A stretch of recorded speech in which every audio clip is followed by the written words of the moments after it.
Oh, I'm beating you with my mind. And I can still dominate, I think. Dane, you're a legend, bro.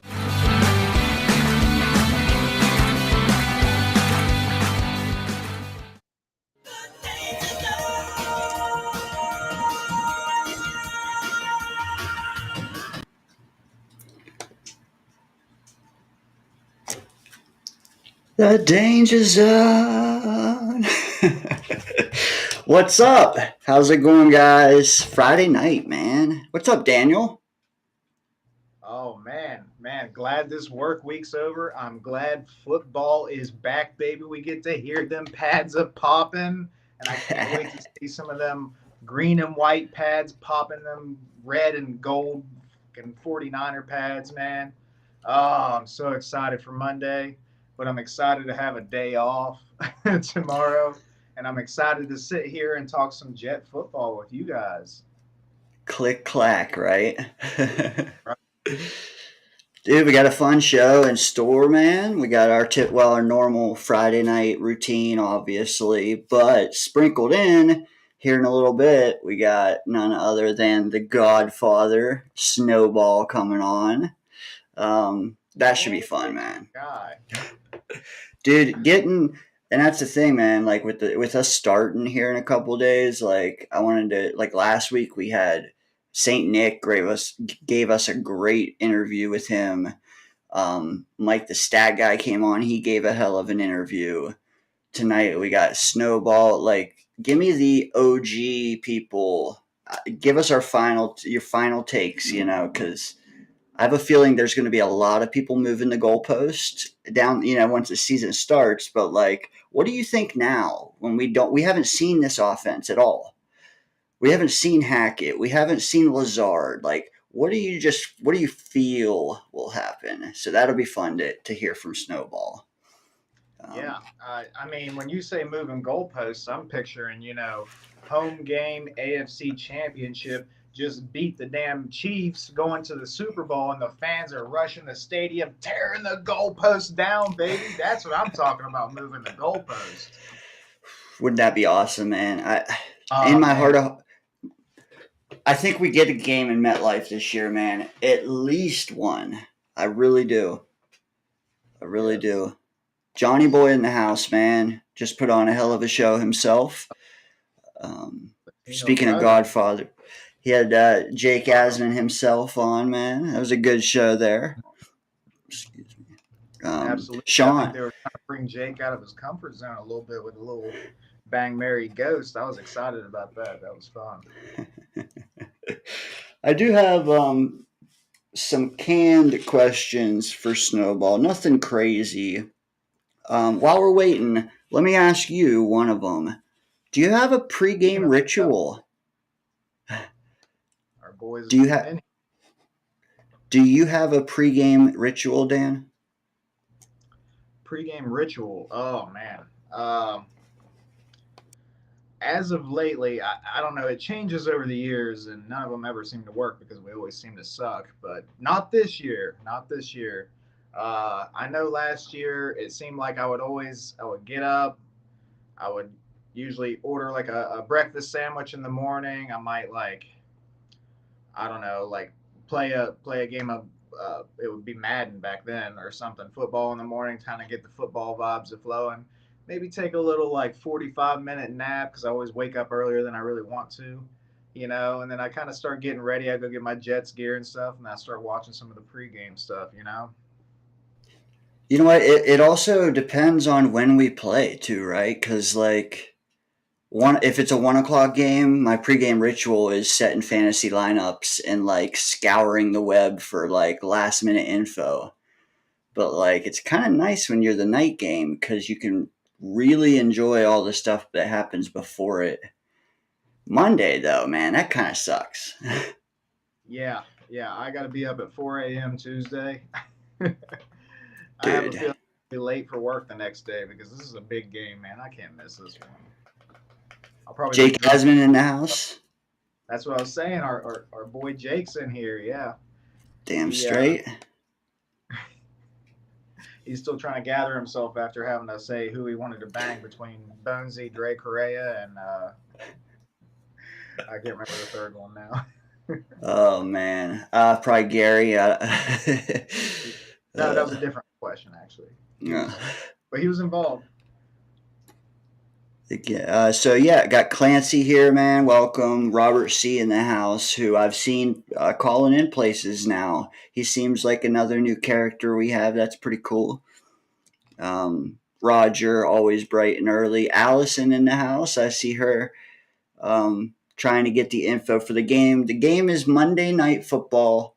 At 7:15 if you are in Central Time Zone or but Eastern Time Zone, it's an hour later than that. It's 8:15. So yeah, that's what Clancy just said too. Pre-game, dude. Pre-game though, I don't know. It's gonna be so weird, dude. Well, the key is comforts, man. Right? Do you have beer? Do you have snack food? Like I like chips and salsa, man, a lot. I really do. The Tostitos scoops, man, with a fire dip. Scoops was an excellent idea by Tostitos. You know, I'm more of a queso guy. I gotta have the queso with the chips. You know what? Yes. Watch. If you catch me looking, dude, I am watching a little bit of this game, but it's nothing to write home about. Just a couple field goals so far. The only reason I really want to see it though is because we have a couple former Jets there, and got Bryce Huff and Mekhi Becton playing in the game. So interesting. Did you hear about the green thing? Like you're not supposed to wear green. A little bit in that area. That's interesting. Yeah, that's about all I heard right there. Is it like gang related or something? I would assume so. I don't know, but that's not waters I prefer to test. Yeah. No, same. Although we don't have much of a choice if we played over there, huh? Snowball is here, brother. Take your time. We're just chilling. Snowball. So we do have that's worldwide. We have the hot grill ready to really grill you, man. So.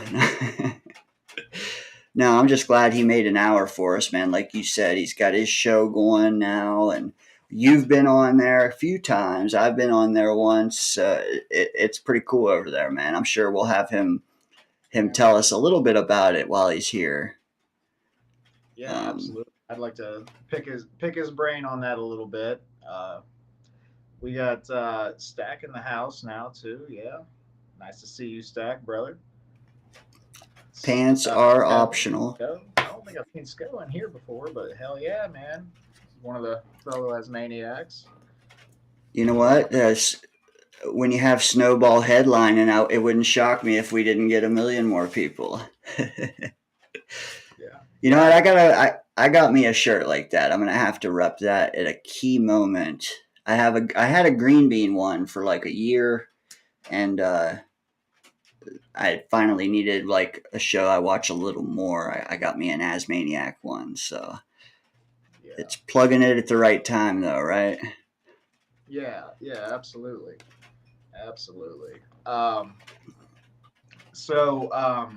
What do you think? Like you watched the game last night, right?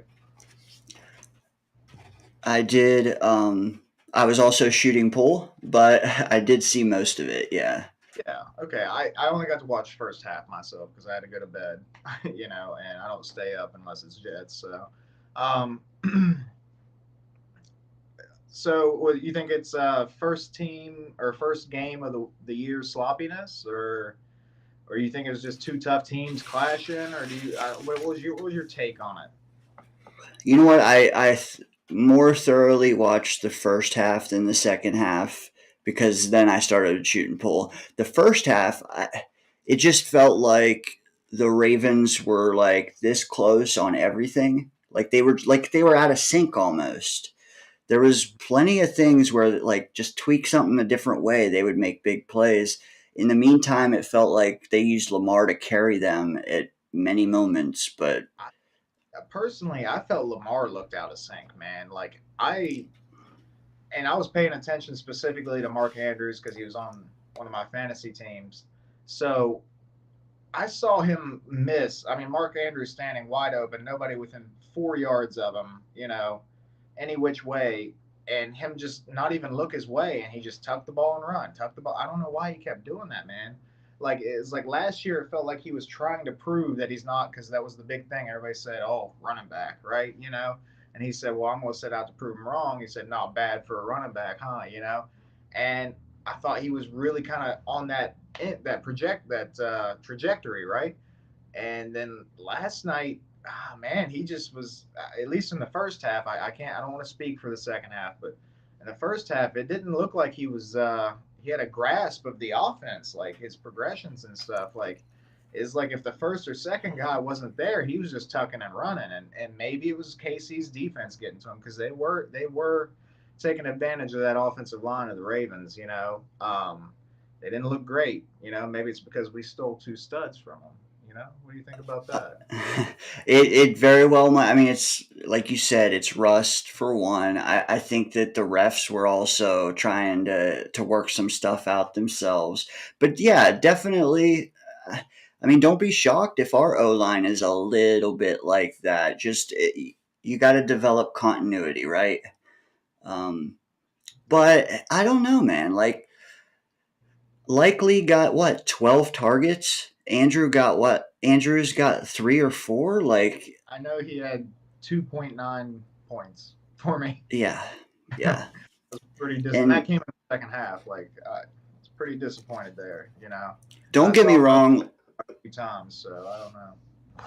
Well, and that's the thing. It might be progressions, like you said. Maybe he was just like a little too excited for the game, and he wasn't like calm until later on. Because it did seem like later on he got a little better in the passing game, but um, Likely came on last year when Andrews went down. I picked him up last year, so I really keyed in on him, and I thought about it all off season. I'm like, if they were smart, they would do a lot more 12-man looks and get both those tight ends on the field. But like, I don't even know that they did that much last year or last night. They, I did see him on regardless, the don't field, though. don't forget that Andrews is there and he is a monster to bring down. Like, how do you not use him? Yeah, that's what. And it, like I said, like we talked. I asked you earlier. It could just be first game jitters, man. First game, just trying to get back in sync, get back into the flow of things. I'm not sure if Lamar played in the preseason. I don't. I feel like he didn't. I don't think he Um, did. so that could maybe have something to do with that. Maybe we'll see some of that from Aaron Rodgers. I mean, in his history, he tends to start a little slow too, right? Yeah, Um, but so do the 49ers. So that's the thing no too. reason to Yeah, be scared, baby. No reason to be scared. and the big thing. I mean, at the start of games, defenses are like so keyed up and like intense the first quarter of games. I don't even really want us passing very much. I mean, maybe I'm the minority, but I say you get out there and you try to establish the running game until that defense settles in. Yeah, At the same token, I think our defense is going to be on fire too, and they're going to be pounding people the first half of that first quarter. So I like kicking it right off the bat. yeah. I know. Like if I'm playing like Madden or something, like yeah, I love to kick it because I hate the pressure. If you go into halftime tied and they're getting the ball, like what if it's a shootout or something? You worry about that. But in real life, it's there could be an argument made for either or really. If you want to establish some momentum and a rhythm early, like I've seen teams take it, receive it, have a hell of a drive, get a field goal or a touchdown, kind of get some momentum rolling and getting the offense, confidence up and stuff like that. There's something to be said for that. But that also works with the defense too, man. You get out there like it was with Buffalo last year, man. And 3 and out first drive, we get the ball, man. That stadium was lit. I wish I could have been there. Well, maybe not, but Dude, I'm telling you though that there's going to be quite a few of us that are going to need to just like I don't know, take a Xanax or something that first night. Like, just chill, man. It's a long year. You know, we've just been waiting so long for this moment. I mean, it was ripped from us last year. We'll get there. We'll get there, dude. Just know that that first drive isn't the last one. You know, pace yourself. I don't know if I can watch the first. I don't know if I can watch the game Monday with anybody. Last year I had a couple people over. My buddy's a Vikings fan. He was over and his girlfriend and dude, to have to go through that in front of other people and people that don't feel the same, hurt as I do and stuff like that. Mm. Although I did text them whenever their rookie quarterback went down for the year. I said, "Hey man, I feel you." So, like I mentioned earlier, we have a guest lined up for 9 o'clock. Looks like they're here getting set up. So give them a second before we jump to that. It does look like we had some new people showed up. I don't know if you were able to see in the chat. Maybe do a couple shout outs and give me 30 seconds. Absolutely, yeah. We got our boy Nate in here, the Stigger's #1 fan and maybe best friend. I don't know. We'll see as the season goes along how that relationship develops. Very interested in that. I think you shouted out Clancy earlier. Clancy, your boy. Daniel Meehan, the resident Dolphins fan, coming in here to probably bust our balls like he does. That's fine. That's fine. That's what we do in football. We bust little balls with each other. He's saying that the Chiefs looking for that three-peat. He thinks Worthy's going to be a problem. I think that's a popular take right now amongst NFL fans. Facts. We do have some questions in there that are actually pretty good that I'm just kind of saving for when we have Snowball in tow.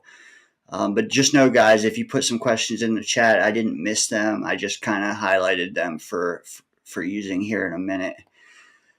Without further ado, man, how about we bring out the legend himself? Yes. Bring out our star. Yes. I affectionately call this guy the Salt and Pepper King because he's got that look, and you know what? He is. What can I say? None other than the host / co-host of Jets Worldwide on YouTube. What? The man, the myth, the legend, Snowball. Hi there. Snowball. Can you hear me? Yes. You sound wonderful. It worked. That's good. Yes. I don't know. When I was setting up my microphone, I had like 5 choices. I have one microphone. Thank you for letting me come on. Thank you for inviting me. I really appreciate it. I had nothing to do tonight, and I was looking for something to do, and this is the coolest thing that I could have done. So thank you so much. Dude, yeah, I saw you were in here a little bit last weekend too, and I'm like, man, we haven't really talked Jets with you like officially in a while. So I'm like, man, what better guy? And like leading into the kickoff weekend, man, I wouldn't have a better choice than you, man. So I appreciate you making time for me. Thank you. Yes, sir. Listen, at 9 o'clock, you said 9 o'clock it is. I'm a teacher, so like I run my life by bells and schedules. So I got to be here on time, and I had to do it for you guys. So you're a man of your word. We appreciate you. We miss you, Snowball. We miss having them Discord hangouts and stuff, man. It's been a while since we've really been able to sit down and chop it up together. It has. We should do that again. Yeah. We should. Yeah. Absolutely. Anytime, man. Get back to that. Sure. With that said, I at least have not really spoke to you in a couple months now. I would say maybe a couple weeks at least. What is your vibe like going into this weekend? I joked earlier and said some of us are going to have to like take a chill pill going into this game. Are you that hyped for it? Like I've been doing this a long time, so I'm used to it, but I'm nervous. I'm nervous for this week because I don't know what to expect. you don't know what to expect because it's all brand new. We had the opportunity to see what was going to happen last year, and that freaking got shot down faster than anything. So, it was a big tease. Like the 98 season was a tease. 2009 season, 2010 seasons, teases, 2015 teases. We've teased it since, forever. We've never gotten there. And this is the year that we're supposedly going to go. So everyone's pointing in the right direction. Everyone's pointing us into the, into the playoffs at least. And my vibe is I can't wait to see what happens. So you're saying we have a massive case of green balls right now, all of us, right? Been teased all this time. We do have green balls because it's been our lifetime. It's ever since I've been a Jet fan. It's been a case of green balls. Not really. Sometimes just no balls or whatever. But we have the biggest. And I don't know. Listen, JD's done the right thing over the past couple of years. He's slowly but surely put things together. People wanted to kill him at points. We had pitchforks and torches. Everyone was marching to One Jet's drive to kill this man. But now, take a look. Now everyone's happy. So it's a love-hate relationship. Do you feel like he's like an adult in the room making decisions for us sometimes? Yeah, I think he is. I think he is the daddy. He is the daddy of our family, and he is the bend don't break type of a guy who just holds true to what he believes in. Doesn't matter if you like it or the people in the chat like it. He's like, I got a plan. I'm gonna hold strong. I'm gonna do what I think is right, and execute to the best of his ability. So no, we just gotta, again, this is the wait and see portion of the season. Nobody knows what's coming. Nobody knows. We have an idea. We know what we have, but we've never seen it work together. It's like building a car. It's like getting a car, or like an old car, a classic, and getting all the parts and putting them together. But then when you turn that key, you don't know what's going to happen. So we're praying. And I heard you talking to Daniel earlier in the show about pregame rituals. And my pregame ritual, I don't know if that's going to be a first question off the bat, but I pray. It was. I pray. I pray. I get up and I go, please.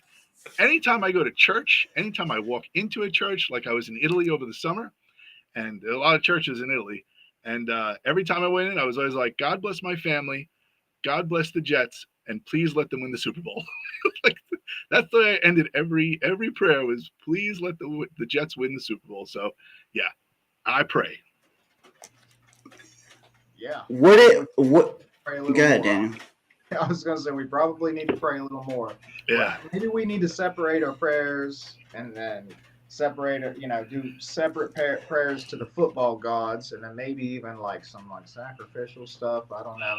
Johnny's been trying to throw Joe Namath in that circle for a minute. I don't know if I agree with that necessarily, but like, I don't know, we could like stab a Bills doll or something instead. I that's kind of more up my alley, but we got to do something because this season looks like it's ready, but we just need it to come together, man. And speaking on that point, I was in that camp for a long time. I was in that, sacrifice Joe Namath. But over the past couple of years, I've just come to the realization that he's just an old man who won us the Super Bowl. He is our legend, and long live Joe Namath. Yeah. He gave us something nobody else has, right? That's for sure. And I apologize in advance. When I unmute, you might hear the rain smacking off my AC. I thought you had some small animals in a cage or something. Dude, the other night though, Johnny's closet actually. So let me ask you this: if we say we did win one, would it be worth all the turmoil you've been through? if we won a Super Bowl? 100%. Sure. Yeah, that's the ultimate goal. The ultimate goal is to win the chip, to raise the Lombardi, and to say that we're Super Bowl champions. So I'll deal with heartache and pain for the past, how long have I been a Jet fan? 40-something years. So, like, yeah, absolutely. Some teams have never won the Super Bowl. We've at least won it once. Not in my lifetime, but we have won it. So if we win it once in my lifetime, while I can see it happen, yeah, all that pain and misery will fade away real quick. Yeah, I think we'll all be riding high for a little while. Do you think people will get a little greedy if we win one? We're going to be like, oh, Douglas is a failure if he doesn't win a second one. Give him the Aaron Rodgers treatment, like you only won one. What do you think us Jets fans are going to be greedy or grateful? Well, I think of it this way: like we are starving people, so we have been starving for a long time. So it doesn't matter if you get a filet mignon or a Ritz cracker, right? Whatever you get is the greatest meal. So yeah, are you gonna stay hungry? Of course. I mean, we're New York fans, so yeah, you give us an inch, we're gonna take a mile. We're gonna want it all the time, every year, and we are a cynical group of people. So win it once for us, and we're gonna expect it every year. That's just the way we are. We are greedy SOBs, and that's it. We're gonna want it. We're gonna want the Super Bowl every year. After that, we're gonna want to repeat and three-peat and quadruple-peat and whatever we want. Yeah, we're gonna be greedy. We're not gonna be satisfied. Wouldn't that just be great, man? Repeat, three-peat, yeah. Yeah. And now you speak in the language. Maybe I am greedy, Snowball. I don't know, man, but I do think that Douglas, as frustrating as he can be sometimes, he's a very patient man, but he's a man that he's never been distracted by what's right in front of him. He's always looked also at what's ahead, right? Yeah. He never seems to build strictly just for this year. Like we all talked about, oh, this is an all-in year. Not necessarily to Douglas. He made some all-in moves. He had a couple one-year deals with some stud players and Tyron Smith and Mike Williams, right? But he also drafted Olu Fashanu. And what do they say whenever you draft an offensive lineman in the first round? You're eating your veggies now, right? You're taking your veggies now, so that way you're strong in the future, right? So I think our guy is doing it the right way, as frustrating as it can be for us. And I think it has bit him in the ass a couple times trying to look too far in the future also. But if it all works out, like if it works out this year, we're also set up for at least some success in the future as well, I think. Yeah, I think we've achieved the ultimate balance, where we have a plethora of young players and balance that out with veteran leadership, in the locker room. So it's very reminiscent of the two, runs that we had back to back, where we had that ultimate balance of, young stars and vets. So I think we're in a good place. We have like, I hate to sound like a broken record, but we're in a good place. We have the right people in place. Dare I say coaching, right? I think we have the right people in certain places for coaching. You notice, and Dane, I'm sorry if I'm taking over the stream. I just it's a good conversation here. You notice even in the coaching, like in what we consider the deficit, everybody's pretty harsh on Hackett. I think maybe a little unfairly so, but I think he does deserve criticism.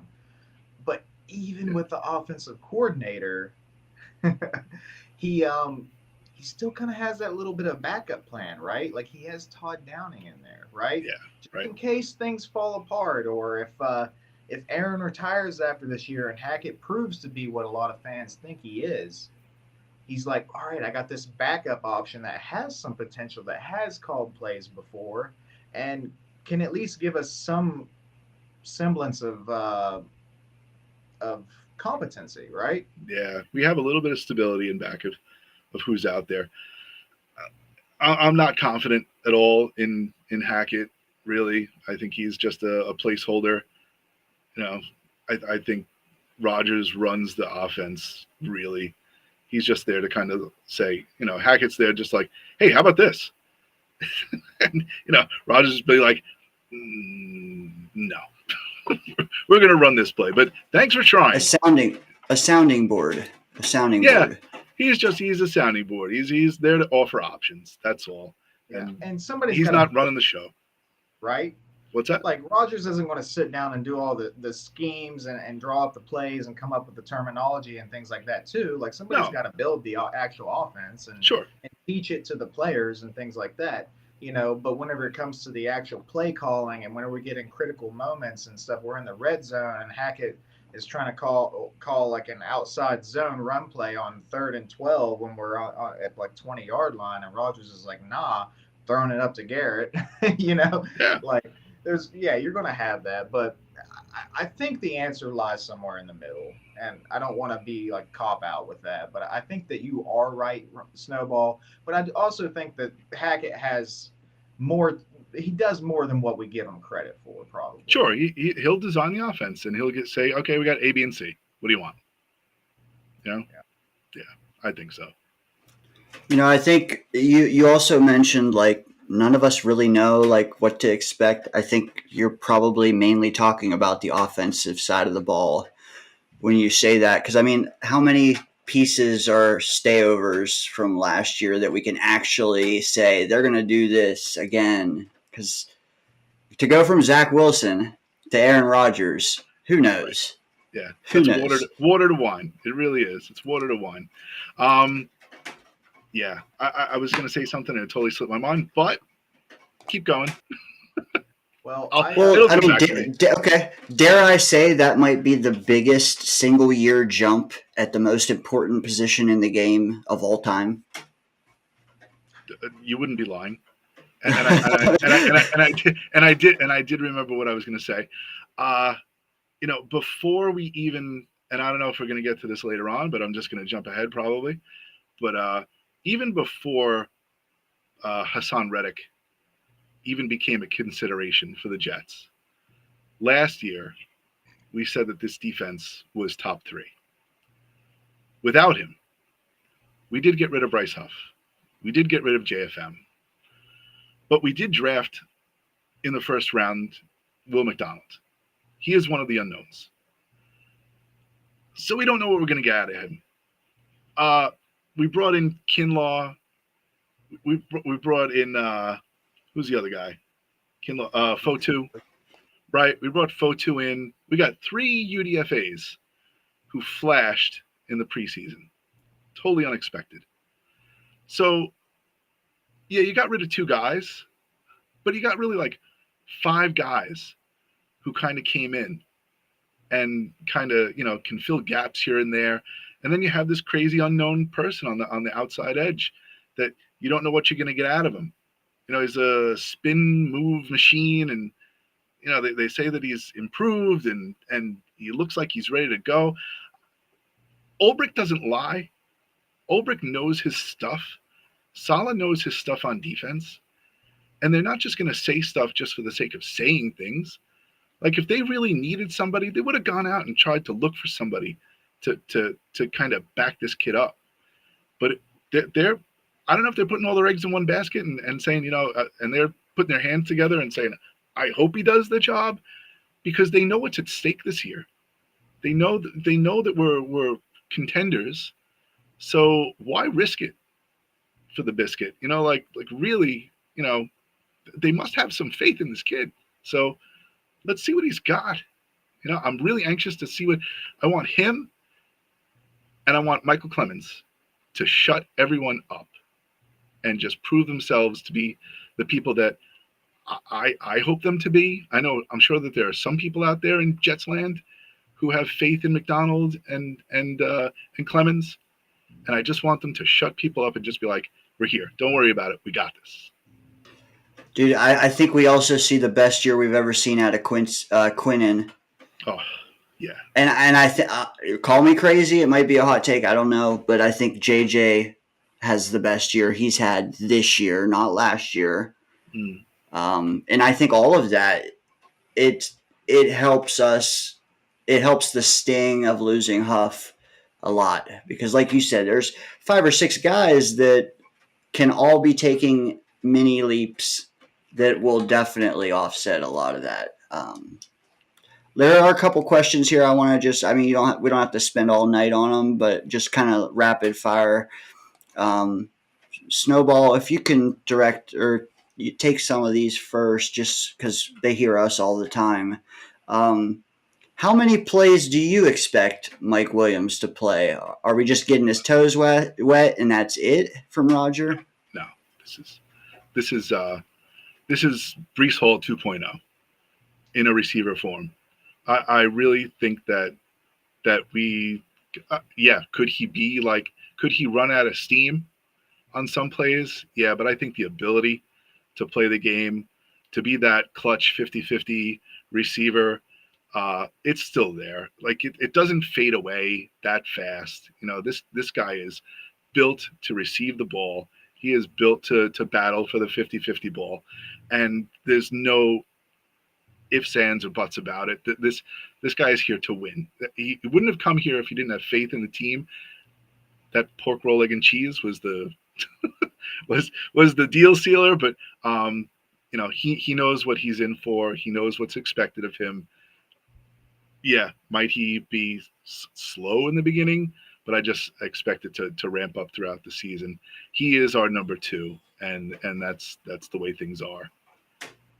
There was also some former QBs of Mike Williams that came out recently in The Athletic, and they said Aaron Rodgers is going to love this man.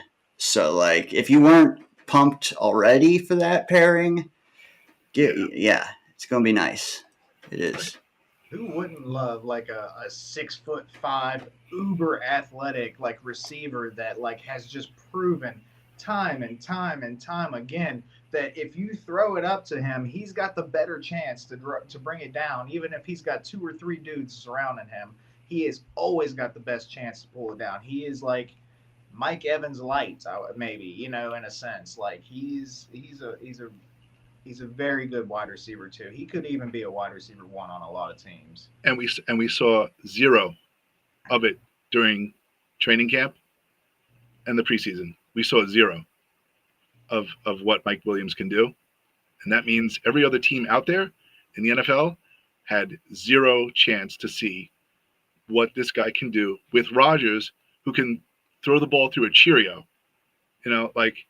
Honestly, I love that. I love that. He really can, and he can place the ball wherever he wants. So over the past 2 weeks that Williams has had to work with Rodgers and work on a little bit of chemistry, you don't think that like every day they're going out there and they are like ripping it up in practice to get this guy up to speed. He knows what he has in Garrett Wilson. He knows what he has in Tyler Conklin. He knows what he has in Brees. He knows what he has with all these other guys, Gibson, and Mike Williams is now like this new toy that he gets to play with, and he's definitely like building chemistry with him. I have to believe he's doing it. Isn't that like a typical Sunday afternoon for Johnny putting balls through Cheerios? Though? I think so. I think so. I figure that's what he did after the show. I don't want to offend Johnny, so. There's already some Johnny slander going on down there.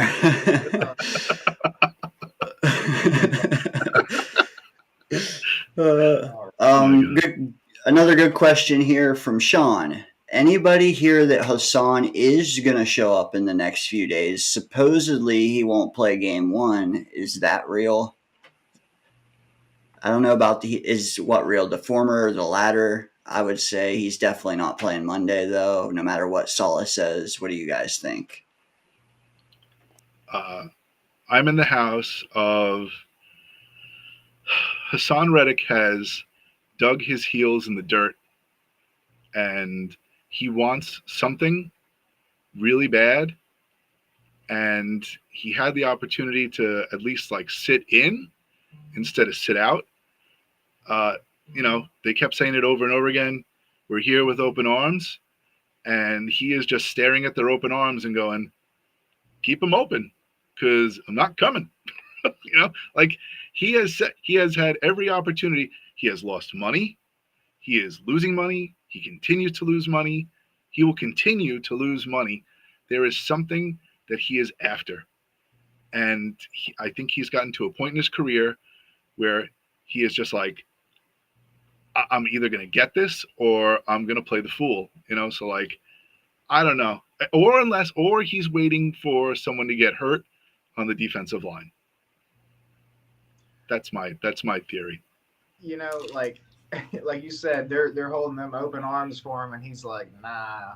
He's like, swerve. He's treating the Jets like girls used to treat me in my early high school days before I had any game. He's like, swerve, nah, we're good. But I think that Saleh, he's always kind of left the door open in a lot of these press conferences, right? Like he's like, well, maybe, the 49ers just had a couple guys come back and they're going to play and stuff like that. I think all that is just him trying not to show his hand, right? And I think because we've always been careful with players, like especially after the early Becton injuries and stuff like that. Saleh earned a lesson pretty quickly.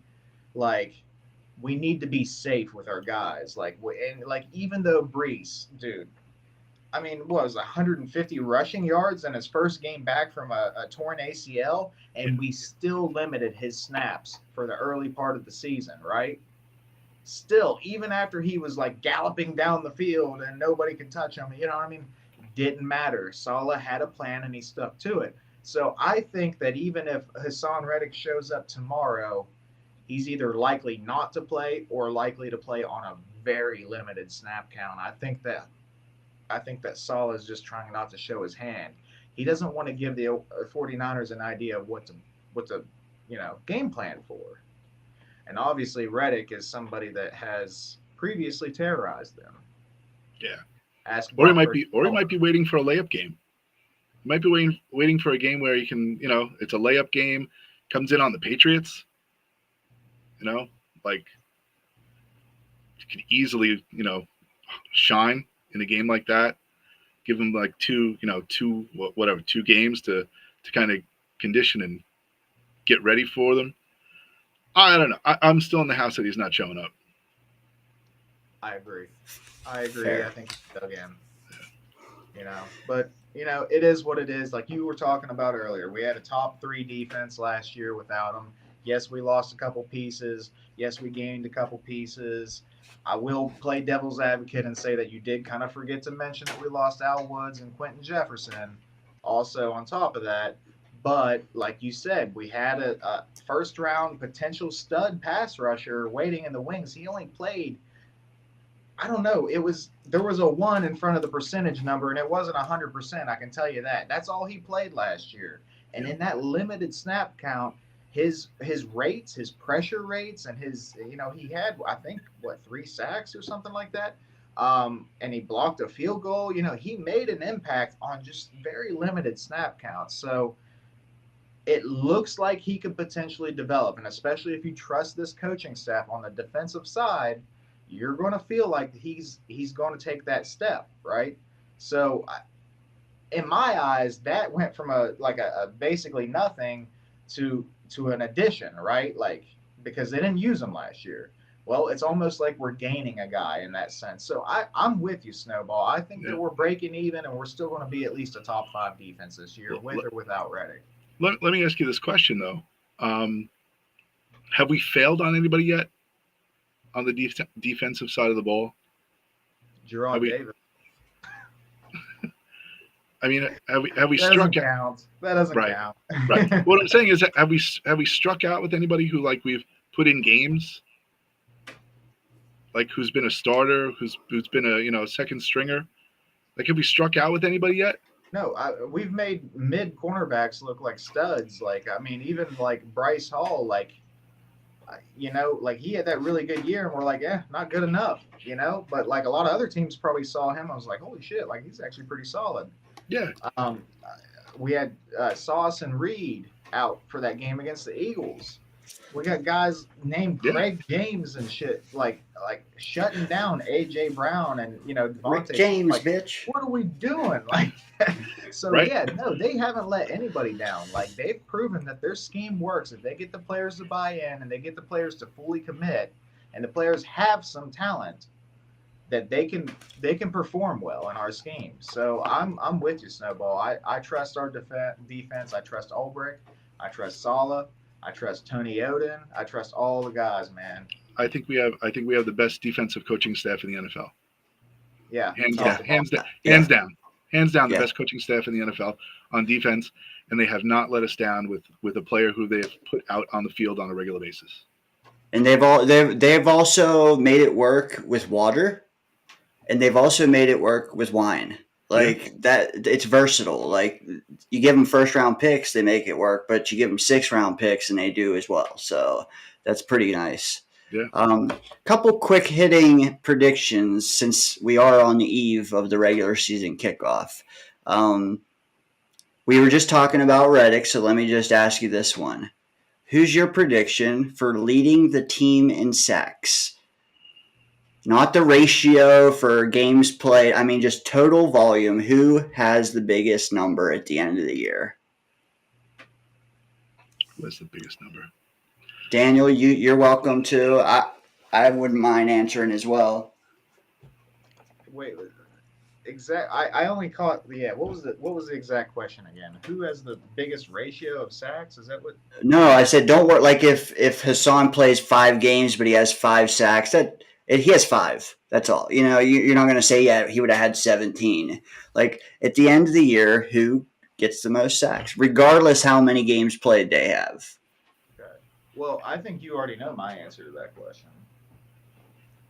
I've been preaching them all off season, baby. Does that the chat of mass destruction, WMD, baby? You think so? He's hitting double digits, man. He's going to hit double digits, but there's going to be a lot of guys in that range, in my opinion. I think it's going to be like Will McDonald, like 10.5, JJ 9.5, Quinnen like 9. Like it's going to be like 3 or 4 dudes, like all in that same range, and all together between just everybody just contributing. I think that we're gonna have a high sack number over the course of the year, but I don't think we're going to have a TJ Watt 20 sack guy. Okay, what do you think, Snowball? Yeah, so I'm gonna, like, based on who we're playing throughout the season, who's gonna draw the most double teams, triple teams, things like that. That's gonna be like, all right. Obviously, Quinnen is gonna draw a lot of attention, right? And then up the middle, a lot of the teams that we're playing have strength in the middle, so. Besides, actually, the Niners are our best chance to go up the middle, So, like, I would have to say it's got to be somebody who's the quarterback has to hold on to the ball long enough for JJ or Will McDonald to get there, and we definitely have the coverage to force them to take some time in the pocket. So, I'm probably going to say JJ.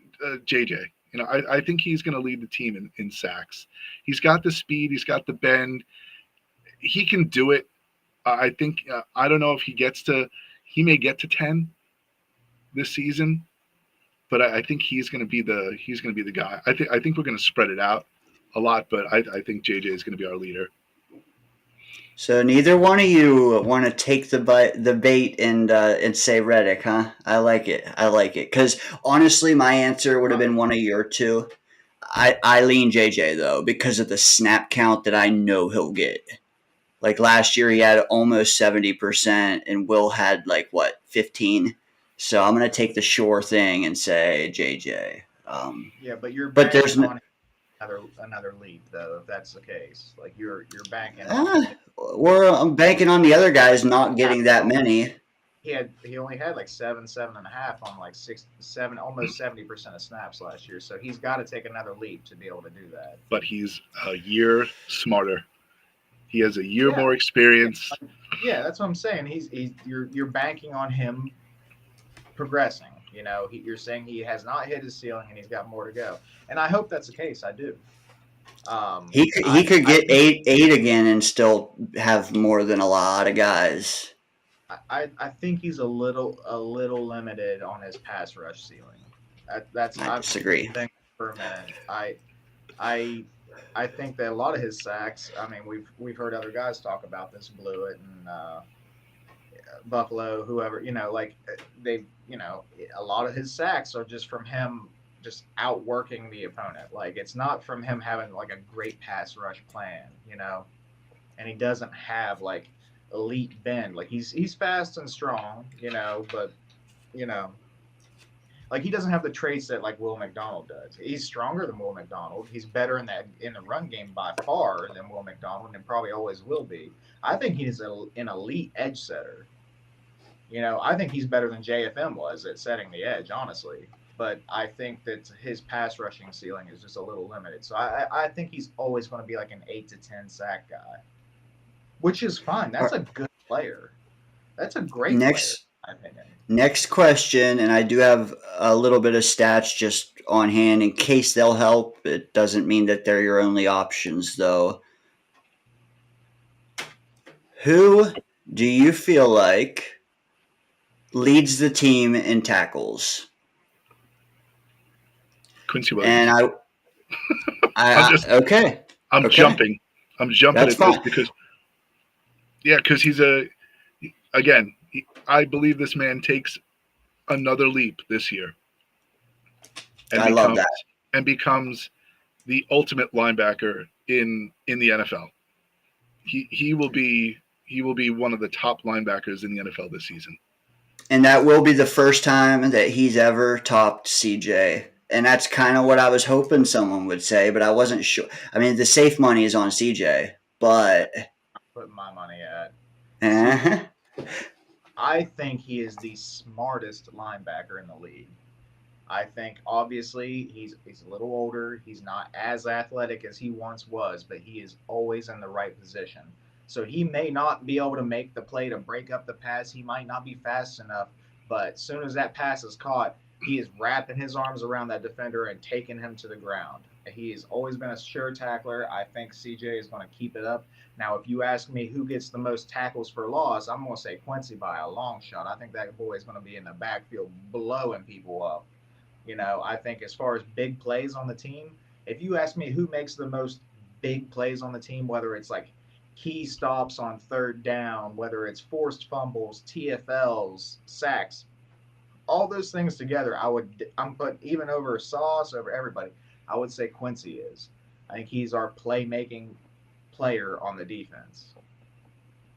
But Moses is Quincy our spy for those mobile quarterbacks? That's a tough question.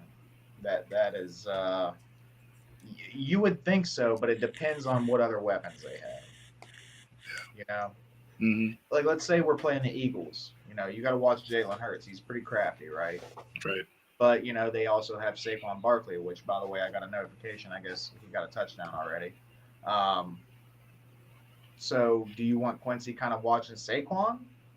And then maybe Chuck Clark spying or you know, somebody else? I don't know.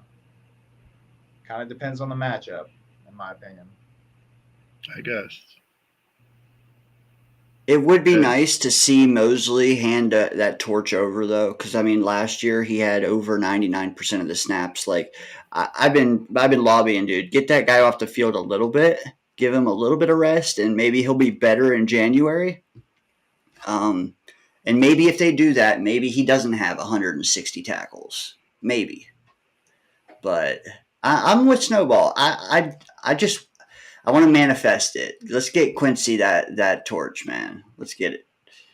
While I'm bringing up little things here, why don't I just bring this one up? This is our week 1 fit. While I step away real quick, let me know what you guys think of this one. Snowball, are you a fan of the pickle pants? No, I'm not a fan of the pickle pants. I didn't think so. But go ahead. Yeah, give me all whites. You know, like if we're gonna wear the white top, give me the white bottoms too. Because I don't know. This looks like a. I don't know. They are the pickle pants. But I love the top. I love the retro fit. I love the green collar. I love the stripes on the shoulders. But if you're gonna do white, do all white. That's my game. This combination is wear the green top with the green bottoms, then and just be the Jolly Green Giants. But yeah, I don't know. I'm waiting for that white helmet to come back. I'm with you, and I wouldn't expect a different answer at all from a man that goes by the moniker Snowball. I need whites. But, I need all whites. Yeah, but I think that no matter whether you're going green top, white top, I think you should always go white bottoms. I'm not a fan of the pickle pants, but I feel like we're splitting hairs here because we're in such a we look so much better with our new uniforms, regardless of what combination they put out there. I think we can all agree on that. Yeah, I take the pickle pants with the white helmet though. Really? Okay. Sure. Why not? I'm for the white helmet too. I am too. That kind of resonates with me. How Green Bean always preaches that two of our greatest coaches that we've ever had always said that it's best to have a white helmet because it stands out so the quarterback can see him better. Yeah, I've never understood the all green with the green helmet on a green field with the green backdrop along the the stands and stuff. How do you effectively see a receiver? Oh, dude, I've had trouble in Madden. Seeing, right. If we're all in all green, I can't even see them. So yeah, I can only imagine being a quarterback back there trying to process things in 2.5 seconds and being able to see these guys. Right. I liked it when it was when we had the other uniforms when we did the white tops and the black bands. That I liked. All right. The white tops with the black pants. Ooh, yeah, that was a good color. That was a good look. That was a good color combo. We were actually very successful with that one. Mm-hmm. Dude, that white helmet you mentioned though, like not the throwback logo, but the new logo with the white it's gonna be fire. Yeah, and I want two green stripes down the middle though, from front to back, on that. Okay, fair. Boomtown, white top, green top. Who gives a F? Let's just win, baby. Jets, Jets, Jets, Jets. I love that. So true. He said, "Just throw a maple leaf on the badge here, and he's good, right?" Okay, so we did sacks, we did tackles. Let me ask you another one, and this one was submitted by viewer Hazel. Really good question, I think, too. Who leads the team in points? And meaning the kicker gets 3 and 1, and the playmaker gets 6.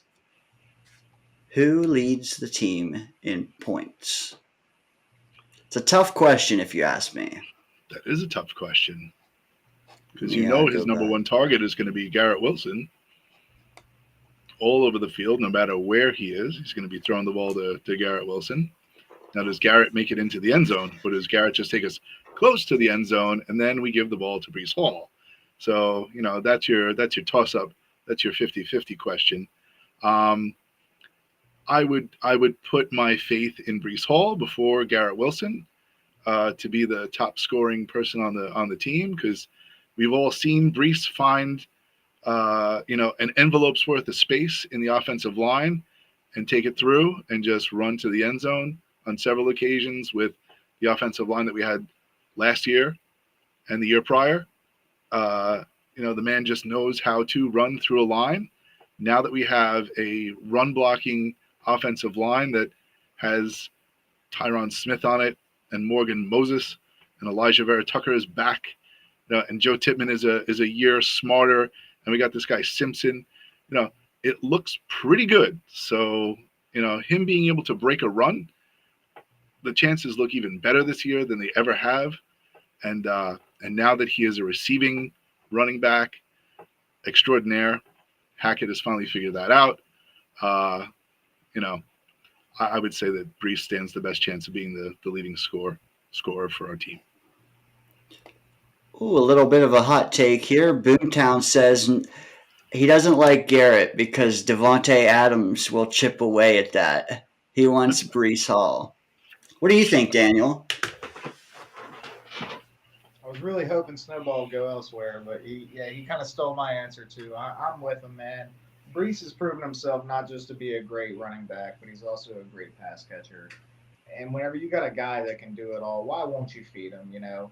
And like you said, he's one of those guys that it's just like if you get the ball to him, you never know. Like every play, it doesn't matter if we're on the 1 yard line or if we're on the opposite 1 yard line, he can score. Right? He has proven that he's got the wheels, he's got the vision. If he can get past that first line of defense, you never know what's going to happen with him, man. So like, it's hard not to believe that he's going to be a touchdown machine this year. You know what my answer? I'm going Greg the Leg. Because think about it. Everyone take all of Brees' touchdowns, Mike Williams, Tyler Conklin, all of Garrett's. He's going to get 1 point for all of those. Then you're going to give me 3 points every field goal all year long, bro. I'll take it. I'm not kicking. Yeah, true. But anyways, he's going to have 100 points. So your guy's going to need 17 touchdowns, man. I don't know though. Because he misses 2 like he did last week. It was a phase. It was just a phase. He was trying some new shit out. That's all he was doing. He was trying to, kick it with his outside toe instead of his inside toe. I don't know what he's doing. I think that they were giving him some Tom Brady balls. They were a little deflated or something. That's what it was. Could be. I like the thought of that though. Maybe he was trying a new technique. That let's go with that. Yeah. He's playing the wind that wasn't there. That's like mid-30s and has been doing this for like 12 years is trying some new stuff. Why not? There's a new kickoff rule. Well, let's try to kick field goals a different way too. Yeah. Let's not get complacent, right? Always try to get better. Let's look at that week 1 game though. Let me ask you guys. There are 2 things I wanted to ask you, and they're very similar, so try not to let them bleed. But I want to know what you guys think the keys to victory are, and I also want to know what you want to watch in that game the most. So if you could kind of separate the 2, that would be cool. Let's start with keys to victory. Do you guys feel like there's something that needs to happen in order for us to win? Yeah. There are things that need to happen in order for us to win. I think we have to expose the Niners offensive line for what weaknesses it has. And for me, they have who do they have, that turnstile guard? I forget what his name is, but I think he's their right guard, and I believe we can definitely take advantage of that with Quinnen Williams. I can see Quinnen Williams being in Brock Purdy's face early and often. So if we can take advantage of that matchup and force Purdy to roll out, that's one of the keys to victory. Another key to victory is, I think that coupled with Will McDonald actually showing up and proving to people who he can be, at least pressuring Purdy. So Quinnen and Will McDonald pressuring Purdy would be 2 keys to victory. And then feeding Brees Hall a lot, I think, will be the other 3rd key for me. Yeah. You got any, Daniel? I'm sorry, Daniel. Snowball, buddy. Hey, there's a reason you're one of my brothers, because you are on the same wavelength as me. Like, my first thought is pressure. We need to generate pressure. And Purdy is a quarterback that has definitely shown a tendency to as soon as he faces a little bit of pressure, he likes to break out of the pocket and make those gunslinger big plays and stuff like that. And now that's where I think our boy JJ comes into play, because there's not a guy out there that hustles more than him on the field, right? And he's, like I talked about before, like he is a guy that gets those hustle sacks. Like we all saw the Josh Allen chase down his rookie year, right? Like, Yeah. I expect to see some of that type of stuff this game, right? So I think we need our guys, like you said, Will McDonald, we need Quinn, and we need them bringing some pressure to the pocket, causing Purdy to break out, and then we need JJ chasing him down, or Quincy, or somebody. We need somebody chasing him down, because even though he breaks out of the pocket, that doesn't mean somebody's going to be open. We have an elite secondary, at least our corners are, So get him out of the pocket, get him on his happy feet there a little bit, and then have JJ or Quincy licking the wood on him, man. That's not the right term, but you know what I mean. Anyway, Did you just say licking the wood? Licking the wood, baby. You know what I meant. All right. Anyway, Yeah. and then the other thing was exactly what you said, man. It's we need to establish the run game, and I'm not saying that we need Brees to have 120, 150 rushing yard game. I'm just saying that we need to be at least somewhat effective, get some first downs in the running game, make it easy on our offense, open up the play action. Aaron Rodgers is an excellent play action quarterback. So I think that if we can at least establish the run to some extent, we can get some first downs, get some yardage, make it a little easier on our quarterback, in his first game back in over a year. I think that's going to help our offense out a lot. So those are the two key points. I don't want to piggyback and ride off Snowball's answers again, but boy makes some excellent points. You know what? Like, I'm with you as far as the running game goes. To me, though, we don't even really need it as badly as we just need to win time of possession. Like, control the game. If we're dicing them up in the short intermediate stuff and the timing throws, hey, we can win. But like, just control the clock, which should be honestly shocking. What I want to see, I'll say. What I need to see though is us adequately defend an elite tight end, because Njoku is just such a bad taste in my mouth right now. Like, Kittle did nothing in the Super Bowl. He did nothing the week before. 30 yards combined in those two games. And then you got Jets fans out there on YouTube saying that we don't stand a chance because Kittle is going to light up and burn the hell out of CJ Mosley. And I'm just tired of hearing it, man. I just need to see us go out there and keep Kittle in check. Control the clock, and I'm a happy man. Well, we have that now too. It doesn't have to be Mosley walking him. That's what I'm saying. Clark. Clark.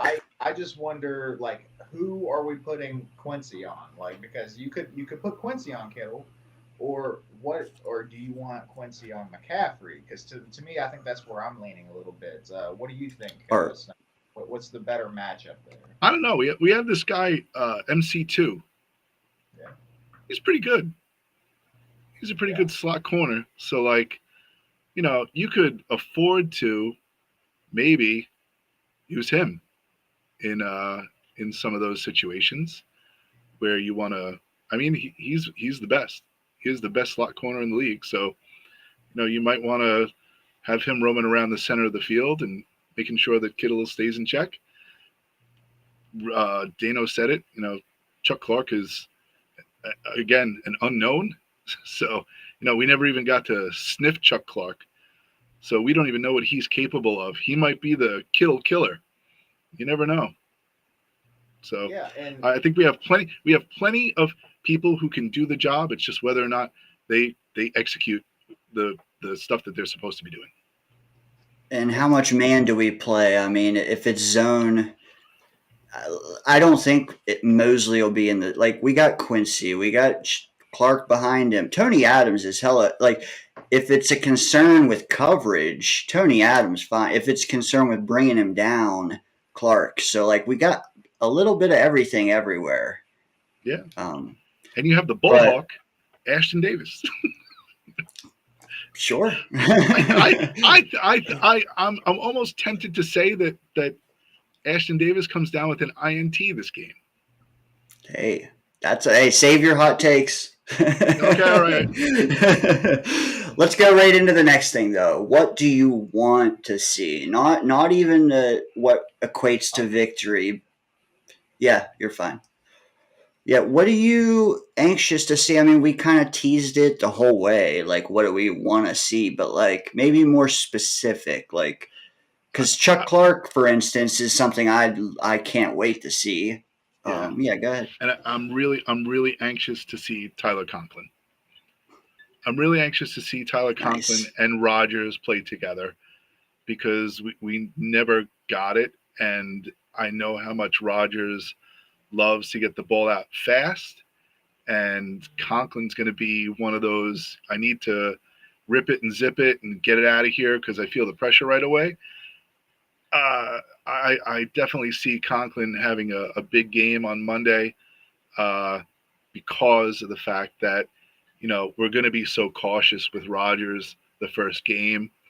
We don't want to have him sit back in the pocket and wait for plays to develop unless we prove that our offensive line can really hold true. But, there's going to be some gelling that has to happen between those five guys.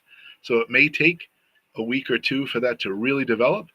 So, I foresee Tyler Conklin like being the thing that I really want to watch. Fair.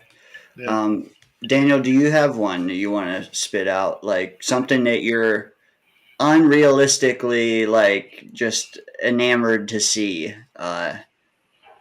Maybe it's a rookie or someone new to the team or someone you just haven't seen with a quarterback that had a pulse. So like a big game from like a player or something like that. Is that what you're talking about? Yeah, something you really want to watch Monday night. Key in on like with specifically.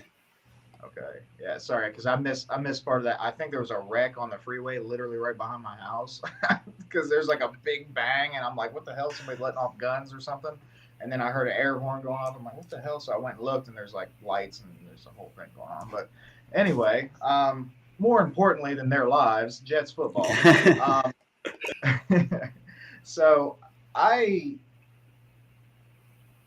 my big thing is it's not really like a player. I mean, I guess I could sit here and say like, like Will McDonald or something like that, like, I mean, I've been harping on it. I want to see that step from him, obviously, but like, it's more of just like how the team looks overall.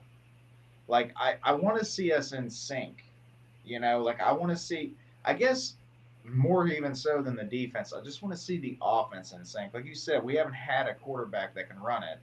I just want to see us like moving the ball down the field against a good defense, right? Like we all know that San Francisco has a good defense. I'm a little blurry here, but that's why I was cleaning my glasses. I'll fix that in a second. Yeah.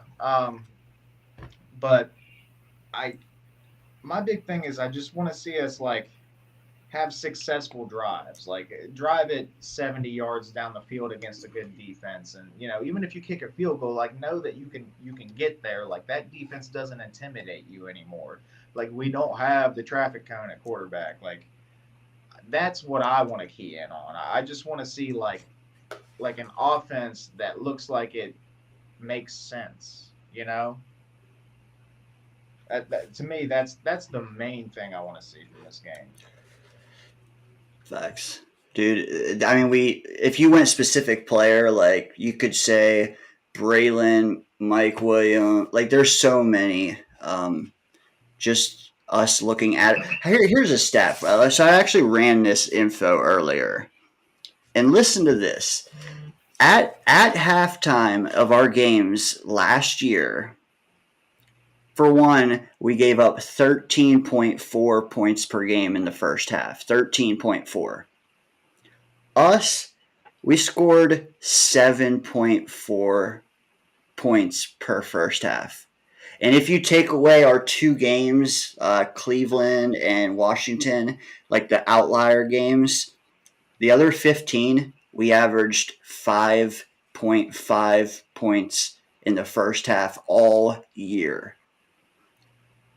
That's going to be what we score hopefully in the first quarter. It's sad. It's sad to know that we scored 5 points by halftime in 15 out of 17 games last year. And that couldn't be further from what I expect this year. So that'll be cool. Having a pulse before the third, Yeah. The slow starts in the first half are a big thing. That's something that we've seen, and that's one critique that you can't make about the coaching staff. Now they make excellent adjustments in the second half. I think we can all say that too. But like, let's not have to. Like, let's have a fast start for once. I do want to bring something up, and this is a little unexpected. I'm getting some notifications. I'm getting some YouTube notifications, videos, and things. Please. And Johnny in the chat had mentioned it, but you know that rascal Johnny, you never know with him. Because I still Bonesy's birthday. I don't know. So Jet Central and Buffalo have both made videos now saying there's a report that Hassan Reddick could report tomorrow for the New York Jets. I don't have any information on that. I can peruse Twitter here in a little bit. And monkeys could fly out of my butt. So, like, I'm just saying, like, until seen, I will be the forever doubter that this guy, this is, I'm sorry, this is clickbait. Yeah, you know what? The only thing I would say is, do we install the game plan on Saturday for a Monday game? Like, is this like his last moment to get in there to even be thinking of suiting up? I don't know, but I agree, Snowball. Like, we've been tricked so many times. Yeah. But I did see what Johnny said because I had it on his screen there for a while, and he couldn't give me much more than that then. But hey, at this point, I say prepare like he's not here, and luckily we have the guys you guys all just been pumping up, the Will McDonalds, the Jermaine Johnsons. Well, let me ask you this. Let me ask you this question. Yeah. If he showed up tomorrow, Huh. if he showed up tomorrow, would you suit him up and put him out on the field?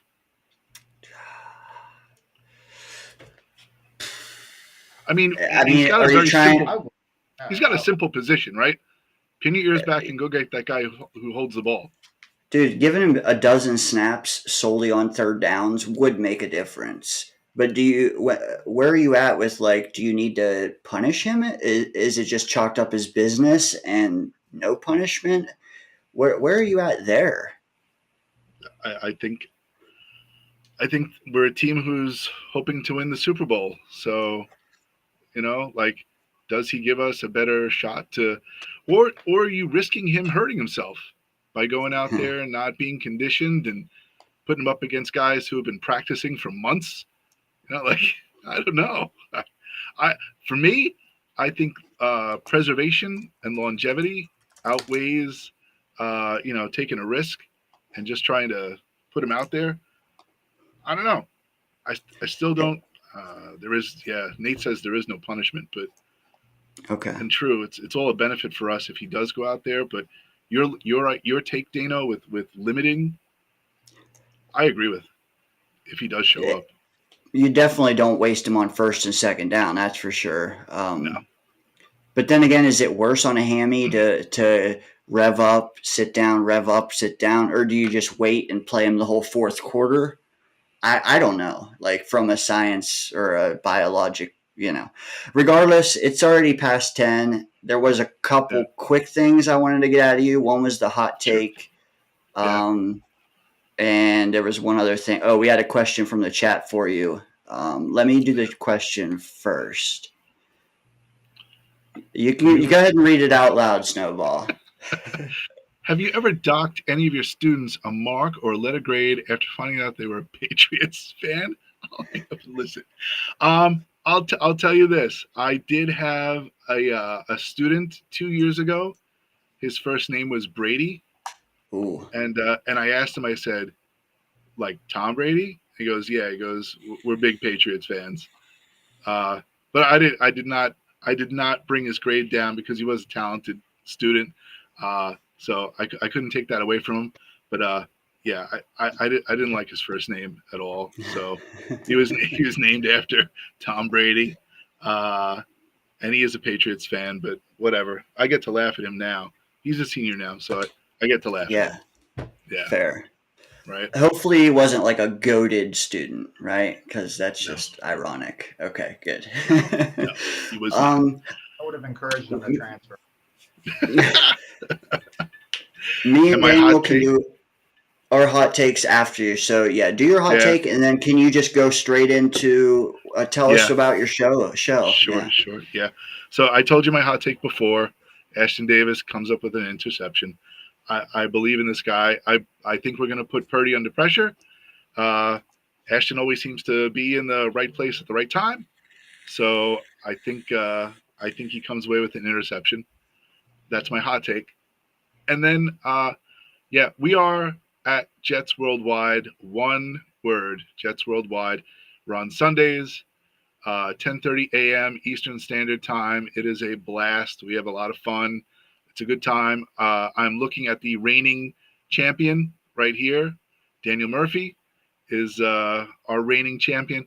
Daniel, I'm sorry, but I've waited a long time to send your prize out, but I hope you like it. It's a little obscure. It's a big envelope, so maybe you'll enjoy it. It's something from the past. It is a I'll just leave it at that. It's something from the past, and I'm excited to see it. I so got my little dude hanging out with me right here. yeah, so it's a relic. It's a relic piece. And I was just like, you know what, he deserves this. It's funny. You'll look at it, you'll be like, oh my god, why did he send this to me? But that's that. This Sunday we have a big matchup. We have Matt O'Leary and Ryan from Talking Jets. They are going head to head on the match game on Jets Worldwide.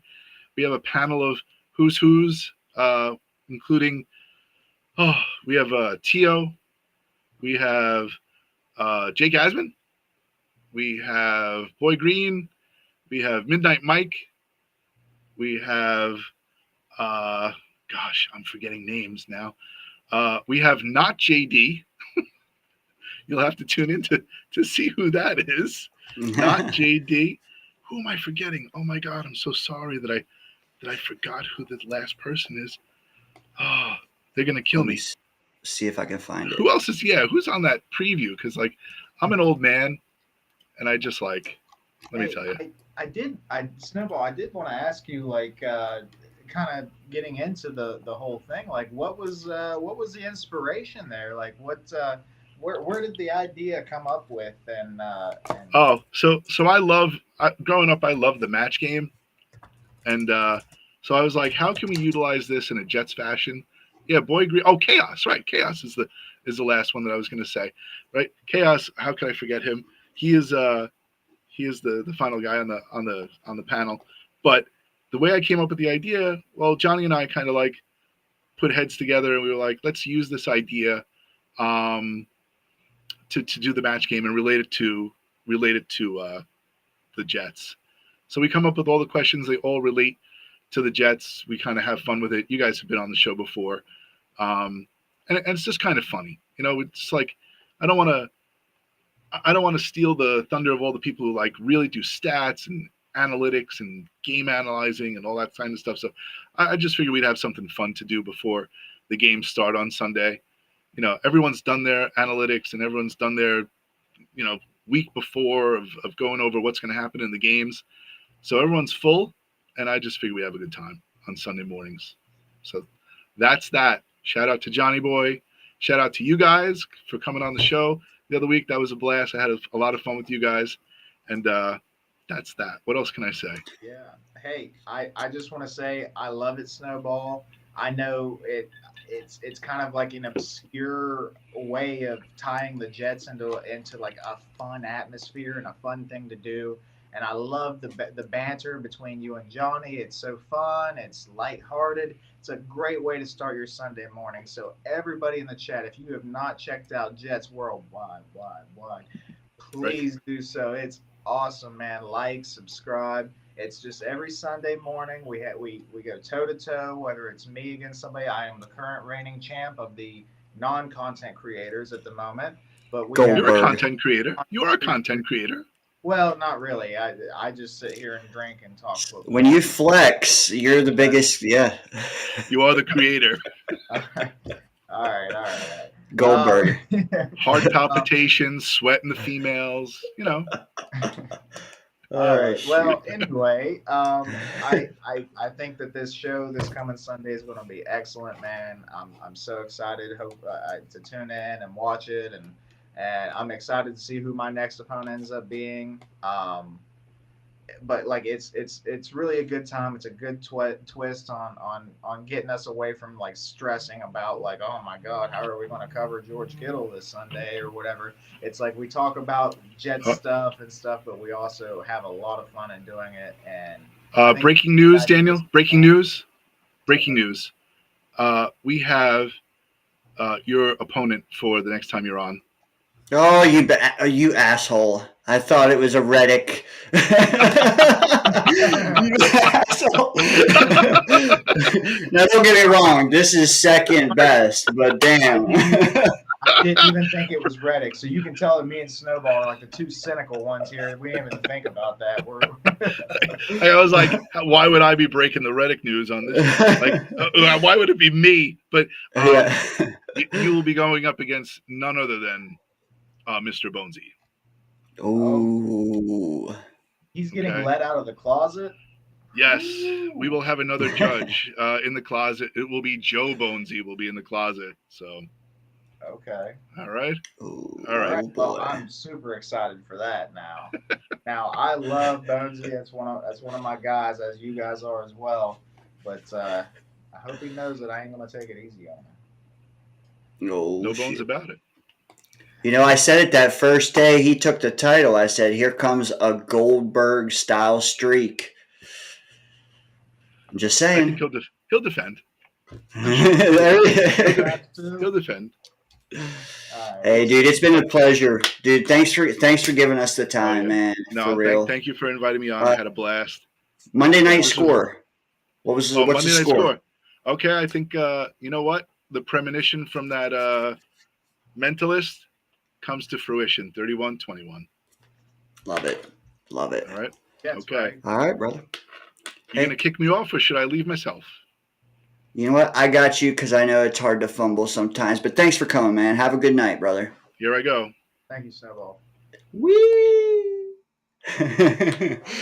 Hell of a guy, that guy. It's one of my favorite people in all of the Jets YouTube universe, man. Snowball, he's a great guy. Yeah, he has some really good takes too, man. Like he doesn't call into a lot of shows and give them out too often, but man, I like it whenever he speaks. So. No, and he was on to that Rogers Realm guy before anybody. And like I think he kind of set Jake up with him and got him on the show. And then like boom, once he was on the Jake Asman show, he was meeting Rogers like 2 weeks later. So did Snowball like facilitate all that? He's no, crafty dude. too. He also helps out a lot with a lot of creators and stuff too. He makes emojis for Boy Green, and he does a lot of different little things too. So yeah, chat definitely show some love for our guy Snowball. 100%. Yeah, please. I know Scott said he's going to be popping on here shortly, so we'll have him. You haven't seen any of this game? It does look like. Chat, let me know. It looks like a high-scoring affair. I haven't seen much of it other than the Saquon touchdown either. But dude, the Packers are not. They're not rolling over. That's for sure. Yeah, you're good. Yeah, man. I haven't watched any of it yet. Like I've still been working on setting up the old studio, whatever you want to call it. I was trying to get a little bit of Jets merch in here first and get the computer, and camera and everything set up. And so I've been working on that. The next order of business is I got to get me like a little end table or something, and just a little TV or something. And I'll get YouTube TV on there so that way I can multitask.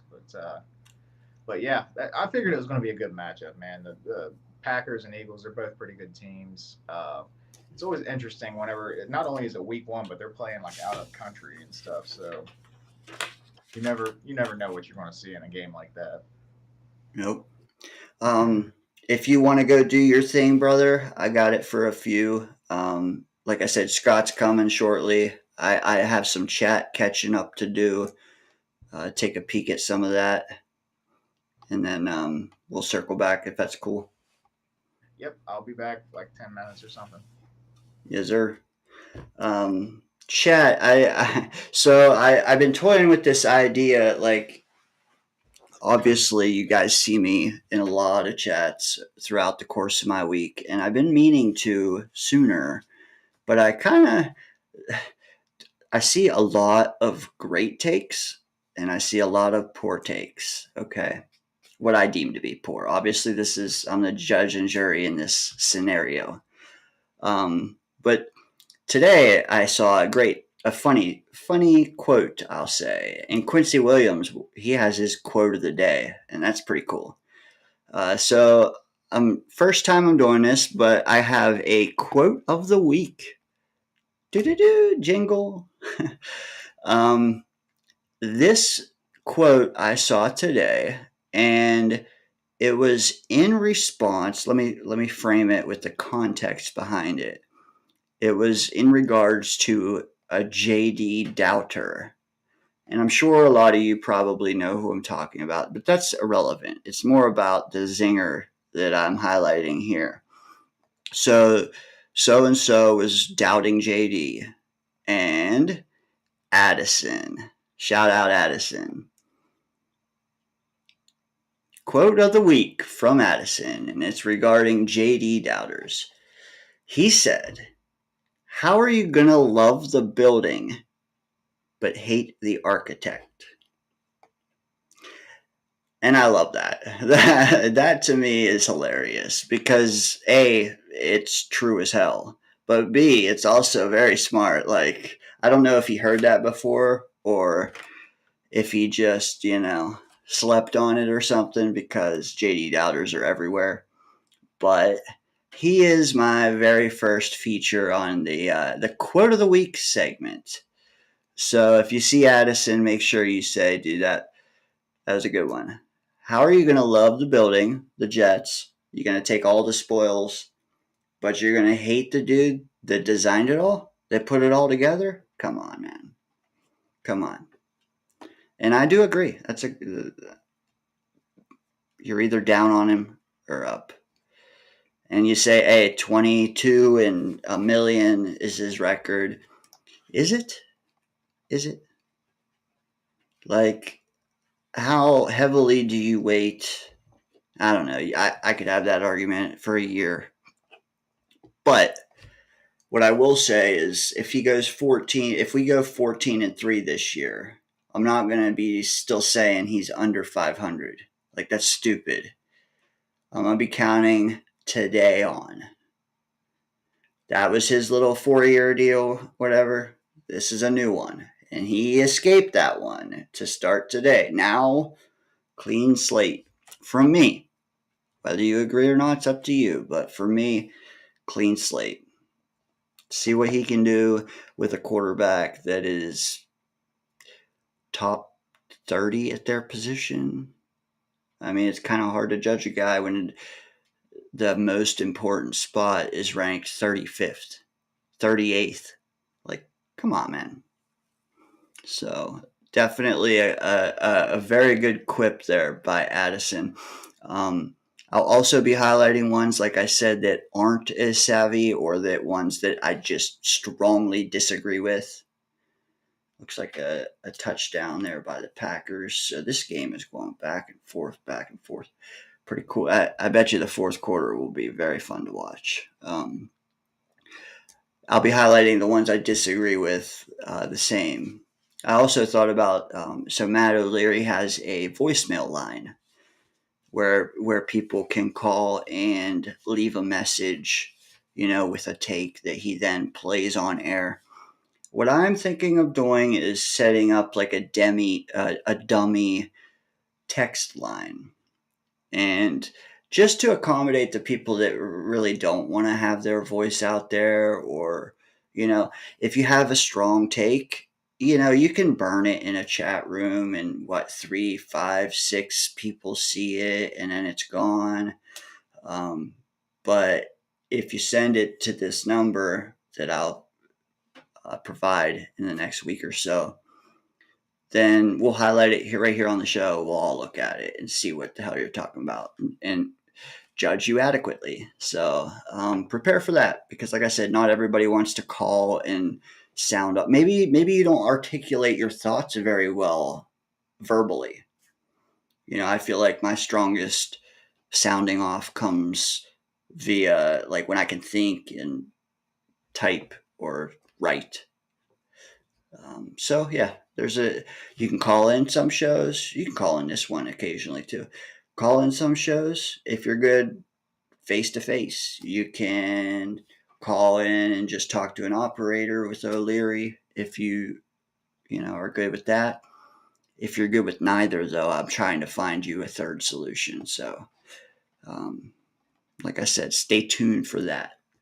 How's the chat going, guys? I've been rambling, so let me see what else you guys got going on here. We got 30 in the house, 23 on YouTube. We got 7 more watching on Twitter. Like I mentioned, we got Scott Foster joining us here in a few minutes. I would like to, you tell me if you have some questions for Scott that you want answered, or even for Daniel or me, all 3 of us together. We've been together before, the vibe. If you have questions you want to pose to all 3 of us, just start them with like Q : and I'll highlight them. Yeah, Boomer says he's never seen me before, ever, anywhere. I think Boomer is, I think his vision is like 40-40 vision. They invented it just for him. Harlan Abraham joining us. Brother, welcome. Welcome. Dude, what do you guys think of Friday nights possibly getting more NFL games? Apparently that could be a thing. What do you think? They're going to get ratings regardless. Maybe not do you think it'll happen or not. Do you want it to happen? Let's put it that way. There's a kickoff. Another kneel down. So I haven't seen too many impact kickoff returns yet. We'll see if they just start kicking them all out of bounds. Anyways, Harlan, like I said, welcome, brother. If you have any questions, toss them in there. I'll highlight them, or I'll star them for later. Roger still down there plugging away. He says he's Irish. Did you see a pencil behind his ears? Clancy in the house. Bernard Nixon, welcome, brother. Modine, I also saw you pop in here, man. Always good to have you in the chat, because you're someone who does actually produce takes with the keyboard, and I appreciate that. Like I said, I'm the same way. Let's see what I have some stuff pinned to. Oh yeah, Modine, he asked earlier for me to put those uniforms back up. Let me see if I still have them here.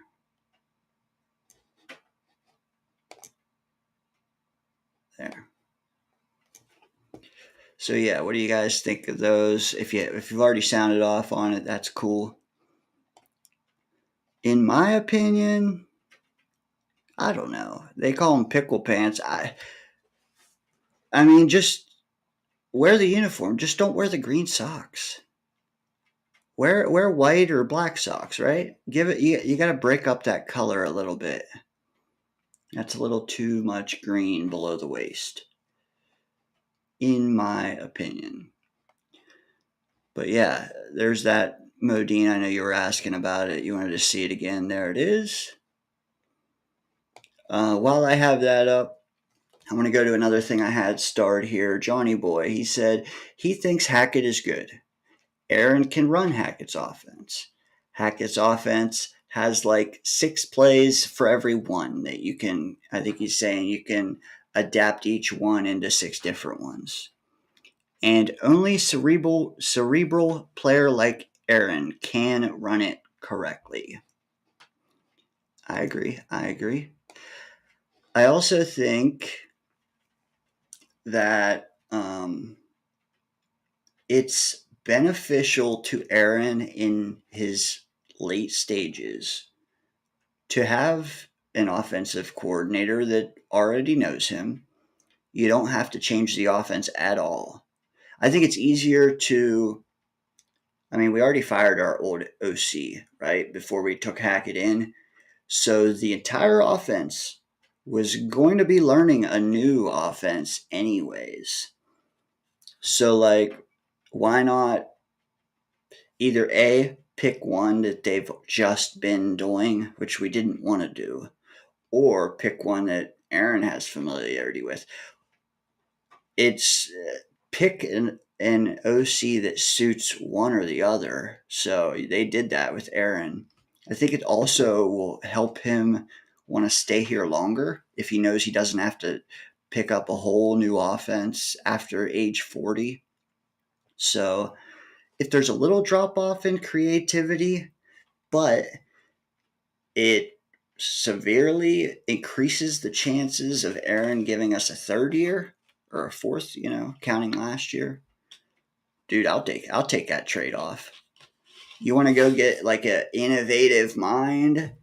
Maybe Aaron likes it okay, but maybe he doesn't want to do it like back in his that last year. I think keeping Hackett is worth the trade-off, especially like Johnny said, because you can adapt it to whatever the hell you want. It's like a piece of clay. Well, if you have an awesome sculptor, which we do, give him the clay and just let him put his vision to it. Does that make sense?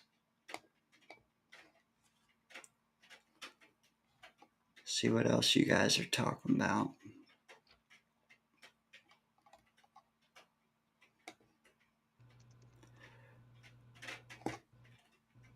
Yeah, fans will be exhausted by the time the Jets play. Bro, I don't know. Our stamina. I mean, we've been you cancel out those Murphh is there we go. Yes, sir. Dude, I think we've proved our stamina. When you consider they gave us 4 plays last year and we didn't jump off a cliff, we've just put in another 11 months and ramp back up again. I don't know if I can do it again, should that happen again, but I did give them the past 11 months, so I think we've proved our stamina. Oh, BMAC is sitting here watching his team. I forgot. I think we've proven our stamina like in these streams too. How long have we gone? Like 6 hours before putting in some Bobby Midnight times there. Jeez Louise. Is this game good or what? I'm seeing mixed reviews. It's back and forth, I'll tell you that. They have 50 points, and it's only 5 minutes into the second half. 2-point game. Yeah, so much for betting unders on all the first games of the year. Huh. I think the past 2 drives, one from each team, were both over 70 yards. The Eagles did it in like 2 plays, and then the Packers did it in like 5 or 6. So that's interesting. I knew I should have drafted that Jaden Reed. Dude, he had the very first one too. Yeah, they like him. We talked pregame rituals. What? So did you see that Belichick thingy? The where he was talking about the Jets players like Brees Hall and stuff. I did, and I tell you right now, like anytime that I hear Belichick, and obviously he's been out there a lot lately. He's been on McAfee a lot. I think he's even got some like his own show and things. Anytime I hear him say anything positive about the Jets, I just get this look on my face. You know, like I cannot stand that motherfucker, and I don't even want him to say anything good about the Jets. Like it drives me nuts. Like he tortured us for years. He hates us. He doesn't need to be speaking good on us. He needs to just next question it because like I don't want to hear it. Like get your ass back in the NFL and we'll spank you again. Like come on. But he did bring up some good points. Yeah, he could tell me the kindest thing on the planet. I don't think that I would care or take it without thinking he has an ulterior motive or he's like, it's whatever. I'm just not like I don't need to hear it from him. I really don't. Modine, though, you're always welcome here, brother, because like I said, I appreciate people who put thought behind their comment. Like if you see a paragraph from Modine, it's a sound argument. It might not be one you agree with, but it's a sound argument. Well, I mean, anytime you're being negative about the Jets, it's kind of a sound argument because we've always lived up to those expectations, But I think that I think Modine will change his tune after this season. That's what I think, and I think that we'll see him for what he is, and maybe it's him just being a realist, or maybe he's just being a battered Jets fan over the years. I don't know. Maybe he's not even a Jets fan; he's a troll. I don't know, but we'll see. Either way, he's welcome. You want to do Collins? Other people in the chat. Why not? Chop it up with us. Do you want to do Collins? Sure. If you want Let's to. do it. It's been a while.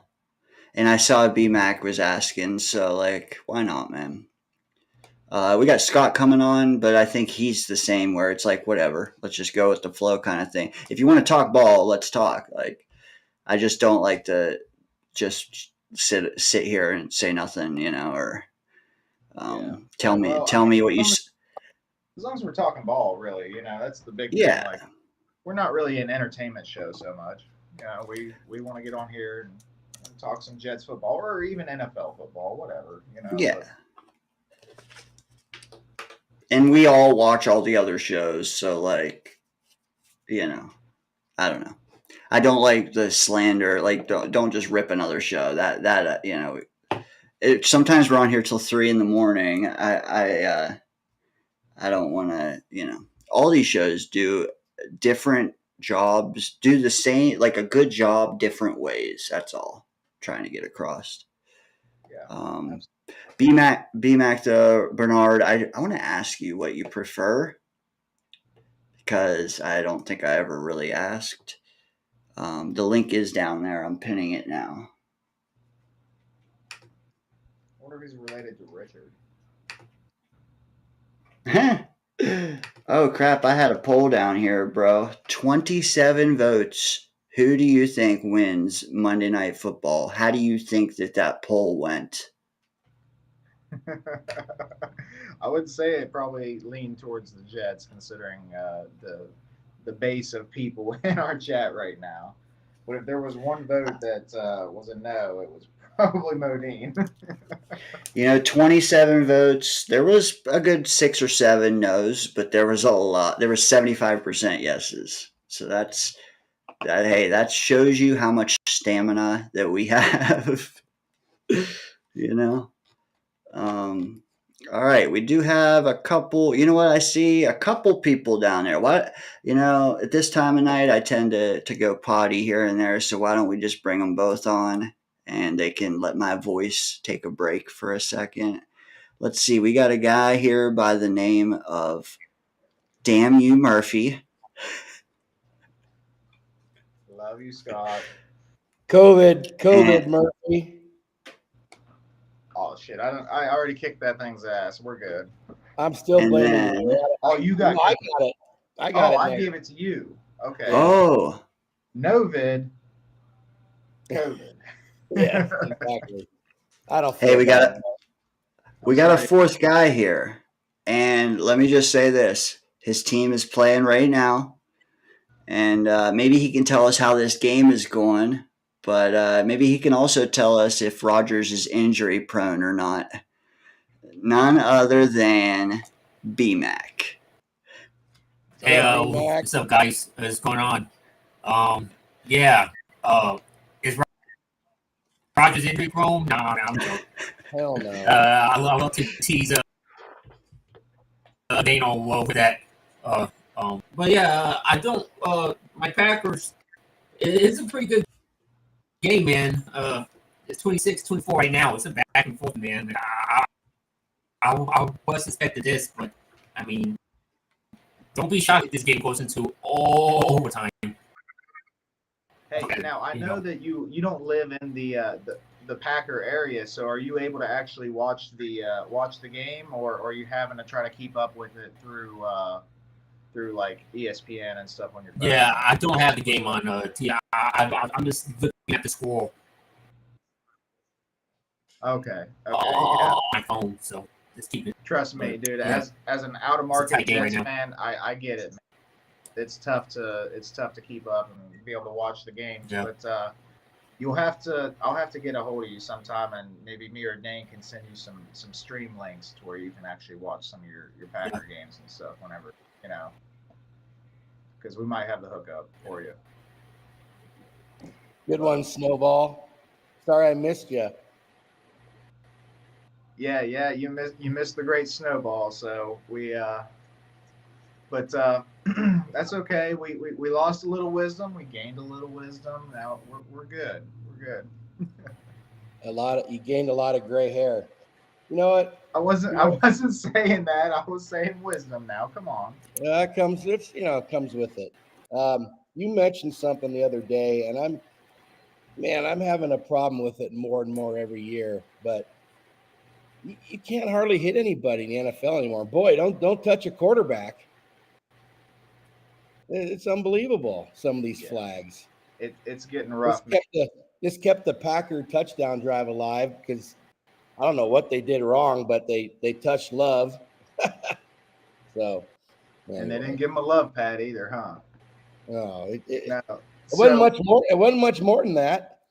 So, what really solidified my worry with that? I mean, with the way the NFL is going, as Jet fans, Josh, now that Rodgers is the quarterback, y'all are going to be getting those a ton too this year with the Packers. Yeah. Hopefully, we start getting those calls too now that we have a star back there behind center. But one thing that really solidified my views on how the NFL is getting really soft last year was our Chiefs game, right? So I don't know if you guys remember, but there was a point where Mahomes had rolled out to the left and he was heading towards kind of like the sideline, and DJ Reed came flying out of nowhere, and he had a clean shot on Mahomes. He could have took his head off, man, and he just sidestepped him. He didn't even try to tackle him, dude. He was coming too fast at him, and he just decided not to do it because he knew that no matter where he hit him or how he hit him, he was going to get a penalty because he was coming at him with too much steam. You remember that, Scott? Yeah, it's terrible that they even have to think that way, but I don't know. Just where the game is now. That's how the NFL wants it. So what are you gonna do? I don't think you need to be as skilled a quarterback to play in the league as you once did. But it's the way it is. It's a different type. BMAC, let me ask you a question. Nate here has a question for you. Is this true down here at the bottom? Come on, Nate. My question is that. Yeah, I still write for my Packers. I write for Jets in my Packers. Matter of fact, I forgot a Packer hat right now. I can put both on if you want, Nate, to let you know. Hey, you know what? I get it. You're watching the game, aren't you? It looks like it from down there. No, I don't have it on my TV, so I'm just watching it on my phone. You're following it. Yeah. That's what I mean. It's not like you're ignoring it. Yeah, I got you. Unless you got Peacock, yeah. Well, like Daniel said, there's other ways. You just got to be able to tolerate pop-ups and crap, which kind of stink. But But yeah, let me ask you this. Well, BMAC, who did the Packers play week 2? I think they played the Indianapolis Colts week 2. Okay. Yeah. I mean, from what I've seen tonight, Love looks like he's picking up where he left off a little bit. Yeah. It's in week 2 is in Green Bay. So.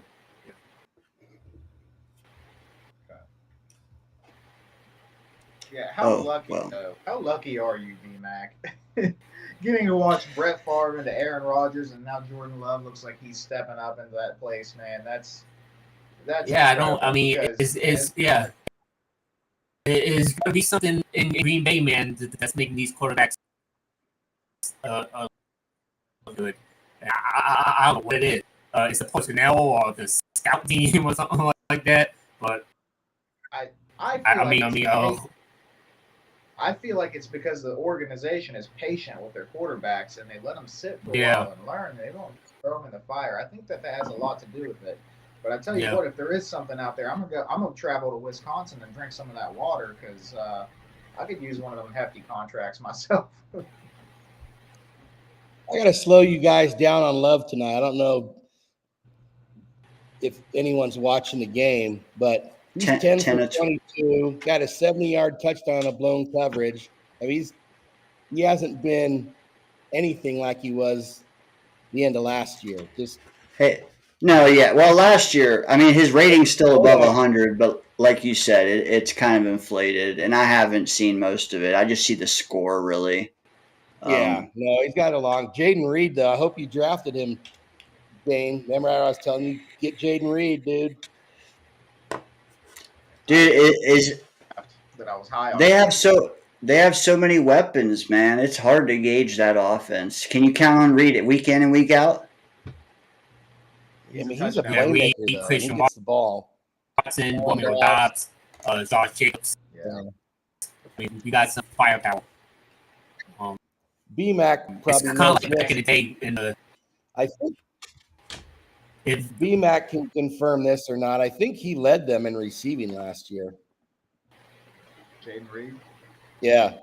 Is that true, BMAC? Do you think? Yeah, I remember back BMAC in 2010. You know, when Rodgers had Greg Jennings, Joey Nelson, Donald Driver, he had Jermichael Finley, who was underrated tight end back into, and then the injury with him. Like, Rodgers had a ton of weapons back in those early 2000s. And of course, you got Devontae came in at the end. Of course, Randall Cobb, and then. So, BMAC, it looks like you're getting some lag. So let me just ask you a couple questions before we let you go. Yes, sir. What do you think the Jets will do on Monday Night Football? And who scores our first touchdown? Well, first of all, I'm excited for Monday. I'm excited for number 8 to get back there on the field. I'm excited for him to sling it. One thing I do want to say that a lot of people were saying, well, the Niners are Rodgers in the postseason. Yeah, in the postseason, if you want to separate postseason and regular season, postseason he's 0-4. The 49ers do own him in the postseason, but in the regular season, his he has he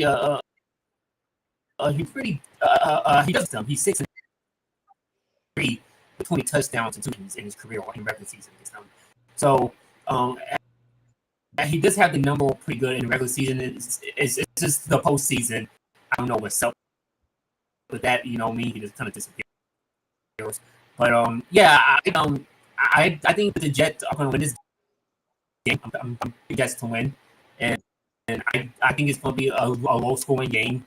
I think 23-20. Rodgers does his famous 2-minute drill. And I think who gets the first touchdown? I'm going to say Garrett Wilson, man. I think Garrett Wilson gets the first touchdown. Probably like the like a 75-yard, and Garrett takes it to the house. I love it, man. Hey, good luck to your Packers. I just saw it. Jordan Love I think I gave him the kiss of death because I said he had 103 rating and boom, he throws an interception. But dude, BMAC, I would have kept you longer. You just had a little bit of audio problems there. Good to have you call though. Always. You know, for sure. How many Aaron Rodgers games has that guy seen? You know. Yeah, more than all of us probably. And you know, it's fitting for his choice to. Well, maybe not you, Scott. you're a little closer in that area, but anyway, it is fitting though for him to choose Garrett Wilson because a lot of what he had seen most recently from Rodgers was Rodgers to Devontae, man, and that connection was just electric. And I think that BMAC is seeing a lot of that in Garrett Wilson too. Like I think it's kind of like the reincarnated version of that. So he could be right, man. He could be right. I was leaning a little more towards Brees, but it's hard to say. We got a lot of weapons on that offense. What do you think, Scott? Who's getting that first touchdown? I got a hot take on this one. All right. Michael Carter on an interception return. Fucking let's go. Let's go. You know that's my guy, man. That's the glue to our defense. I want him to get out there and prove, hey, this is why I'm the highest paid nickel in the league. Let's go. I'll take that.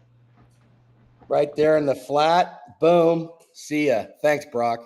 And no penalty this time. No penalty overturning it this time. There's Barkley again. Dude, I like that. Yeah. I hope it's sauce, but I'll take it. Sure. Either one would be fine. Who do you have? I'll be happy if Sauce gets his hands on the ball and holds on to it. But he may not get tested either. So we'll see. When you have other weapons to go to, why bother, Yeah. I think the Sauce, like, not getting picks, like the Sauce, like, bad hands take is a little overblown. Like, I mean, how many times has he had him hit him in the hands and dropped it? Like once or twice. Like, it's not like this has happened 7 times a season for the past couple seasons. I think generally what Sauce does is he locks down his guy.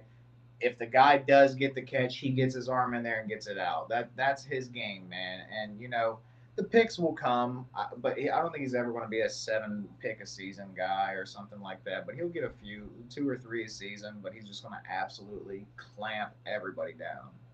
But when they're there, you got to get them. Like that Dallas game last year, that was a touchdown. I mean, you got to get that.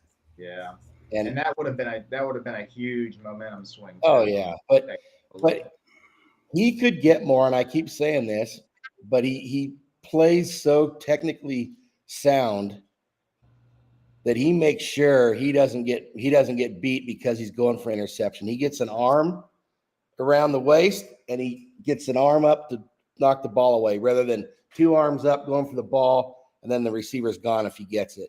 So he's bad at it. No slight by me saying that at all, but he plays and watches like the receiver's eyes.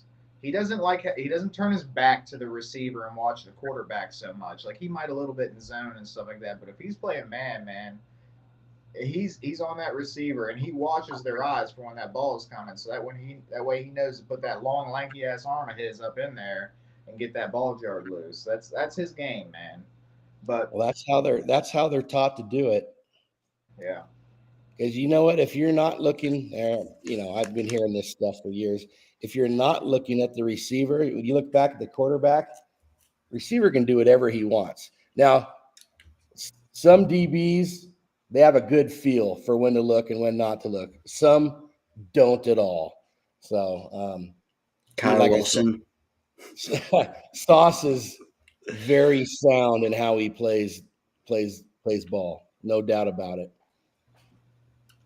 I don't know how much you heard about when we were on with Snowball, but do you real quick want to tell us who you think has the most sacks for us this year and the most tackles? Well, I'm going to say, okay, first let me ask, because I was working all day. That's why I'm late. And then now I found out I got COVID also, but has Reddick signed today? No, but there's a report, and by the way, I looked it up, Dane. I don't know if you saw where I'd sent that to you or whatever. It's not so it's Michael Lombardi saying it, which I can't stand that. Yeah.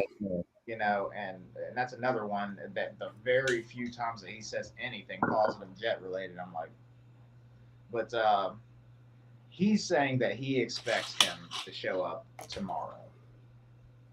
And I don't know what basis that's off of. Now he is an experienced guy. He's done like what up, boys? Things like that. You know, I don't know if he was a GM or not, but I know he's been in the front offices and stuff. He knows how things work. He might be right, you know, but right now that's just kind of a rumor. So as of right now, no, I'm not expecting anything. So whispers, I would call them. I'm gonna say Reddick, because hopefully he's there, and if he leads the Jets in sacks, it's gonna be a damn good season for that defense. If I knew he wasn't gonna be there, I would say JJ, and I'm gonna say Quincy with the most tackles. Okay, I'm the only one on Mosley. You're the only one with Reddick. Snowball, Dane, and I, none of us went with Reddick. I think we're all pretty, like, we're not confident that he's going to be here anytime before, like, week 4 or something, you know? Yeah, and he still could lead them, but I'm over the whole Reddick thing. But yeah, I understand that. I'm just trying to will something into existence, and him rushing the passer for the Jets would be awesome. You did say that it's going to be a phenomenal season for our defense, and Reddick is our sack leader. What if my guy Will McDonald is our sack leader? You don't think that's Will McDonald's going to get 10 plus sacks?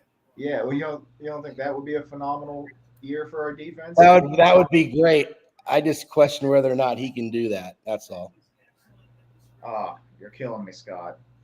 Well, hey, I hope he does, but he's got to learn something besides the spin move. When he gets a move out of the spin move, watch out. He has more than just a spin move. Yeah, I agree with me, but at the same time, White Freeney made a killing off of his spin move throughout his career. He gets around the corner very fast. He's got good bend, good speed. When he's bending around the tackle, his shoulder's almost touching the ground. That's how low he gets. It reminds me of a guy on a street bike in those races, right? You know how they're like basically touching around. He's a freak. Yeah, I agree. But Freeney also could bull rush somebody, fake that spin move, and power right through him. Yeah. So that's true. I would pick JJ before him, but hey, 10 sacks, give it to me. I'm curious to see how our guys are going to play, our defense going to play without Reddick. Dude, we're 72 hours out from halftime. It's like, oh my God. It's coming. Great, we could see like 4 or 5 guys get a sack. Like, I don't think Quinnen is going to be sack free. Like, dude, with Kinlaw, I think the ceiling with Kinlaw next to him is much bigger than the guys last year, I feel. I just think that him and Kinlaw can get a bigger push in the A gaps than anything Quinnen's ever had. Yeah, I do like the pairing. I do. The more I think about it, the more I like the pairing of Kinlaw and Quinnen, because I feel like Kinlaw brings something to the table that we really haven't put beside Quinnen yet, right? I think Quentin Jefferson and Sheldon Rankins and stuff, they kind of won with a little bit more like speed and technique of getting past the guards, right? I think Kinlaw is just an absolute monster, and he's just, and especially they're saying he put on a lot of muscle too, and like I think if you put a guy that's that powerful beside Quentin, what are you going to do on the interior offensive line? You know what I mean? Like they're going to get pushed back. You know, you're going to try to double team Quentin, and then Kinlaw is just going to be running over the guard in front of him, like. And then you're going to be like, oh, this dude's really strong. We're going to have to double team him. And then Quentin just blows through the line himself. So what are you going to do? I like that pairing a lot, actually. The more I think about it, I think it's scary. Going to be successful. It's scary, man. It's going to be good. We're going 20-0, baby. I just heard someone on NFL Radio today, Murph, talking about Kinlaw calling for him to have a big year. They think he's going to go off this year. So once again, let's hope. We've seen it. We've brought in guys that were like uber talented, that had like maybe some minor success or maybe a little underperforming from what they should have done. And they've come into this defense, and Saleh and Ulbrich they mold them into a successful like player, you know. So I don't see why not, you know. The only thing that does make me that I do think about is a lot of times it takes more than 1 year for them fully to do it. But I mean, we did see like a good year out of Quentin Jefferson last year. So maybe for a guy like those guys, maybe it won't take a year. But like Packers just keep dropping the ball, man, all game. They're blowing the game. Josh Jacobs can't do straight. That was it. Barkley has 3 touchdowns, 2 rushing, 1 catch. Whoever has him in fantasy is a happy guy right now. Damn. This guy in one league does right here. Does he? Yep. Scott does, yeah. I got Christian Watson and fucking Josh Jacobs, and Josh Jacobs can't do anything. See, I was high on Josh Jacobs too. I didn't pick him in any of my leagues, but I thought he was going to have a good year. But I don't know. I was kind of thinking going into this season. Now, obviously, it's not looking like it if the Eagles are playing well right now. But I was kind of thinking that Sirianni might end up getting fired by the end of the season if they don't perform well. Yeah. Like I could see it. Oh my God, he missed that. I know. Doinked it. He missed that. I agree, Murph. When it rains, it pours.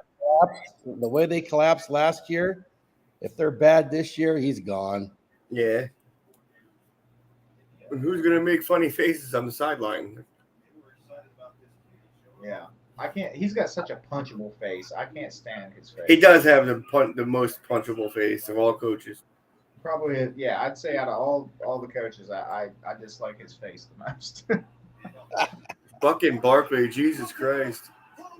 Dude, Saquon. I stayed away from Saquon because I was just worried about his injury history, man.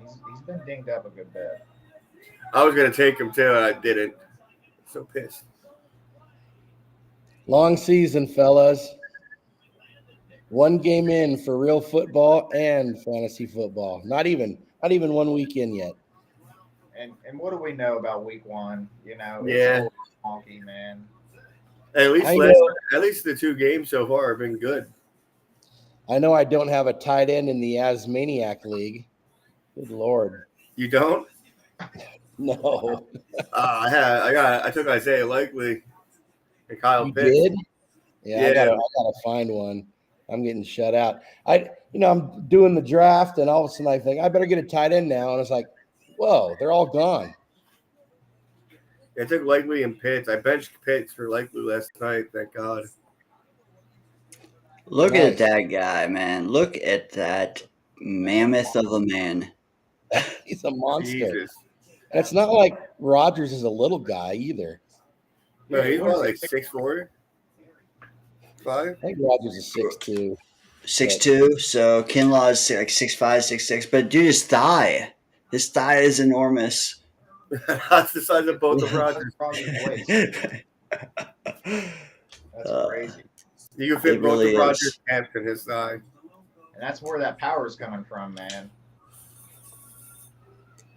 those thighs are going to be pushing. I'm excited. Alan I'm and excited. Alan in the house. He says, Oh no! welcome, brother. Reddick What's up, and his Al? agent has money on the under sacks Monday night.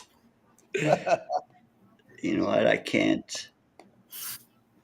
Here, let me take this off. If There we Alan's go. here, they can't be far away. Wouldn't that be something though if like Reddick during this holdout gets popped for gambling? That would be pretty funny. Wouldn't that be the most Jets thing? Like, Yeah. How stupid would you have to be, man?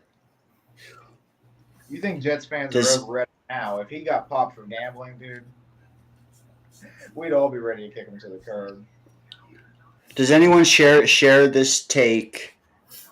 So, okay, I'll let you guys roundtable style. Alan believes through his heart of hearts that Joe D is a mid GM. What do you guys like? Is there can you see where he's coming from at all? But regardless, what is your take on his performance thus far? It's been decent. It hasn't been horrible. I think he's done a great job. The 2022 draft was phenomenal. He missed on Wilson, which is his biggest blemish, I think everybody would say. But, I mean, everybody had Wilson at number 2. Shanahan wanted him. It's not like that, anyway, that's what I'm talking about too. So you can't really hang that on him too much. But from what he took, the team he took over to the team that's about to take the field on Monday, yeah, I'd say he's a good GM. I think he's good. And then you see who we took in this draft with Will McDonald's going to break out this year, and who we drafted, and then this year we still got Olu Fashanu. We still got good players. We got Braylon Allen. He's a good drafter. His 21 draft not the best, but I mean, calling him a mid GM, I think that's a little harsh. I think he's a good GM. I don't think that he's like a top 5 GM or whatever. And I wouldn't say that. I get what Alan's saying is like the record is the record. I understand, and that's why I would never say that he's like an elite GM and we need to sign him to a lifetime contract or anything like that. But all GMs on the quarterback, and that's been the biggest kick in the nuts for Joe Douglas. He missed on our quarterback, right?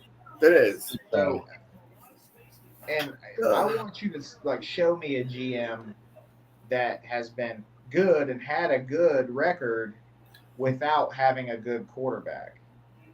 Because that goes to coaches and GMs, man. If you don't have a quarterback in this league, you're done. You're going to get fired eventually. So that's what it boils down to. So that's why this season is such a big deal, because we finally have some competency at quarterback. Even if Aaron goes down, Tyrod Taylor's decent, we can at least see the team that Joe Douglas and Robert Saleh have built and see what they really are, with some competency behind center. So I think that as is said a lot, you got to put nuance to it. You got to put context to it.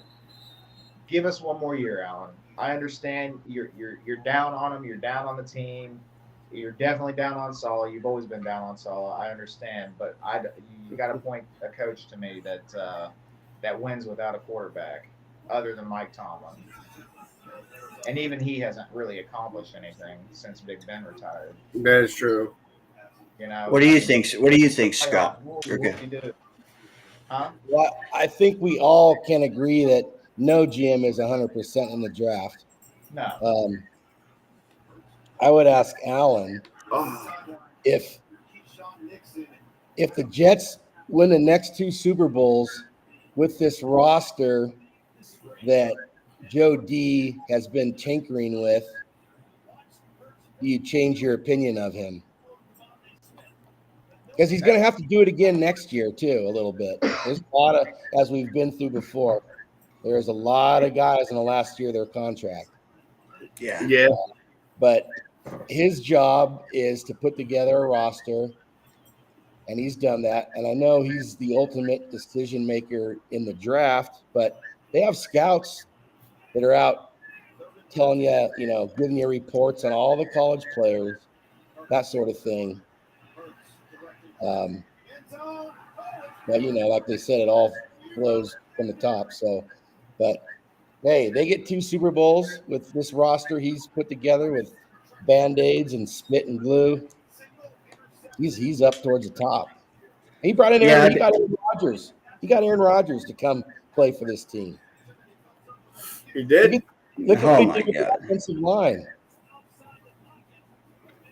Yeah, I'd be curious what Allen needs to see. Like let's get the idea of firing him off the table. What will he have to do in the next 12 months, 18 months for you to change that stance? That's what I would be curious about, because we talked about it earlier. If he goes 14-3, you're still going to say he has a losing record, even though a lot of those losses were weighted by a team first. I mean, regardless of last year, the years before last year, we didn't even really expect to have a winning record in some of them. So,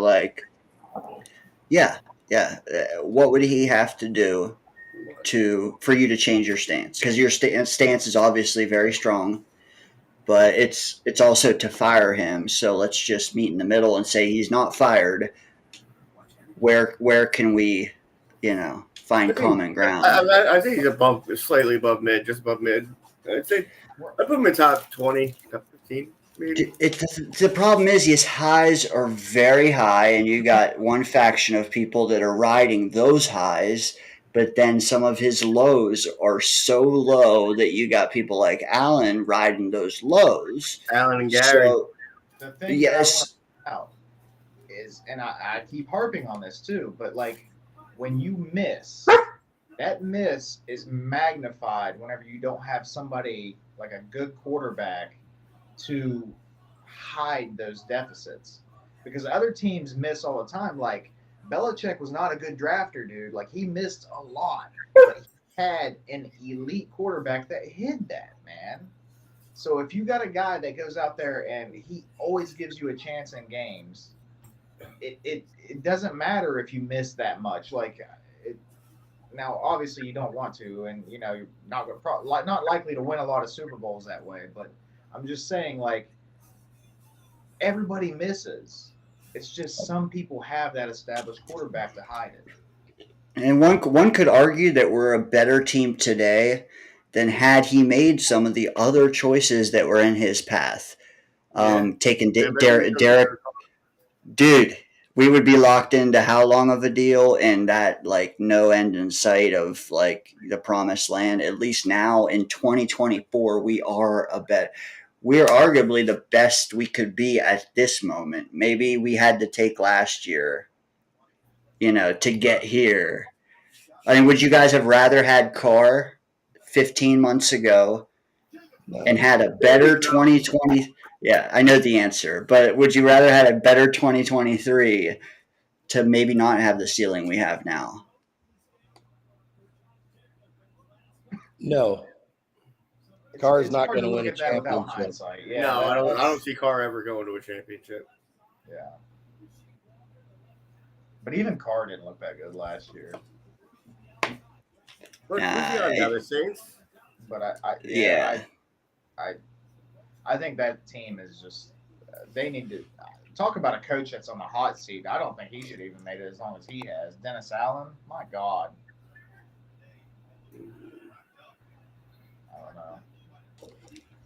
Dude, all I know is Dennis Allen or Robert Saleh is your coach. Dennis Allen or Robert Saleh. I know. All I would say, there's 25 on YouTube, another 10 on Twitter. I just like to say, glad you guys are hanging out with us. Hit the like button. We got a strong 4-man panel, so if you have some jet-related questions, throw them in the chat. I agree with Allen on that one. I much rather would have Becton over Wirfs. Wirfs over Becton. I agree with him on that one. Yeah, well, I'm sure Allen was saying it at the time, but it's easy to say now. Yeah.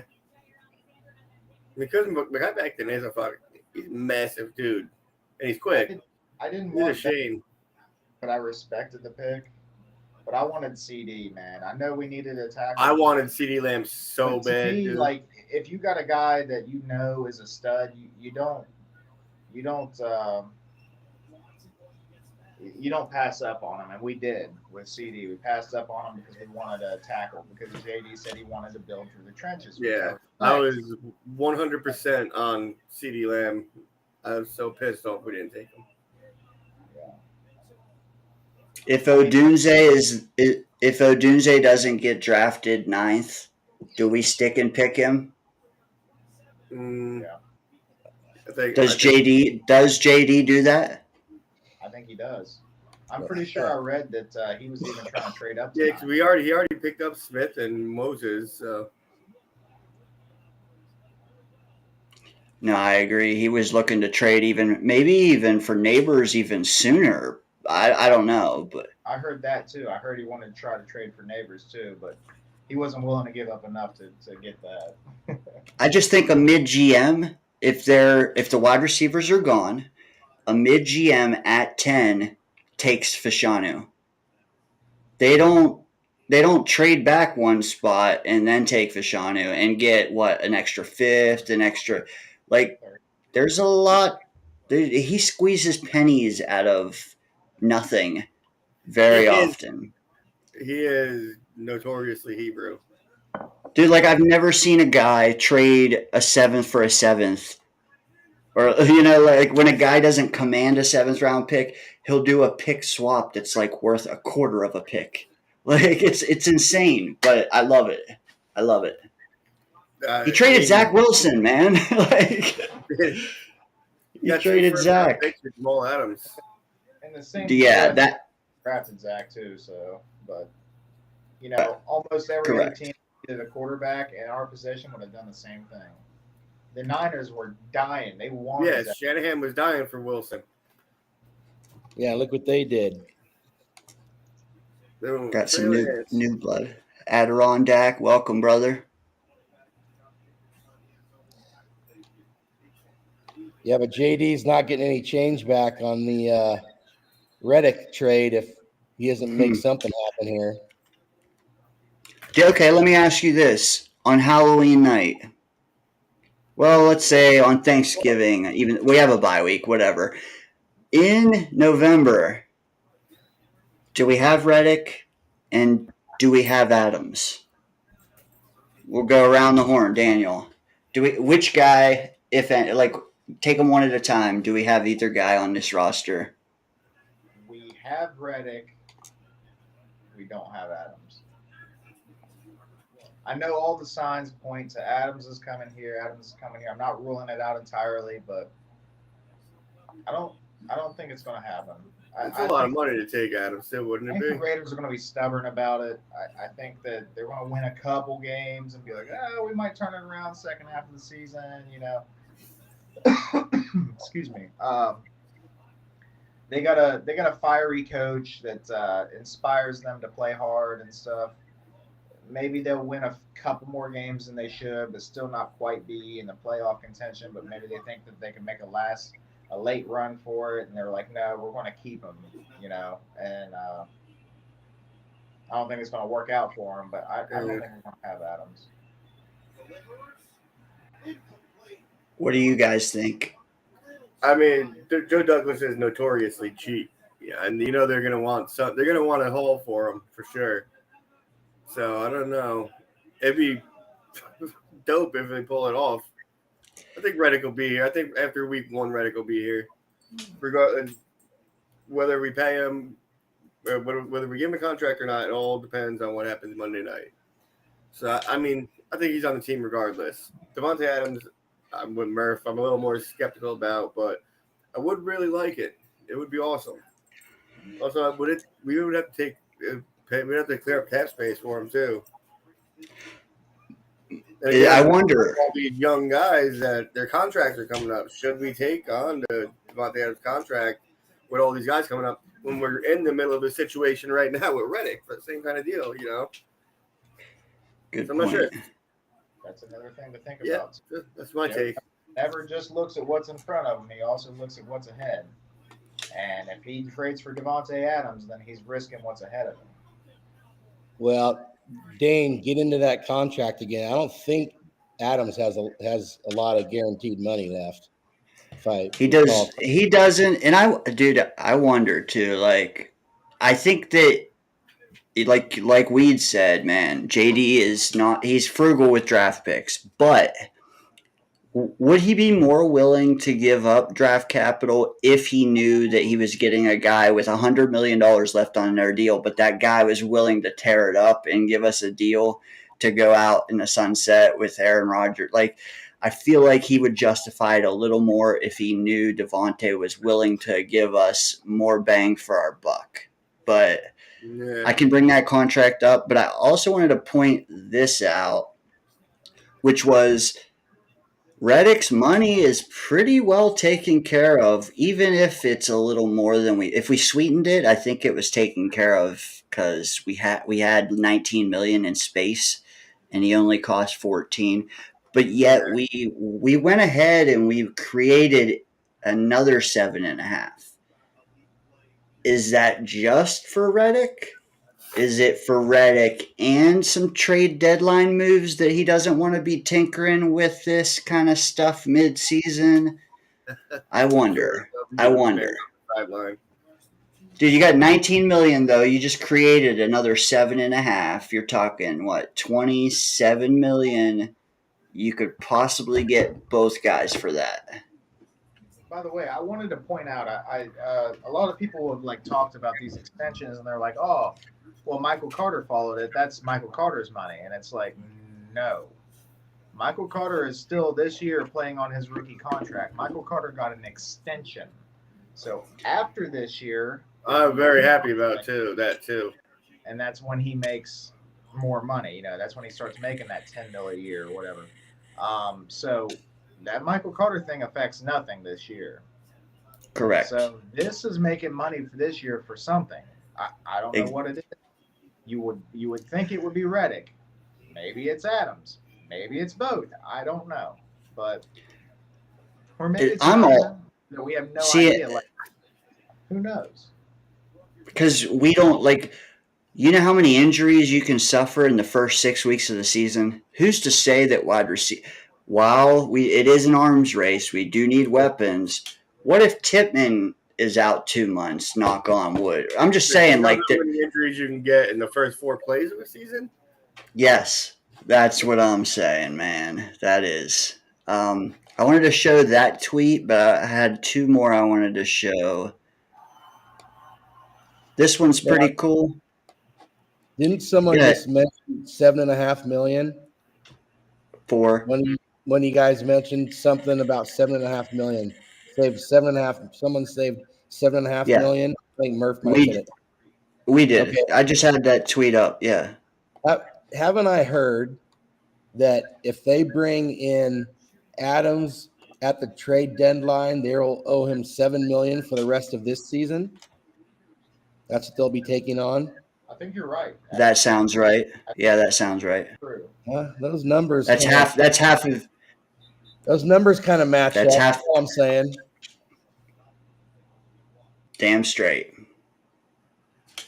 But we don't know that he's our biggest need come Halloween. But agreed. Sure. We have the opening is now there, and we have an extra third. We the people. Which will help offset the frugality of JD. Like, we traded a fourth that became a third that could become hey, let's not get ahead of ourselves. But what we're saying is we have wiggle room, whether it's anywhere. Personally, I wouldn't mind Jacoby Myers from the Raiders if we're calling them, because I think we needed a better deep threat. But I'll still take Adams. I wouldn't be angry with Jacoby Myers at all. Dude, he's a beast, and he's young. What do you guys think of the people who say we should trade Reddick to the Raiders in that deal for Devontae? What do you think, whether it happens or not, what do you think of the deal as, like, the premise? I mean, if it's a straight, I mean, again, it would depend on how we're doing, how our defense looks. But Yeah. if it's like a 1-for-1 straight up, I mean, I wouldn't hate it. Like if McDonald and Taylor, everybody's playing really well, I wouldn't be angry about it. I don't see it happening though. Well, it'd be nice to have someone here who wants to be here, if nothing else.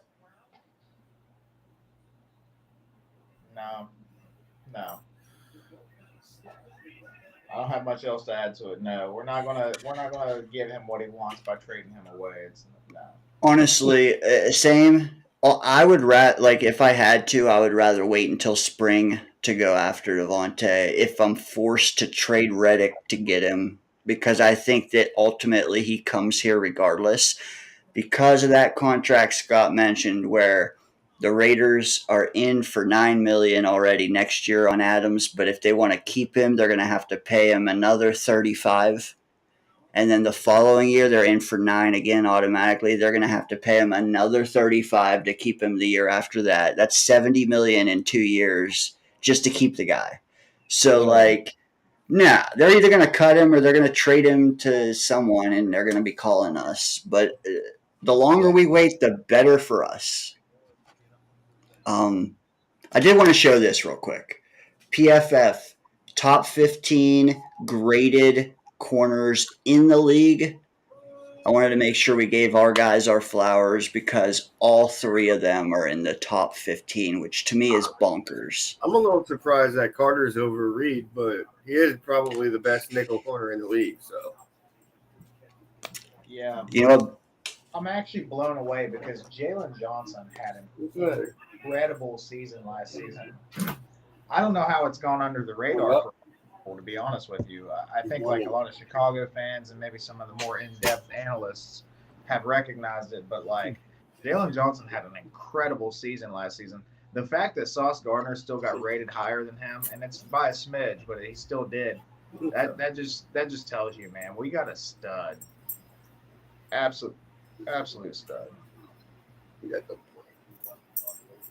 I will note though, like that Buffalo somehow also has 3 guys in the top 15, which I find a little that's shocking to me.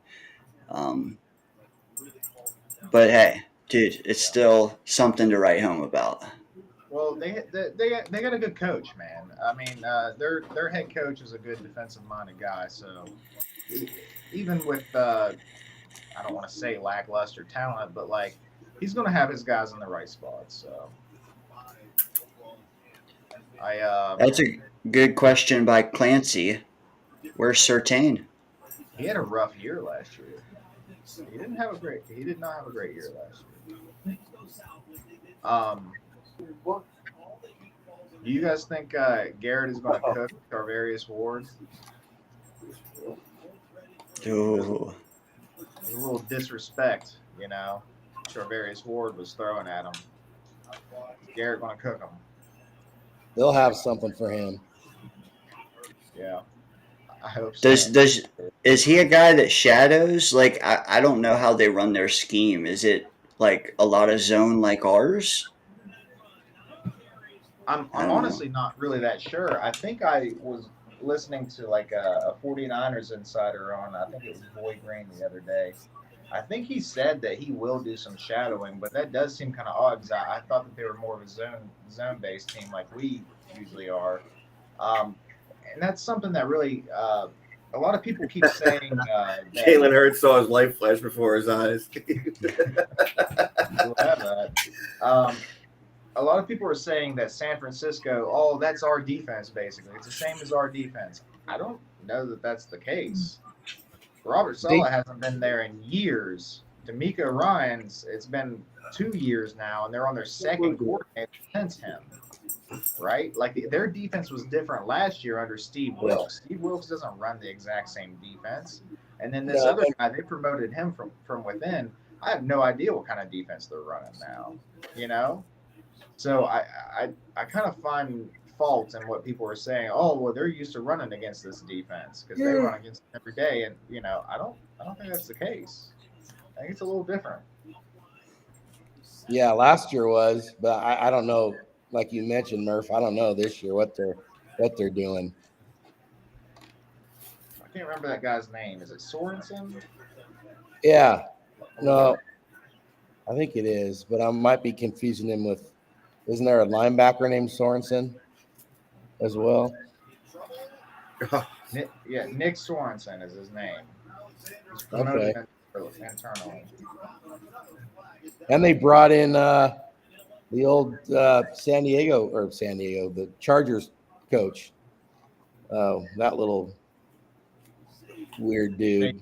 Yeah, he was made all the bad decisions. There's Becton giving up a pressure. Shocker. I saw someone mentioning Bryce Huff has done nothing in this game. I don't know if that's true or not. Someone mentioned it. What number is he wearing? Does anybody know? Fuck the Eagles. Fuck the Eagles. I don't know. Can't remember. Huff. Yeah. Agreed. Yeah, I'm too obsessed with Jets content. I haven't heard his name, so I haven't been able to find his number. Who's got time for anything else? Facts. Wow. Scott Weed, let me ask you guys the question that we fielded earlier. It's a Jets game day. Let's say a primetime game like we have Monday. Do you have a pregame ritual? What will your typical game day look like? We talking at home, at the stadium, at a bar? What? Our typical at home, but you can go to a bar if that's your move, but not at the stadium. Okay. Watching games all day long before the night timer. I pretty much smoke and eat, unless I'm working. But even then, I'm still smoking. So. Well, what's your preferred meal? Like, what do you have a go-to? Wings, of course, man. I like to do a good breakfast in the morning. Eggs, potatoes. I wash all my Jet stuff the night before. Get everything ready to go. Bryce Huff has 1 tackle. That's it. How many reps, I wonder? I'm not sure. Like, is he a 3-down? Is he a 3-down guy? Yeah, we'll find out. Huff is wearing his track number 0. Oh. Is that a hold on Mackay? We're all probably in different spots, but I'm seeing their O-line get flagged repeatedly. Yeah, they got a couple flags on them. Dude, there was like 10 flags in the first quarter of this game. There was a little rusty coming out of the gate today. There was 12 men on the field offsetting penalties. Both teams had 12 men on the field. Funny. That was funny. 12 on 12. And it called back a touchdown for Jalen Reed again.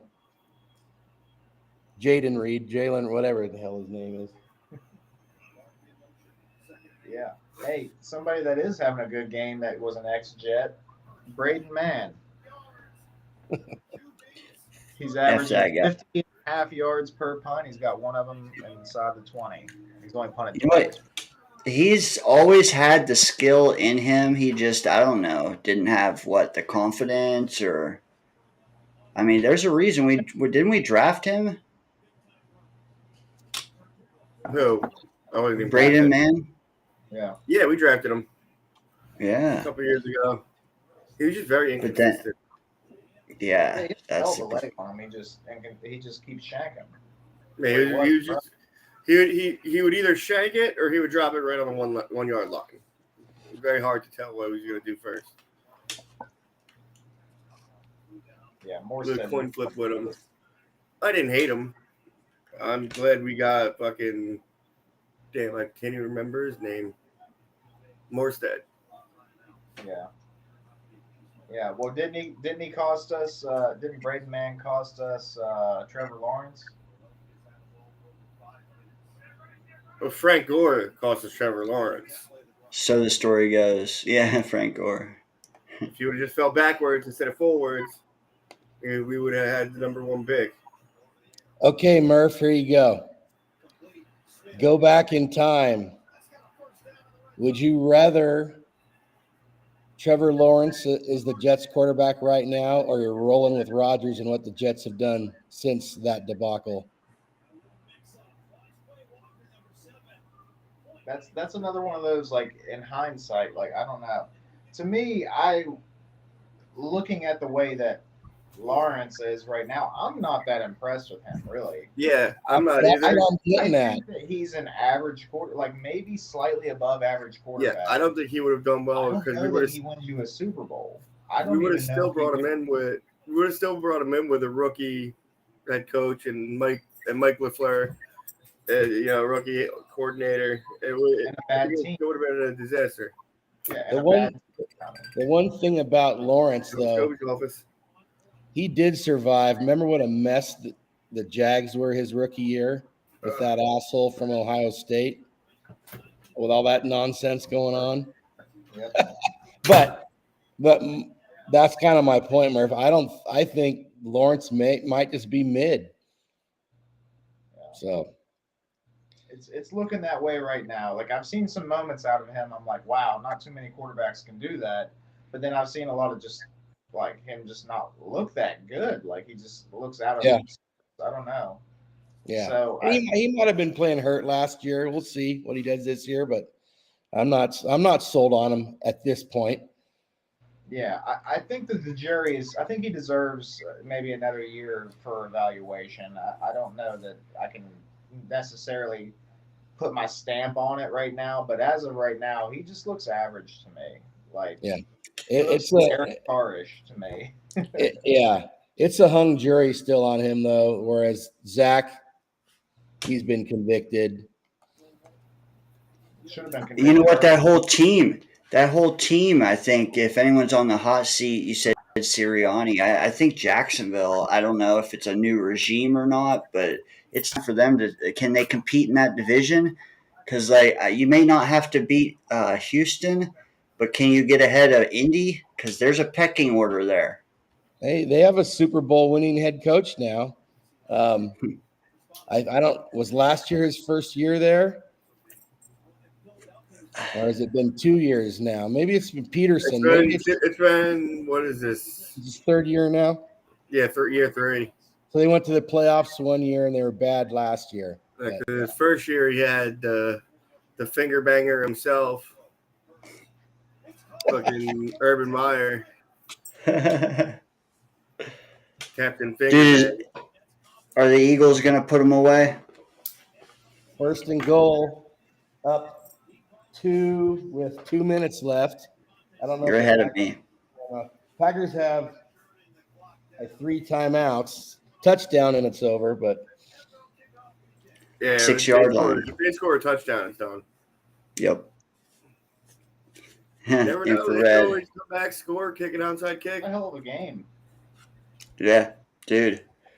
They're at 60 points and counting. And I said it earlier. I'm like, over under should be 65. Well, they might get that. They look like it. I listened to the first half on the radio, and boy, they were saying this is about as sloppy a football game as you can see. I don't know if I would say that. Well, penalty-wise, in the very beginning of the game, yeah. At least 5 turnovers, 4 picks, and then I think Jalen Hurts fumbled at one time, too. Oh, that's a lot of turnovers. All right, let me ask you guys this, just to steer it back a little bit. And without you taking all the good ones, pick one player that you are most excited to watch in the game on Monday night, whether they're a Jet or a Niner, probably a Jet, but one guy. That's all you get. Weed, you can go first. I mean, obviously Aaron Rodgers, but I'm going to go ahead and say Will McDonald on defense, and then on offense, aside from Aaron. You said one guy, Weed. One guy. I leave Aaron out of it because obviously everybody wants okay. Aaron Rodgers. Will McDonald. On defense, Will McDonald, and then on offense, I can't wait to see Garrett Wilson blow up. Damn it, we. One on each side of the ball, he says. All right. Fair.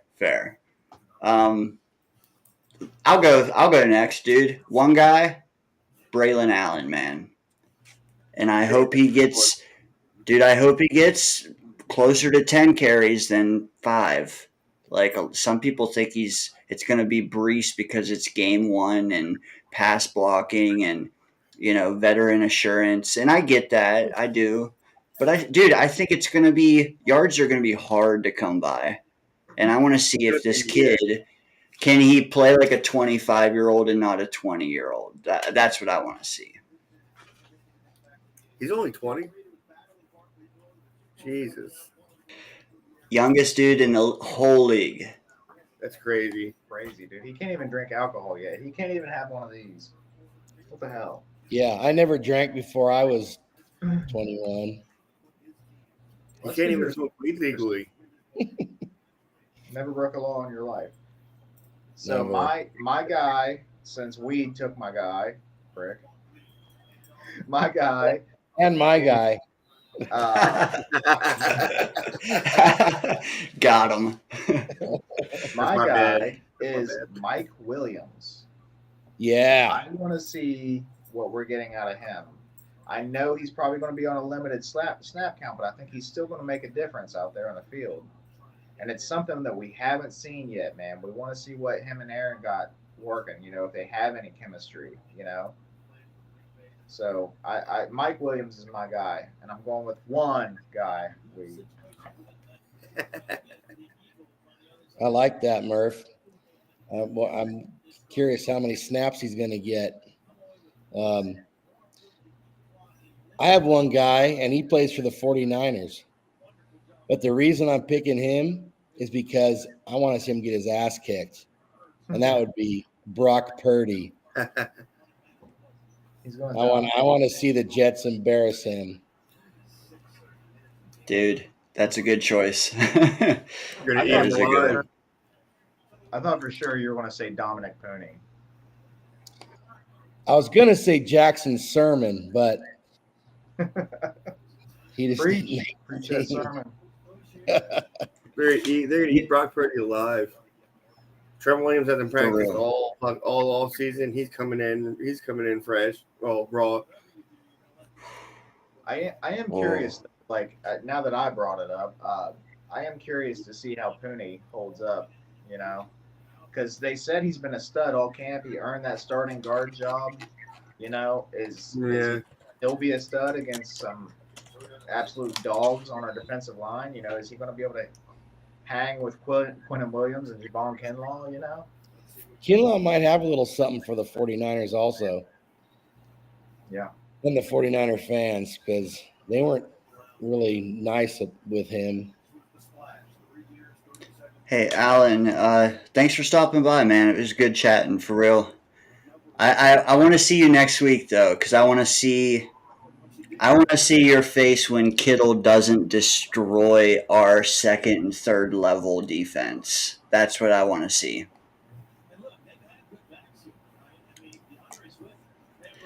I could eat those words. I'm more worried about like McCaffrey, Jordan Mason. I'm more worried about the backside of the backfield in the screen game than I am Kittle. We are notoriously bad against screens. Yeah, even Juszczyk, because they use him a lot too in that. I'm worried about that more than I am Kittle. I think that we'll. Ooh, did they get it? Oh, Tush push. he fumbled it, but they got it back. Was it what was their move on 3rd and goal at the 1? I'm curious. Did they tush push now that they have Barkley? I don't even remember. Yeah, I'm watching it now. They tush pushed. Interesting. They did fumble it. Damn. Oh yeah, that just happened. By the way, Dan, Another- I don't think Alan was going to sleep. I think he was telling Infrared to go to sleep because that could be it. Earlier, I heard him say something about getting up at 7:30. Though that's rough, but that's central. That is Central Time too. So you're probably right. One guy though that nobody's thought of that I'm a little worried about, and you guys know me, is I hope that we all don't rue the name Isaac Garendo on their kickoff return team. Because Get the end zone. dude, he's taken like 5 snaps in preseason on returns, and he already took 95 yards. So Shit. yeah, and we passed on him, and we did a Buffalo, and we said, "Hey, San Fran, you can have the running back. We'll take the running back 5 picks later." And look how that worked for. At least it wasn't the same conference, though. I mean, Nah, true. but but also, are you mad about having Brees Allen or Braylon, yeah, no, I'm not mad about it. not at all. about Not at 60? all. He's going to be our Sean Green. Yeah, Dane you wasn't know what? happy at the time, though. I remember that. He jumped up. I will say I didn't really know. Well, at the time I didn't know who we were taking either, but I didn't know Braylon either. But I'll say, man, this dude ain't Brandon Jacobs. I don't know who is. And I've heard the Ron Dayne comparison, but it's not. That's not it, man. This dude is tall and big, so like Brandon Jacobs to me is perfect. That's a good comparison. Yeah, I almost feel like he's faster than Brandon. So. I think so. I do. He's not 6'4" either, but it's close. Yeah. 27 seconds, no timeouts. I think that is a pretty good comparison. Braylon was on my board. He was pretty high on, like, not that I have him board, but you know what I mean, like guys that I did like going into the draft. I wasn't super familiar with Garendo, so I'm not gonna, I'm gonna sit here and say you were wrong or right with that or whatever. He probably is a pretty talented dude. But I never thought the Jets would go for a guy like Brees, but I also didn't realize the Jets were really switching to that like power gap scheme. Dude, they like rebuilt the whole O-line like overnight into that and took the running back. Like, how many moves did we make up front and in the backfield in a span of like 2-3 weeks that all clicked after we were done? It's amazing. Because we hit free agency, we hit trading, and we hit drafting to do it all. Like, and that's where the mid GM thing, I throw it out the window because it's like, to rebuild the O-line to that magnitude with that level of talent in one offseason when everybody else was trying to do it too. A mid GM, can they do that? That was fucking stupid. And the thing too, like the switching the scheme like that, even after like the tackle additions, like that didn't necessarily mean we're switching schemes because Tyron Smith can play in a wide zone, and Morgan Moses did play in a wide zone for us. Although I think Moses is better in a gap scheme, he still played pretty well for us in a wide zone. So the only telltale sign was Simpson. That was the only one where you're like, yeah, this kind of feels like we're switching to that type of a gap, power scheme. But we still didn't really know. And then when they drafted Braylon Allen, a big back, and then another big back in Isaiah Davis, then it was like, oh, okay, they're serious. They're doing this, and I love it. Because that wide zone was not working for us. I think Brees is better in the gap. 20. Well, for me, they're down 5, and they got to midfield with 15 seconds. Allison has a question here. Does anybody think that they should ban the tush push? No. It's a play. Yeah. Jordan Reed. Stop it. Oh, no. Don't make a rule because you can't stop it. Yeah. Oh, my. Oh, Figure out how to beat it, That's no bueno. As far as I'm concerned, I think that I don't think they're not cheating in any kind of way. How often have you seen like a running back kind of get like stood up by like a linebacker or something, but the linebacker couldn't take him down? And then you We see a saw- lineman come in behind him and push that running back for a few more extra yards. Like, We saw it last night. One of the Kansas City's touchdowns. yeah. It was stopped like at the half-yard line, and then even Mahomes got in on pushing him into the end zone. Yeah. Ouch. Football's a team sport, man. Even if you don't have the ball in your hands, you can contribute, you know? So, Damn. With 5 seconds left in the game. it is a good talking point, though, Allison. Appreciate you bringing it up. Yeah, facts. Love, man. Daniel. I think you're the only one not watching. Just know that Love has been down on the field for a good 90 seconds here. It looks He's like his just, shoulder could be It hurt. looks like it's his foot. It twisted real Was it? really awkward twisted underneath him. Somebody rolled over on him. Fair. He's limping off now. Look at his leg is kind of walking weird. It wasn't just him, too. Somebody else. Jay Myers was also injured on the play. They don't Oh, have- look who's sitting in Oh, a yeah. quarterback. Malik Willis. Yeah. Oh, yeah, that's true. They do have Malik. Dude, that's rough though. 5 seconds left in the game. You That's get what I'm hurt. saying. Like, oh my god. BMAC, where's BMAC? Wellness check. Probably Yes, the best. somebody go check on BMAC. Hey, Uh, hey, Jacobs. Yeah. Jacobs has 84 rushing yards and 20 receiving, so he turned He a game made that up. looked pretty rough for him into like okay. I know. Not a great game, but Him or Christian Watson score a touchdown right now. Let's go. Someone will have to ask BMAC if Love is injury prone. Alan says, "Here comes Malik Miracle." Yeah, And I know- on the dirt. I'm watching on Roku on Peacock. You guys are clearly ahead of me. I don't know if you're watching a different way. I'm on Peacock. On your Roku TV though, or No, on my Xbox. 3 seconds. okay, that's Okay, another Hail variable. Mary. Hail Mary time. Not on second down. 2-yard out route. 36 with 3 seconds left, so Yeah, that's where I'm at. Mo, I think you're right, man. If There it once goes. he's got what 9 days till his next game, he'll be all right. But 4th and 10 with 3 seconds. How's this- Sacked. Yeah, he'll be sacked. okay. He didn't even get to chuck it. No. Gee whiz, that's the worst. And it wasn't the next Jet that sacked him. FYI. Good point. Was he out there? I don't know. I don't even think Bryce Huff got any pressures.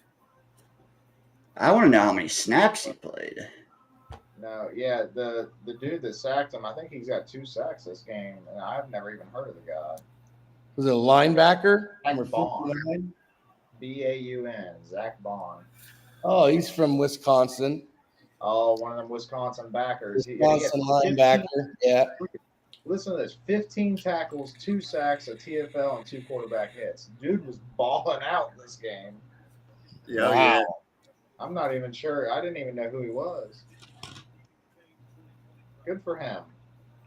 It was a good statistical game tonight, though, and that's where like you said Jacobs had 100 total yards, but if someone said, "Hey, there's going to be 63 points in this game," they're probably annoyed that that's all he had.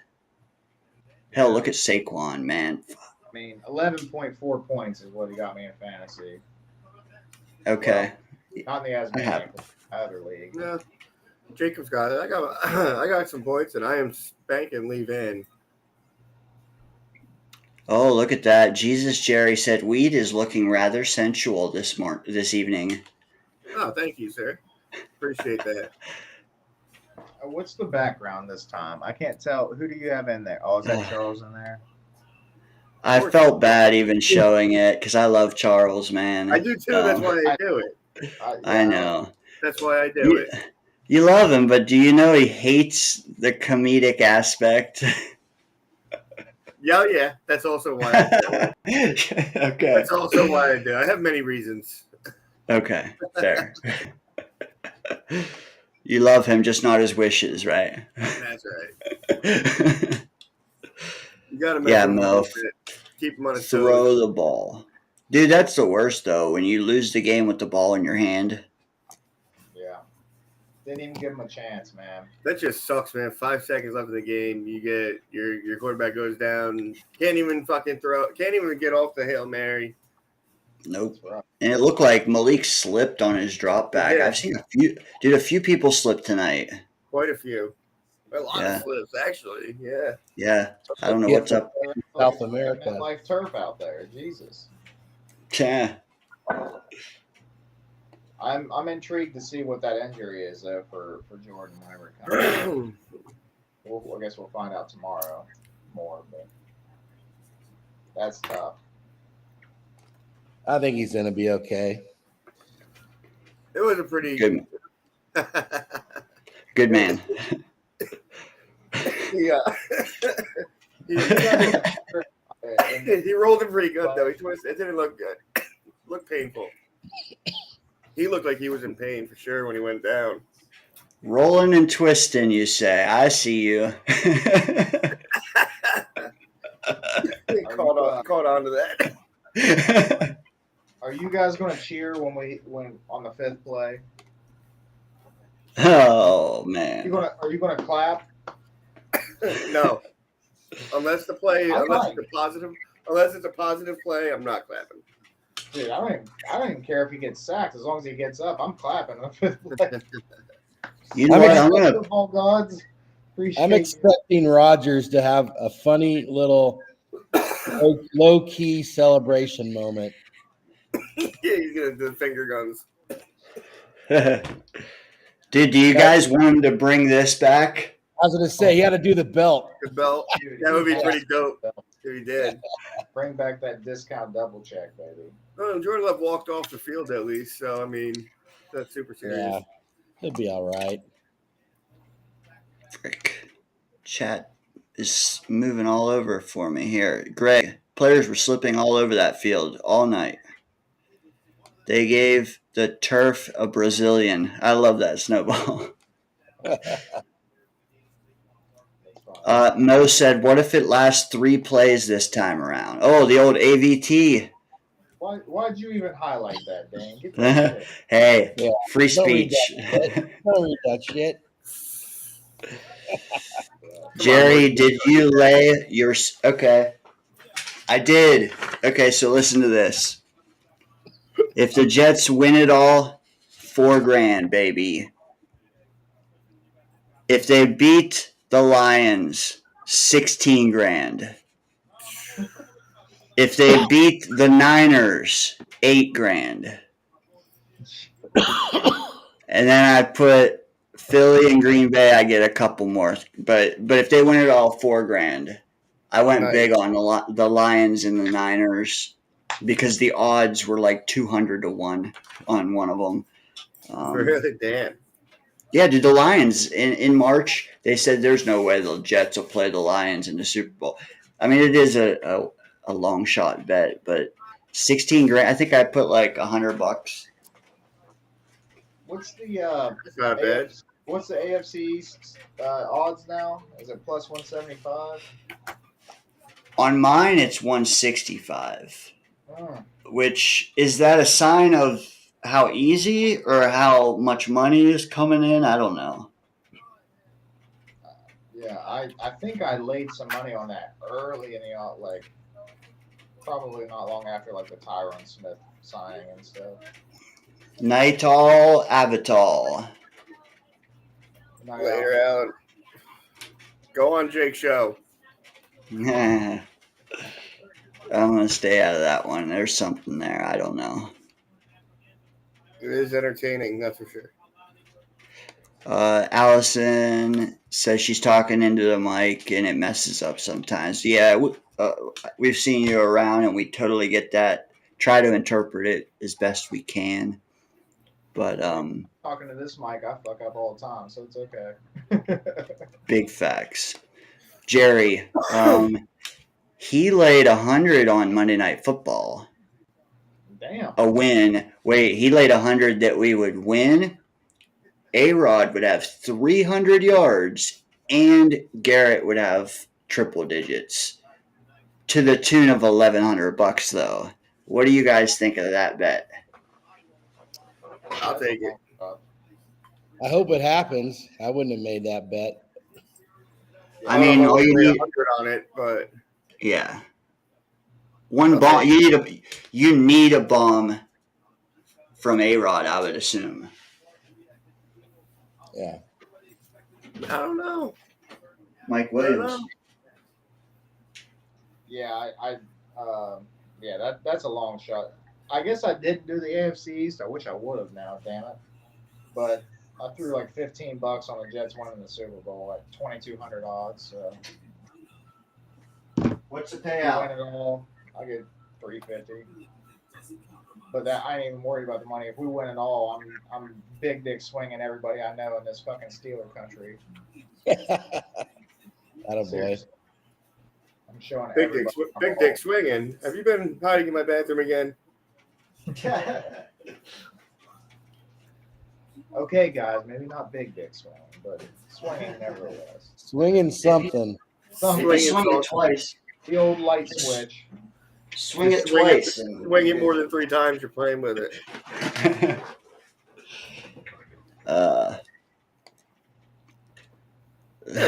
Jerry, I like that. You might. Robert is right. I think it might have been Peter Schrager that did predict the Jets-Lions. I mean, if anybody watched the playoffs last year, you know how close the Lions are. And then I feel like the hard part is predicting the AFC. So that's, if you think the Jets are going to do it, I think the NFC only has a couple options, right? Yeah, I'm wondering, is Schrager a closet Jets fan? Because I really feel like he's pretty positive about us a lot. Yeah. I feel like if you like Rodgers, if you don't doubt Rodgers coming back, though, you probably have that take because of the rest of the team, you know? Yeah, the team is stacked. It really is. It really is. Gary was being positive on Jake's show today, and I don't know, it was worrying me a little bit. A lot of huff talk going on. I really don't hate Gary's takes. Like, a lot of his takes I disagree with, you know, but like, I don't know. I respect him because he genuinely feels that way. Yeah, I don't think he does it to troll. So yeah, he's not really a troll. And he genuinely feels like that. Live in an echo chamber here. That's why I'm always fighting back on Dane. Hey, you gotta have your own mind. I just don't. The only thing I don't respect is the people that just repeat things I read on Twitter. Yeah. Because, like, dude, arguments and good points pop up on Twitter often. Then when I hear someone else say it 2 hours later, the same thing, and they don't even credit that I don't like. But if you thought of your own take and you say it, if I don't agree with it, I still respect it. You know? I mean, I don't respect his take about chicken and pasta. That's just stupid. But I do literally respect my his favorite take. Italian dish is chicken fettuccine alfredo, dude. Like, what are we doing? It makes no sense. But So what's everybody doing for the game? Are you doing anything live here, Dane?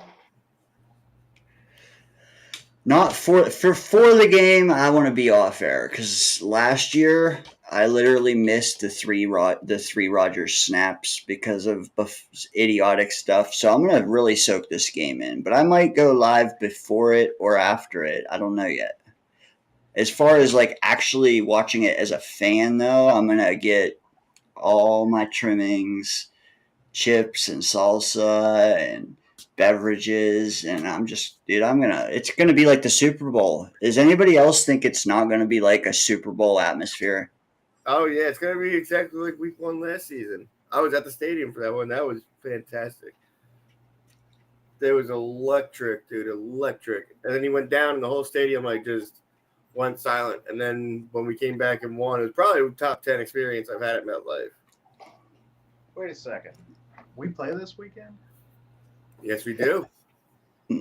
Funny. Yeah, we Yes. don't. I forgot all about it myself. That's why I watch these shows. I'm gonna get in the corner in fetal position and watch the game with nobody else around me.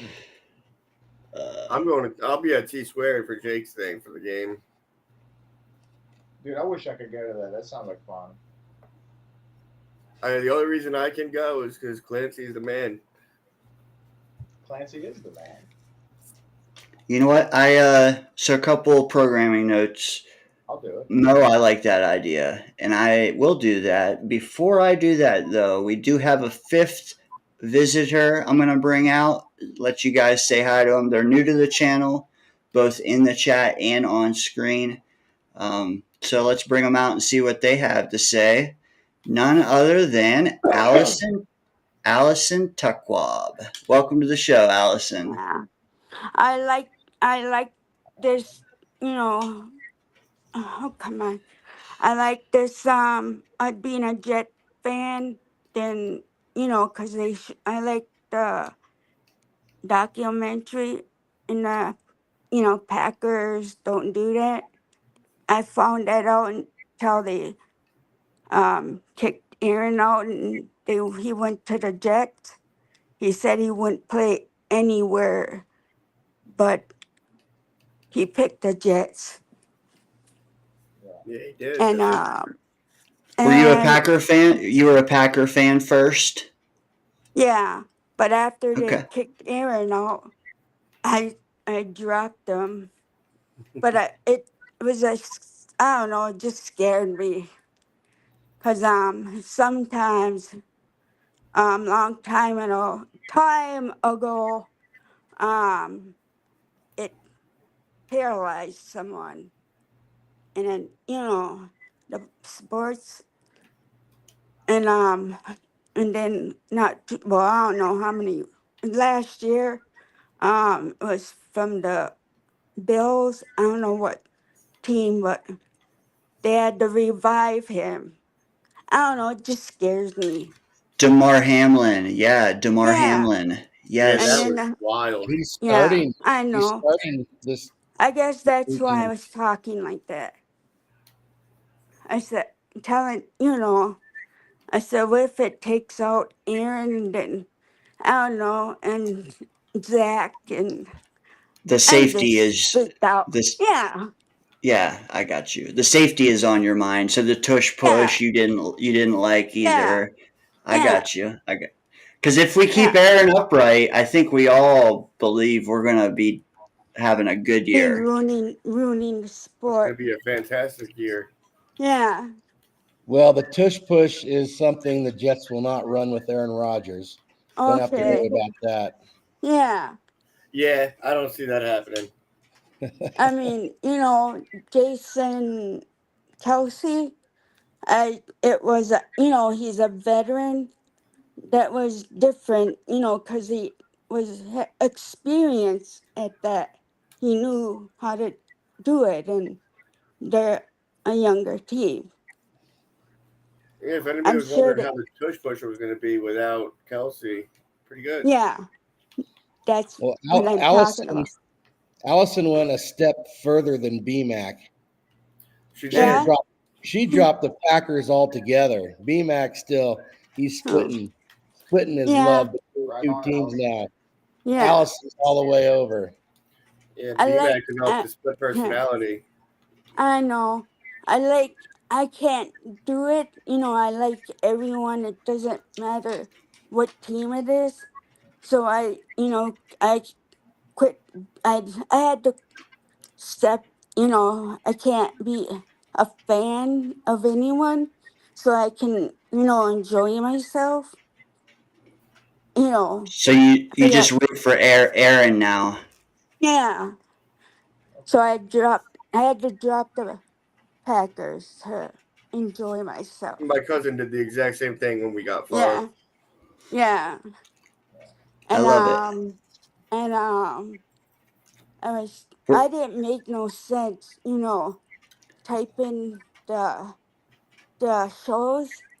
So I was trying to find something like this, and so it'd make more sense. And Hey, we love having you. We do. yeah, yeah, I know. I think we all have, we've all seen you on other Yeah, channels, and yeah, you show that you're one of us. You know, this yeah, is a great community, and you're part of it now. Whether yeah, you like it or not, you're one of us. yeah, Hell yeah. yeah. So awesome. Who do you Yeah, are you going to be watching on Monday night? What do you think will yeah. happen? They're Do you? they're gonna win over 49ers. Yeah. Damn right. That's what's And up. my prediction is Jets 45 and 49ers 25. Zero. Yeah, I love 0. it. I love it. 20-point win. Yeah, That'd be sweet. I'm with it. yeah. Hey, that bet that someone made might come true if that's the score. With the Yeah, yeah. Yeah, yeah, Love it. yeah. No, thanks I for watching. guess, I know you're new to the channel too, so you're welcome yeah, anytime, yeah. Allison. I think Jake, I don't know how much I sent on his. It was for someone that had cancer, and I wanted to apologize for something I Keith, said, yeah. and I'm glad I did this, and you guys can actually hear me. Yeah, and I see you. we can relay that message to Keith too, because he's in Okay. our group chat kind of thing. Yeah. But I think they know that you meant well. You know, I don't think Yeah. anybody thinks that there's a mean bone in your Yeah. body, Allison. So, Okay. Yeah. like I said, welcome to the community. Thank you. Yeah. All Oh right. yeah. I'll let you Hey, guys go. Thank you. well, you're welcome. Hey, we do this every Friday night, so stop back after the game or anytime All and let right. us know what you think of the Okay. next game. Okay. Okay. All right. If I Have a good can, night, I mean, Allison. when I get a, money with a sticker, I'll do that Hey, way if I don't. I have a get good night, 25. Allison. Yeah. Yeah. Bye. See ya. Nice talking with you, Allison. That was a good call. Hey, we don't do this for the money, right? Scott, you know the drill. Yeah, I know. I know. Tell him, Dane. This is our therapy, right? Therapy. There you But we do appreciate, dude. I appreciate fresh takes, man, and I think we all know and have seen her around, and like she Seen her said, a couple times. her voice to text thing isn't that well. That take she just gave was crystal clear, and I love it. We're gonna win. Absolutely. That's all I needed to hear. Now Yep. I really believe it. Bro, the chat's on fire too for her. Great score, awesome. She's one of us. Great score for sure. 45-25. Let's go. Wouldn't that- Hell go. Oh yeah. Oh, we would be insufferable if that happens. Dude, We bro. would be- I know I definitely will be. Mo, follow Allison's lead. That's great. Nice to have you, Allison. Yeah, for sure, man. For sure. Dude, the late night does attract all different, we get people from all over. I should have asked her where she's from. Yeah. But definitely call back. What's that, Daniel? There'll be more opportunities. Facts. When we're celebrating victories. Dude. Hell yeah. Hell yeah. Well, okay, let me ask you this. Mo wanted me to ask you guys who you think will win certain games. While I pull that, let me ask you, what is the most losses? I don't know. Take it for what you will, but I do feel like we have 5 or 6 coin flip games. Do you think that this team, barring catastrophe, let's throw that off the table. But if this team is whole, what's the most losses you see? I do Six. five, six would be probably the most that I wanted, that I would be happy with. But I still think undefeated.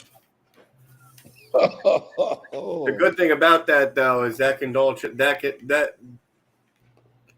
be true or completely false in week 1. Yeah. I don't have to wait long to see if I'm wrong. Yeah.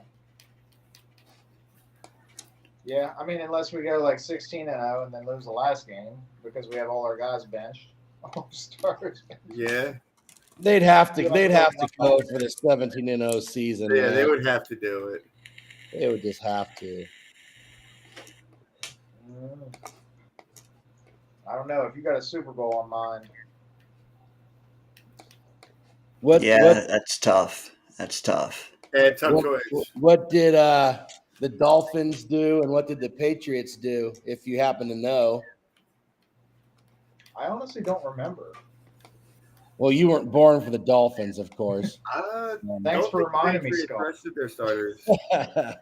It has to be the Dolphins and the Patriots of all 2 fucking teams. I know. And that's what I'm trying to telling people too, like Steelers fans around here, and then other fans, like they're like, oh, you guys haven't won a division in forever, you guys have sucked forever, and I'm like, well, you try playing the fucking Patriots twice a year, and then like, I was like, we have a tough division, like during the dynasty, Jesus. Yeah, like we had to deal with Dan Marino for a while, Jim Kelly, like we've had a really tough division to deal with. Couldn't catch a break. All right, so we got some games here. Obviously, the top row excluding. We don't need to make a 20-minute thing out of this, but so let's see. Home team on the right. Steelers at Falcons. What do you guys think? Falcons. Yeah, Falcons. Falcons. All right. I like that. Let's do it like that. And I took the Chiefs and the Eagles. Wait, can I pick more than one team?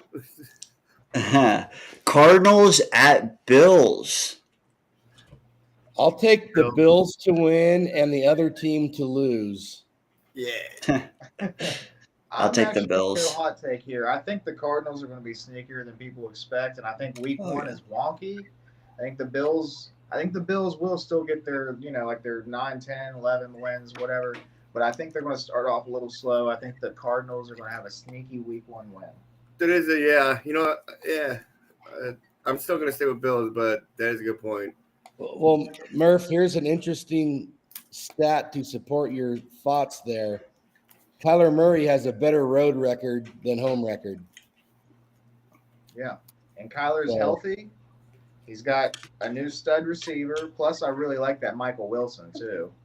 You're screwed. Modine agreed. As a good Modine agreed with you, Murph. You're screwed. What?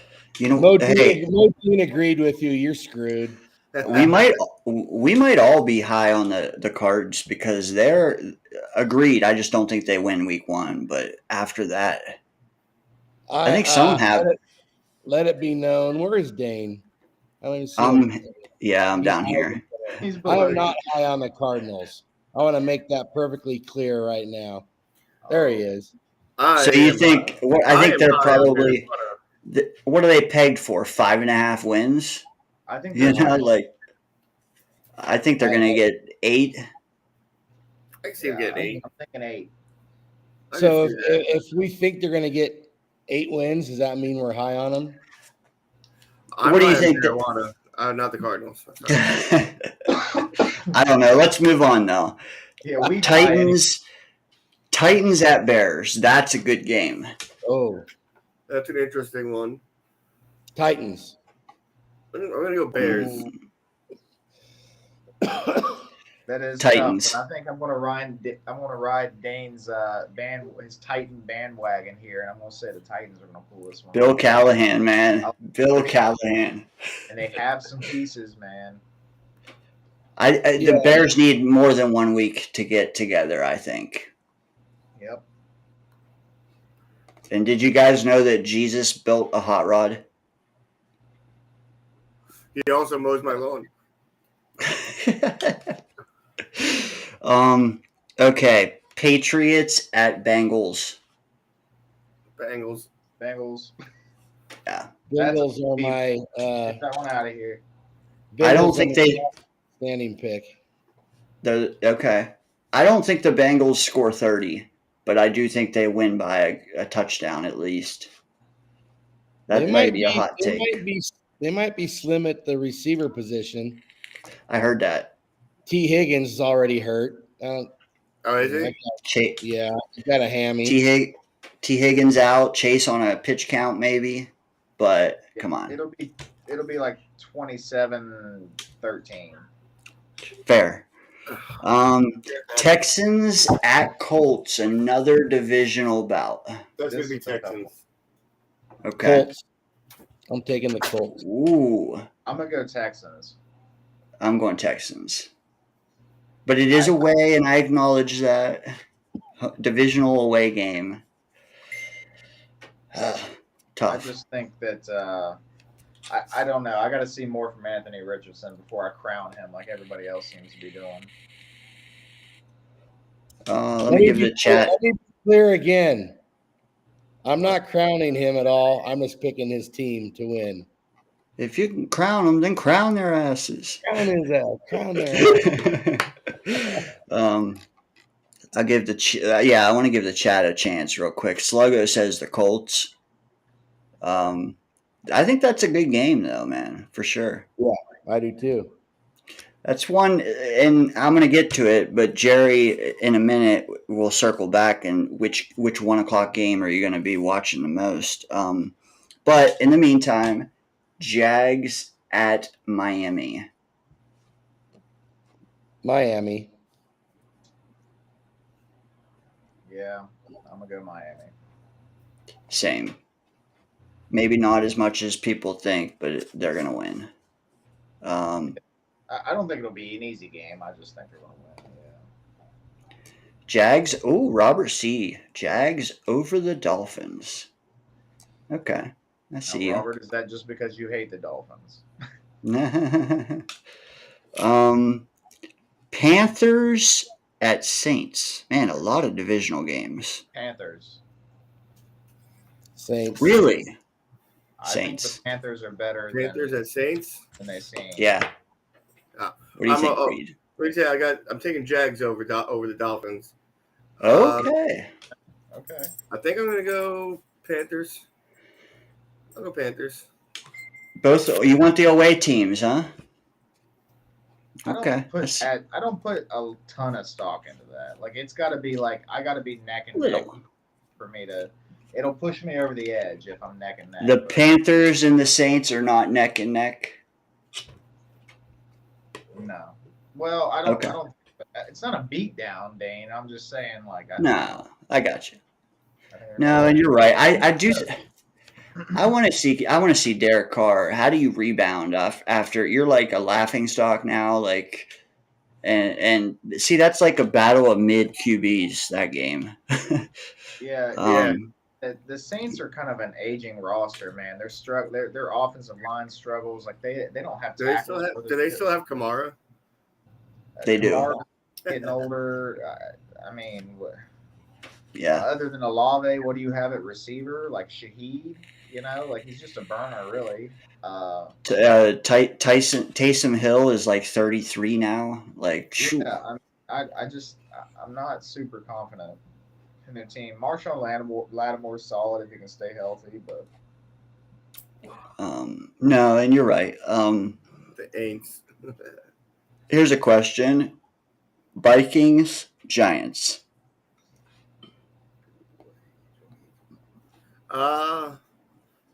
Vikings.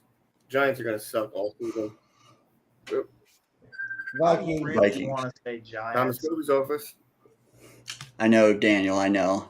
I really want to say Giants, but I feel when I take a step back at it and I just start looking at the rosters, man, the Vikings just have a better roster, I feel like. Speaking of Giants fans, man, how do they feel tonight? Saquon. Yeah, that's right. Ugh. Scott, Giant game. Vikings. All right. Modine says Giants. Okay. Fair. You know, I want to see Malik Neighbors. That's for sure. Yeah. Homecoming for Sam.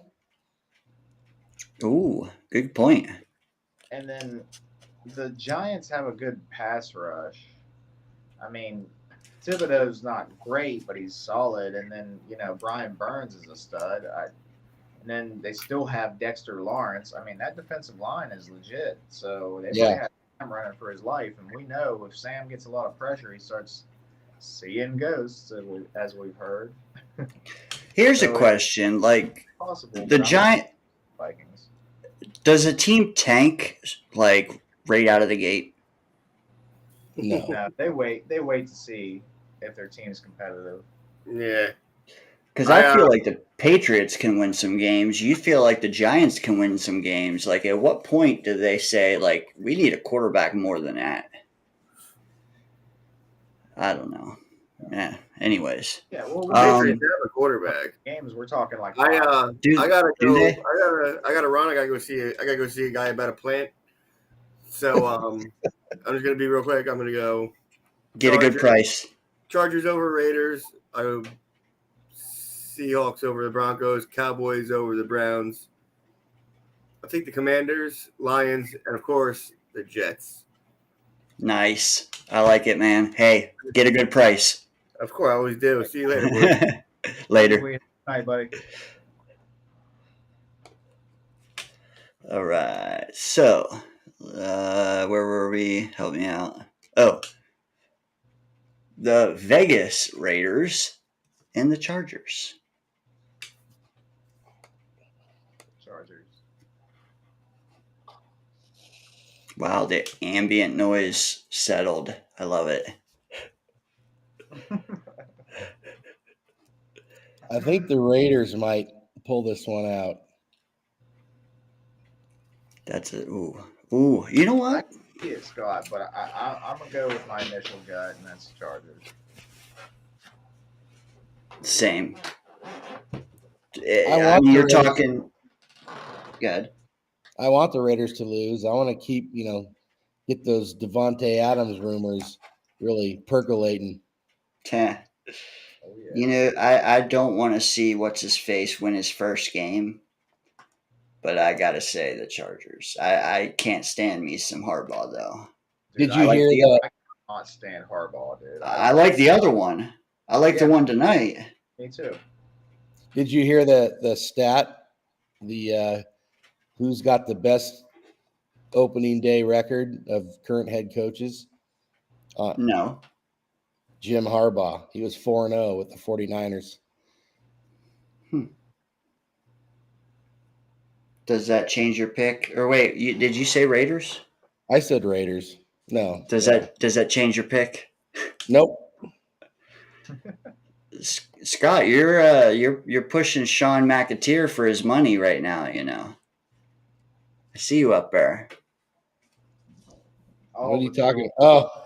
Yeah. I took a second there.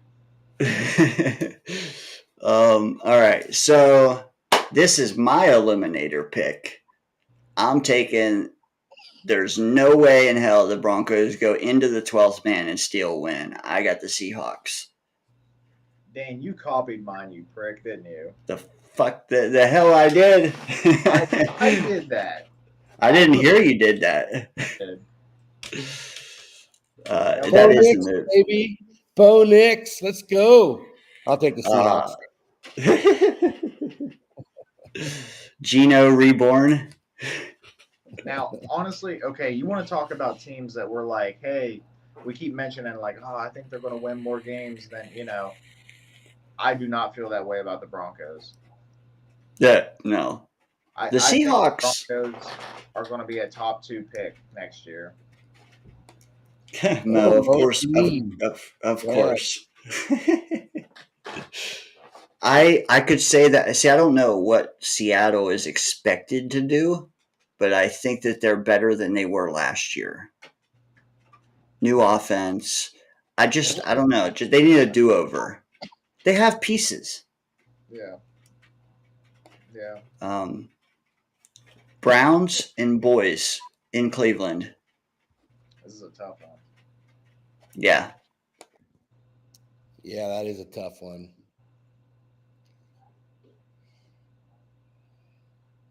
This is one where I take the home team into consideration. This is my neck and neck, so I'm gonna go Browns. Boys. I think I'm going boys also. If it was December, I don't know that I would, or January, but I think I'm going. Yeah, CD is a lot. I want to see the Cleveland quarterback before I start picking them, and they got no Nick Chubb either. I Yeah, know, but true. they won games without a quarterback last year. It was insane what they did. Yeah. I trust Stefanski to still have an efficient offense. Will their defense be as good? They won because of their defense last year, right? Yeah. Their defense was pretty dominant. Yeah, they're gonna beat up on old Dak, I think. Hey, shout out Modine though for giving us this idea. I think this is cool. We ought to branch out a little once a week or so. Why don't you get a confidence league going, Dane? Too many leagues. How about we after this? Do you want to pick divisional winners, or is that too much? No, yeah, let's do that. Okay. Commanders at the Bucks. The old Todd Bowl. Bucks, easy. Yeah. Some Jaden Daniels didn't wow you? Where's your Buccaneers? Under my bucking hat. Buccaneers, baby. I like it. From that show, what was it? Third Rock from the Sun. I don't know why that stuck with me from like a little kid. You know, if this was a contest, I would be tempted to take the Commanders to one up you guys in a scenario, but yeah, I'm going Bucks. All right. Dude, I almost said St. Louis. The Rams. They need to be St. Louis. I'm with you there, buddy.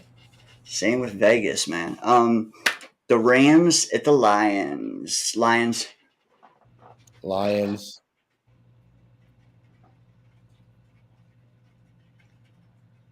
I like the Rams a lot, but I think I gotta go Lions, man. I gotta see something out of the Rams defense before I can trust them to win a game against a good team like that. Without Aaron Donald, man. Without Aaron Donald, I gotta wait until I see something out of him. We got some Buck choices here. Let's give them a minute. Okay, Rams for Modine. Who else wants to chip in some intel here? Can't believe we still got 32 hanging here. We got more now than we did earlier. Right? It's I swear. Yeah, midnight hits and something changes. While they're saying whether they want Rams or Lions, I think we already picked it, but let's just do it on this segment. Jets at 49ers. And I mean like your brain, not your heart. Oh, trust me. I know.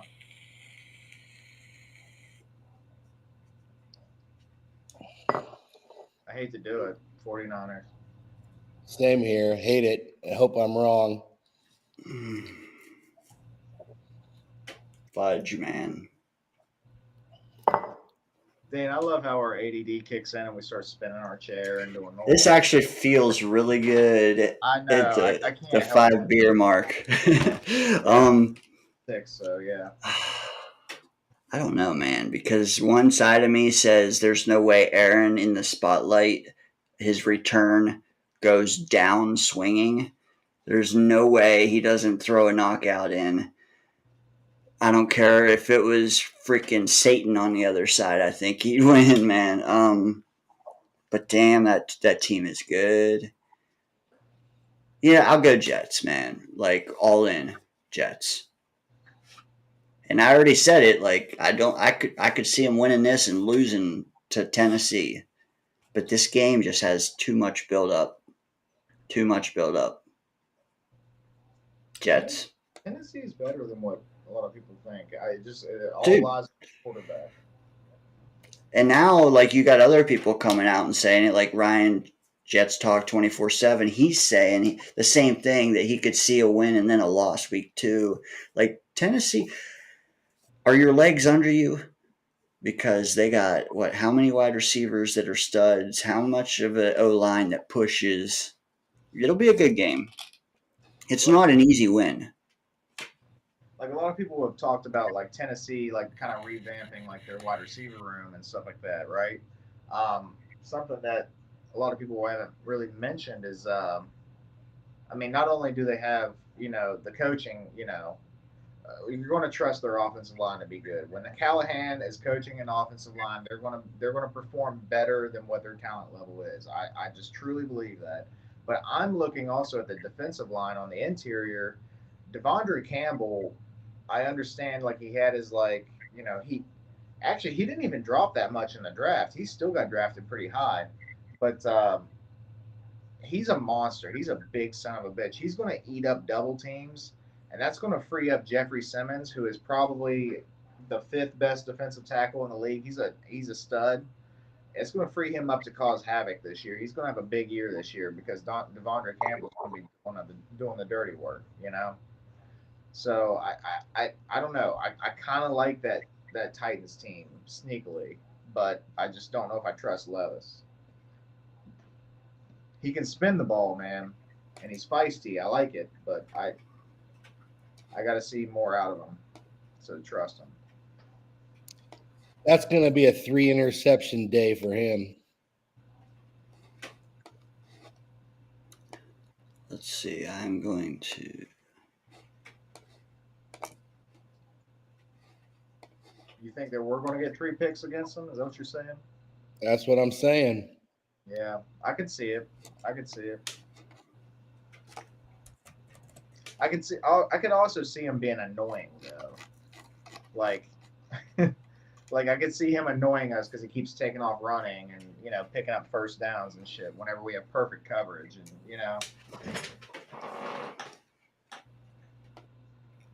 All right, so segueing into the divisional pick'em. What is your take? Who wins the NFC West?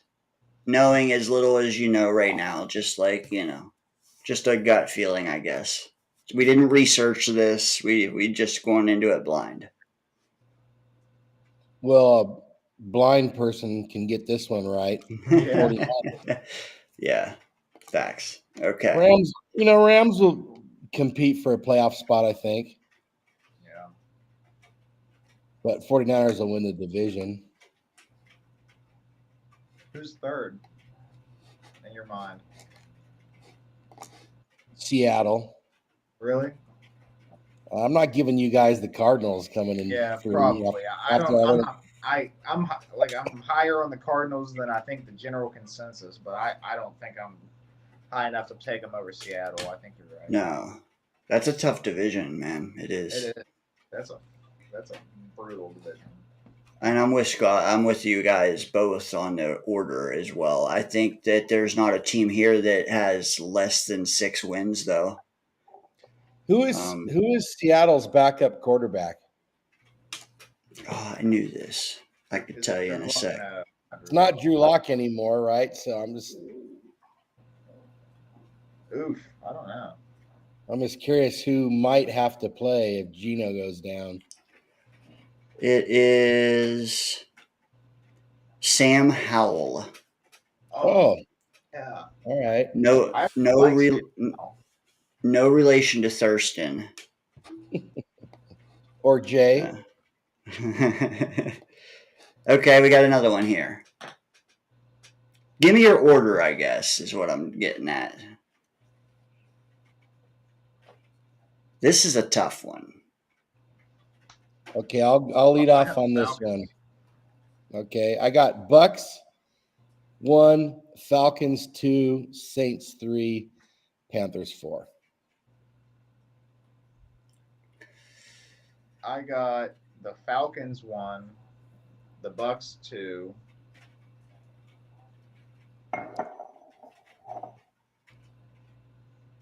No, I can't do it. Saints 3 and Panthers 4. That's Murph, mine as well. didn't you just pick Carolina to beat the Saints? Doesn't mean they're going to win or be ahead of them in the division. True. Agreed, though. I like the Falcons, and I don't like them long term as much. Well, I like Penix, but I think they hold it together and win the division this year. I do. I think that the Falcons might win 12 freaking games this year. That's kind of a hot take of mine. Yeah, that is. Win 12 games, like Yeah, 11 that- or 12. Not get the first seed. I think the 49ers will get the first seed, and I think they'll get booted right out of the playoffs first game. Yeah, I can feel that heat from here on that take. Damn. Yeah, I think it'll be like the Vikings were a couple years ago with Kirk Cousins. How they were like 13-3 that season. I don't know. They had a really good record that season, and they went to the playoffs and blew it. It's going to be similar with the Falcons this year. Sluggo's right. The Falcons are an interesting team. They'd be a fun in-season Hard Knocks, like with Pitts and Drake London and Bijan and Kirk. Like that, they're gonna be a fun team to watch. Yeah, Tyler Algier's a good RB2. Yes. You got on the defensive side, you got that stud corner. He just got paid too with AJ Terrell. They picked up Jeffrey Simmons. They picked up Matt Judon. I mean, they have some pieces. They have a defensive head coach, like defensive head coach. So, just saying. And check out what Infrared said in the chat.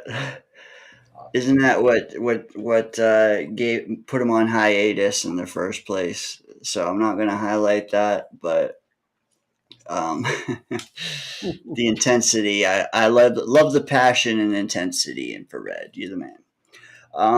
NFC North, Bears, Lions. I'll go first this time.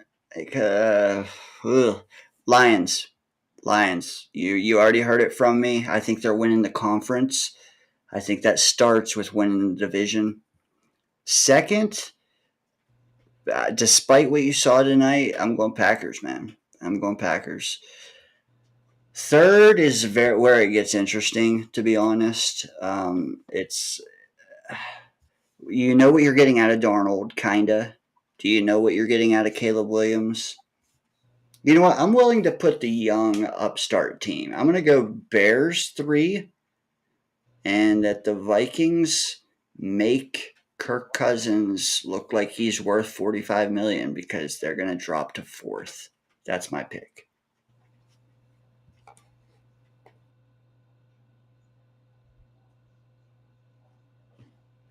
Yeah, I got Lions 1, Packers 2.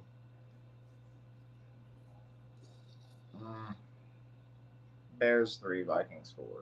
But I don't think 3 and 4 are far apart. That's what I'm saying, yeah. It's like, yeah. Scott, what about you? You agree with us? Can we get the report on Jordan Love before we do this one? No. No. I will go Lions, Vikings. No, I'm sorry. Lions, Packers, Bears, Vikings. Let me ask you, Scott. Even if Jordan Love is perfectly healthy, like if he's fine tomorrow, does that change your pick really? No, I'm going Lions over Packers anyway. All right, there you go. I was thinking dropping the Packers lower. That's what I was getting at. Okay. Yeah. All right, let's see. We're all in agreement there. Well, I got to root for Dayne-O to hit that big bet he's got there. That's an RV fund right there, baby. Now, maybe the division with the most exposure in the NFC. I don't know. I don't know if I'm right on that, but I feel like I see these teams more than any other where I live. Eagles, Cowboys, Giants, Commanders. Any hot takes here, or is it pretty much the flights? I see you. I'm sick of the NFC East. Same. Yeah. Are they? I agree with you, Dane. Maybe it's just where we live, dude. But like, they're way overexposed out here, man. They I are. see their games than any other division, including the AFC North. We live in Steeler country. Dane, you're muted. Like, I get it because 3 of them are close to us, but dude, they're not exciting. They're not as exciting as the NFL lets on. Like, I don't know. Yeah. And the Cowboys get, they get talked about constantly. Yeah. Where are we at though? I mean, are we all putting the Eagles at the top, the Cowboys second, the Commanders third, Giants fourth? Because I feel like Giants Commanders could be a flip flop. They're both. Yeah, I mean, you got the top 2, and then you got the bottom 2. Like there's a big gap between those. Sluggo, yes, Jordan Love did the last 5 seconds of the game. He had to be helped off a little. I mean, he walked off, but it could be something. So check that out in the highlights. Probably a sprained ankle or something. But, yeah. It's what we said week 1 last year, didn't we? I did actually. I really did actually. I'm gonna go Cowboys 1, Eagles 2. Shit. Oh, you like the Cowboys to win it?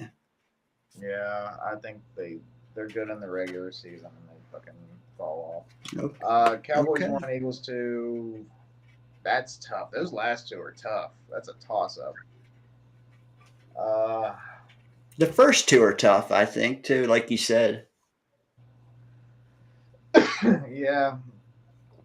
Sorry. For fuck's sake. I guess we'll go Giants 3 and 4. Well, I don't know why I'm stressing about the goddamn NFC East right now. Yeah, about the last 2 teams, and then also. Yeah. I think I'm going Cowboys also. Eagles. Interesting. I did not think you guys would have the Cowboys winning that division. I'm not going to lie. Well, I like that. I don't know. On getting fired bandwagon, so we've already stamped our placement there. So, did you guys see Saquon tonight? No, I'm just teasing. I can also see him getting injured next week too. So, honestly, I didn't even base it on tonight. I just think that the Eagles have a chip from last year. Like they gotta shake it up, man. But anyway, Scott, go ahead. Sorry.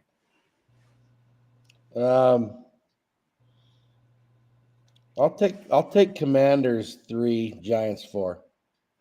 I can't argue it. Nah, that's what we had. I think 3 and 4. I'm, I guess, the oddball with the 1 and 2, but that's fine. Okay. And it's not to you, Dane. That's not to me. It's not obvious. Oh, the Cowboys easy, like the 49ers are easy. I mean, Eagles obviously are right there with them. Yeah. Do you think any team out of the East wins 12 games? Because I think it could be like an 11 win to a 10 win. Or, I mean, do you guys think one of these are real hot? The Cowboys have won 12 games the last 2 years. Think they do it again? Maybe 3 even. It might be 3. Actually, I think it is 3, but I didn't want to say 3 because I didn't feel confident about it. Dane, did you have the Giants as 3rd or Commanders? I had Commanders 3rd. Oh, okay. So I'm the only one with the Giants as 3rd. I'm doubting it now. All right. They want Shador, man. Come on. The Giants? Yeah, that's all, dude. That's all I've been seeing. But it's outsiders pairing them. It's not them, but Right. Yeah. all right. So AFC West. Why Dude, I you have guys? winning this division. How many you make? How many you got in the playoffs? One. Yeah. The Yeah, I Chiefs. think the Chargers will be just on the fringe of a Yeah. wild card. I think. I Yeah. agree. Yeah. All right. I agree. Well, They'll be 3 and 3. Okay, 3 and 4. Who you got? Because I'm the same 1 and 2, obviously. But yeah, it's Chiefs. Chiefs are gonna win like fucking 12 games. Chargers will be like 9 wins, maybe 8. Raiders will be like 7, maybe 6, and the Broncos are gonna win like 4, maybe 3 games. Are you with that, Scott? I'm definitely with the order of finish. This one's pretty easy. Although I did pick the Raiders to beat the Chargers week 1. Well, that's because you're a Bowers boy, right? Yeah. Somebody pick Brock Bowers.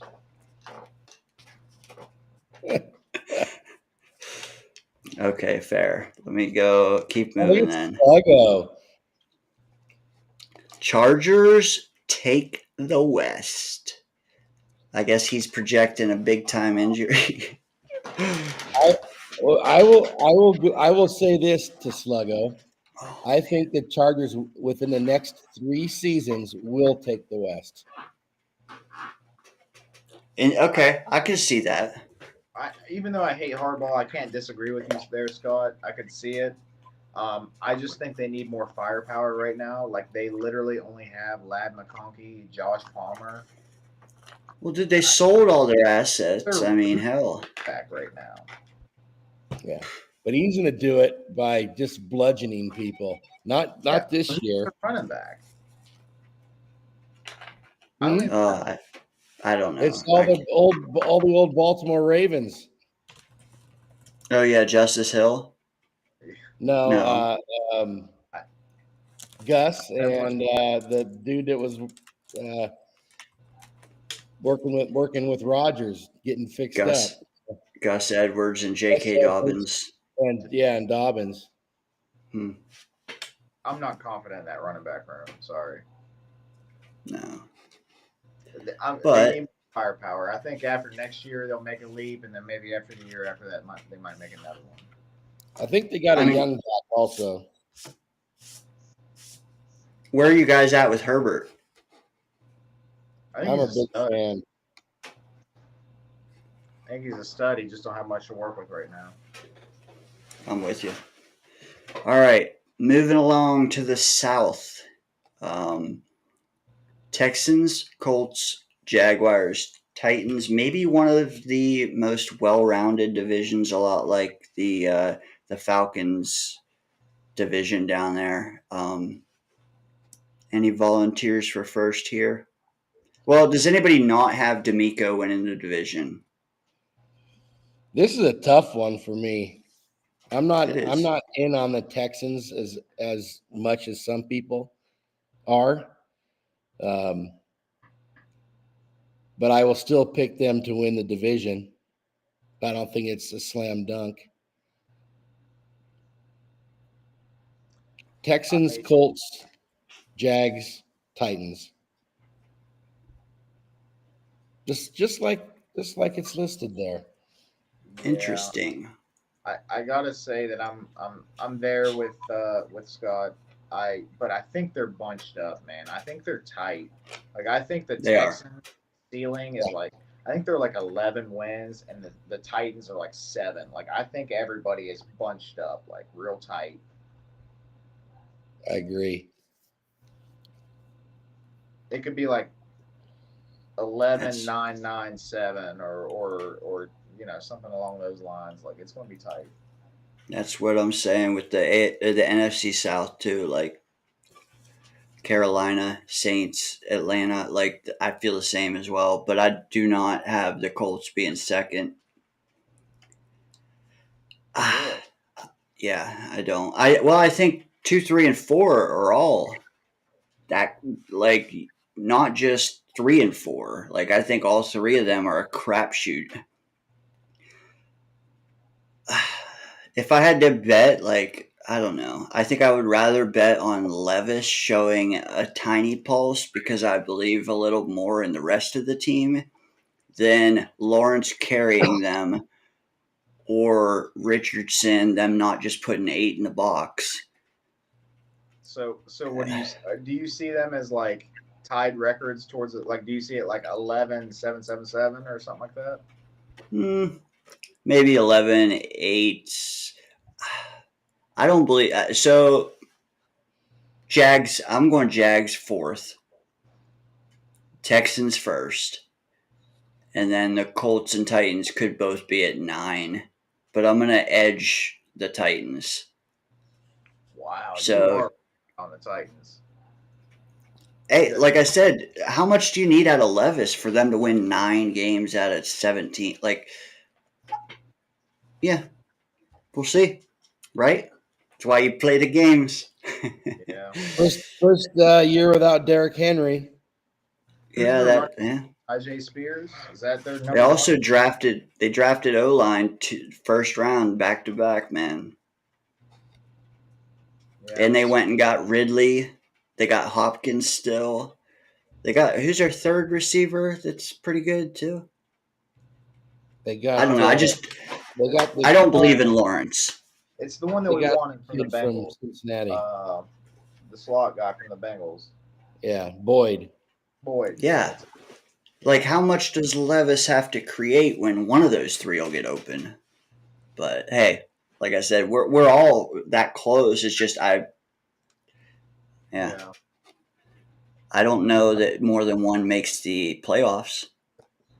I don't think they do, actually. Well, you better get off of here and you better hammer the over on wins on the Titans. Well, I wonder what it is. I bet it's like 5.5. That's insane. See, 7.5 would be, yeah. All right. Anyways, I see, and this is where all the wild card come out of, I think, is the North and the East. This is an interesting one because, I mean, maybe not the top. I don't know. Well, you guys tell me. It's another bunched up one to me. I'm still going Ravens. Ravens 1. Bengals 2. Browns 3. Steelers 4. Yeah, we still got new bodies coming in, man. I'm going Bengals 1. Ravens. No, yeah. We're Bengals 1, Ravens 2, Browns 3, Steelers 4. I'm with you. The first season that the Steelers have a losing record. I agree. And on 3 and 4, I agree. I am also high on Burrow this year, really high. But I'm not ready to give them the division. I think that they're a close second. Scott, who'd you have 4th? Steelers. Okay, I'm with Scott. Yeah. Okay. And I'm concerned a little bit about the Bengals receiving core. Higgins already hurt. Yeah. All right, here we go then. No more Joe Mixon. Well, how many make? Good. How many make the playoffs?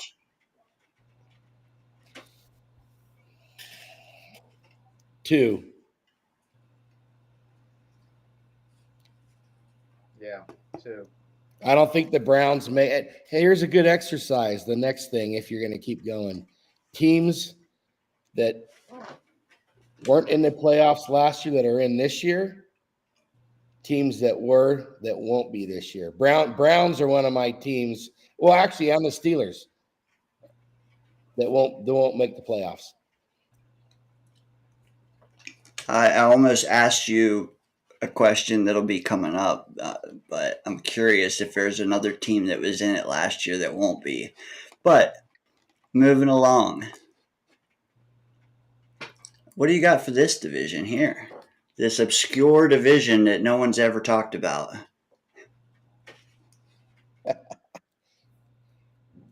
Lead off, Murph. Well, I've been saying it. It's our goal. It's what's going to happen for the first time since 2002. The Jets are winning this division. I'm telling you. And after that, it Bills, Dolphins, Patriots, man. And I think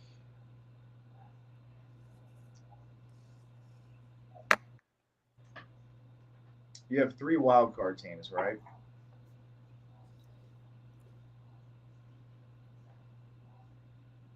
That's tough because I really want to say that the Dolphins are going to make the playoffs too, but maybe not. I'm thinking the Jets and the Bills make the playoffs. And the Bengals, the Ravens make the playoffs. And then Houston, who did I have second? Colts. Yeah. I don't know if the Colts are going to make it. And I got good. What's the last division? What am I thinking of? Oh, the AFC West. So, well, okay, yeah, Dolphins are going to make the playoffs then, because I don't have anybody else in the AFC West. I'd agree. Yeah, so we're going to have 3 teams in the playoffs. The AFC North is going to have 2. That's it.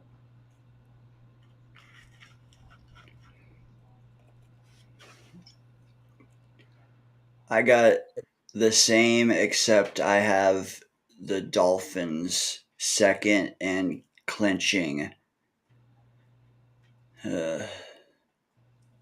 Dolphins wild card, Cincy wild card.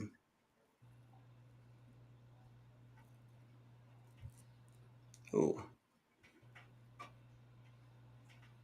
Yeah, okay, we might have 3, huh? It's Cleveland or it's Buffalo for me. I would love to pick Cleveland. I would, but I got to see it to believe it. Especially knowing that Buffalo is going to have 2 easy wins against New England in December when they're tanking. So, yeah, Bills get that 3rd one for me. But I do have the Dolphins finishing second. I'm with you, Dane. Same order. I'm with Murph, all those playoff teams. I trust Josh Allen more than I do Tua. That's what it boils down to for me. Well, see, I don't. Good. I was just going to say I don't think they're going to win much after Thanksgiving. If you've seen their schedule, I just think they're going to win a lot before that. And I trust them both more than the quarterback in Cleveland.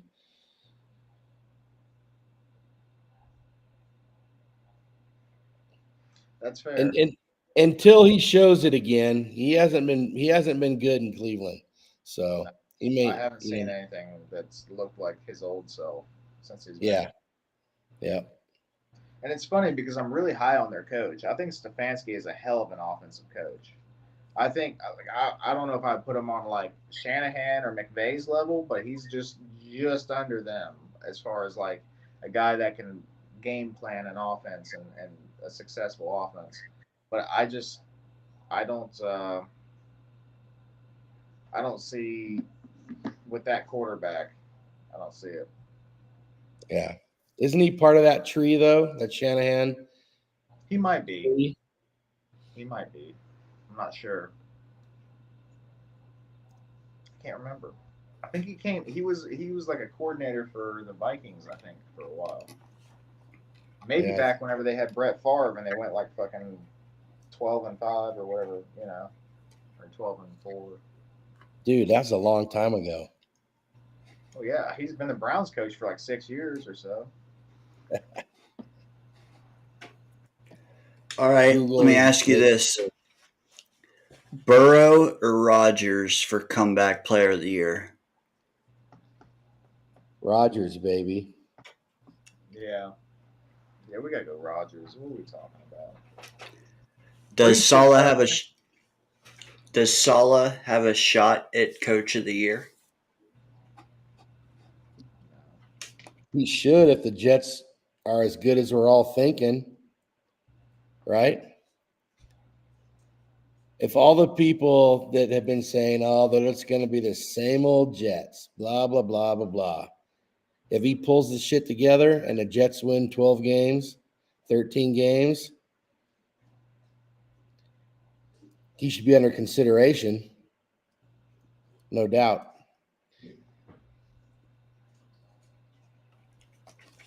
Do they do exec of the year? Because I can't bet on that anywhere, but I would love to. I mean, they do executive of the year, but I've never seen it on a betting site. Dude, I can't even find the over unders for win totals on DraftKings right now. I've been looking for this like almost this whole time since we were talking Damn. about the Titans. Also, I just looked up Stefanski. Yeah, he began his NFL career as an assistant coach for the Minnesota Vikings, and then was the offensive coordinator during his final 2 seasons there. He left Minnesota to become the Browns head coach in 2020. Yeah, his whole career was pretty much with the Vikings, huh? I guess maybe he was not one of the Shanahan tree guys. Okay, do you have an opinion for offensive rookie of the year? Jaden Daniels, without thinking too much about it.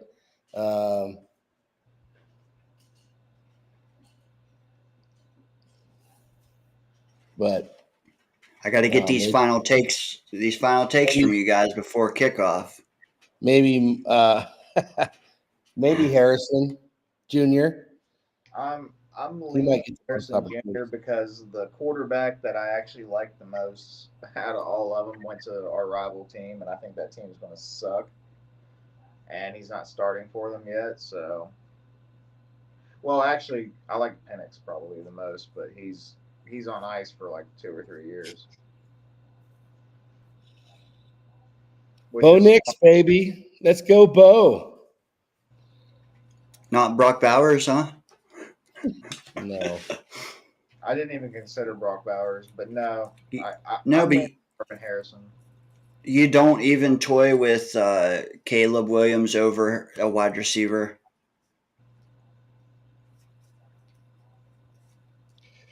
I think I just don't think he's going to have the year a lot of people are thinking. Yeah. I think how much does it? I just think the NFL is going to be a different world for him. I think he's going to make some splash plays, but he's going to throw a lot of picks, man. Yeah. I don't, but do you have a preference on defensive rookie of the year? Huh. Maybe that guy that went to Miami. What was his name? Hey, your corner that got drafted by the Eagles was having a pretty good game. I don't know how things ended up for him. He's a beast. I was kind of leaning towards one of those corners. You're thinking of Chop Robinson, by the way, went to the Dolphins. And he's pretty explosive, but I don't know. I'm going to actually lean, and I don't know if he'll get the stats for it. Maybe. I'm going to go Byron Murphy Jr. to the Seahawks. Big dude. Should I say it for Nate? Sure. Stiggers, baby. Our boy. There's a choice from Modine. Latu, whatever his name is. I could see it. Yeah. I They could said see it. When they drafted him, they said, we got the best defensive player in the draft.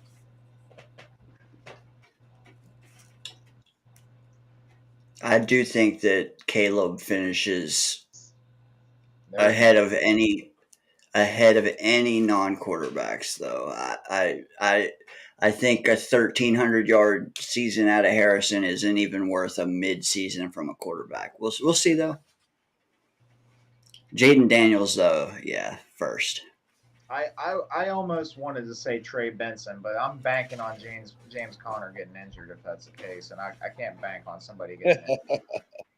It would have been nice to see if Jonathan Brooks didn't have to start on PUP, like being the bell cow right off the bat.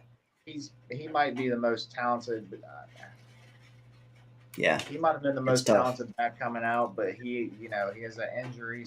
I don't know. I don't know if that'll affect him or not. How long is he out? Just 4 weeks, or is it going to be He longer? doesn't start 4 weeks, but I guess it could end up being longer. It just depends. Well, guys, we did 4.5 hours strong. I think that's about a wrap. Yes, sir. Murph, you look like you're barely hanging on. I know I am. Yeah, when you get up at like 4 a.m., whatever, Dude. like you get this time of the night, my eyes start getting droopy. I mean, I'm hanging tough, but You are. Dude, I can't hide the droopy eyes. I can't. 4.5 hours any time of the day is a lot. I guess, I mean, we got the season stuff out of the way. We got the Monday stuff. Is there anything you didn't expel that you wanted to like have on record before this game, before the season kicks off, that you know, last chance? Anything? I mean, Don't overreact to week one. Oh, you Yeah. stole it. Whichever way it goes, good or bad. You stole almost the exact words out of my mouth, Scott. God damn it. speed kills. Great Yes. minds think alike, Anyway. Murph. You hear about the overreaction Mondays. Well, we can't have an overreaction Monday on the first week of the season. We just Or can't. an overreaction Tuesday, as it might Well, be it'll in be a Jets Tuesday. world. Yeah, you're right. But regardless, yeah, we can't have an overreaction after the first week of the season. And that applies to all the teams, not just us because we're Yep. playing the 49ers. All the teams. Like the first week of the season is always wonky, man. So Jets are going to be a better football team in November than they are in September, assuming they stay healthy. You know, Rodgers is going to knock some of the rust off, and most importantly, hopefully the offensive line gets in that groove that you only get in when they're playing together. They haven't really played together, so Let me ask you this. Good. Come November. In November, they should start rolling right into the playoffs. Especially, dude, there's so many 10-day off stretches, and then we got our bye week. Like, we really got a chance in November to get strong. Let me ask you this, though.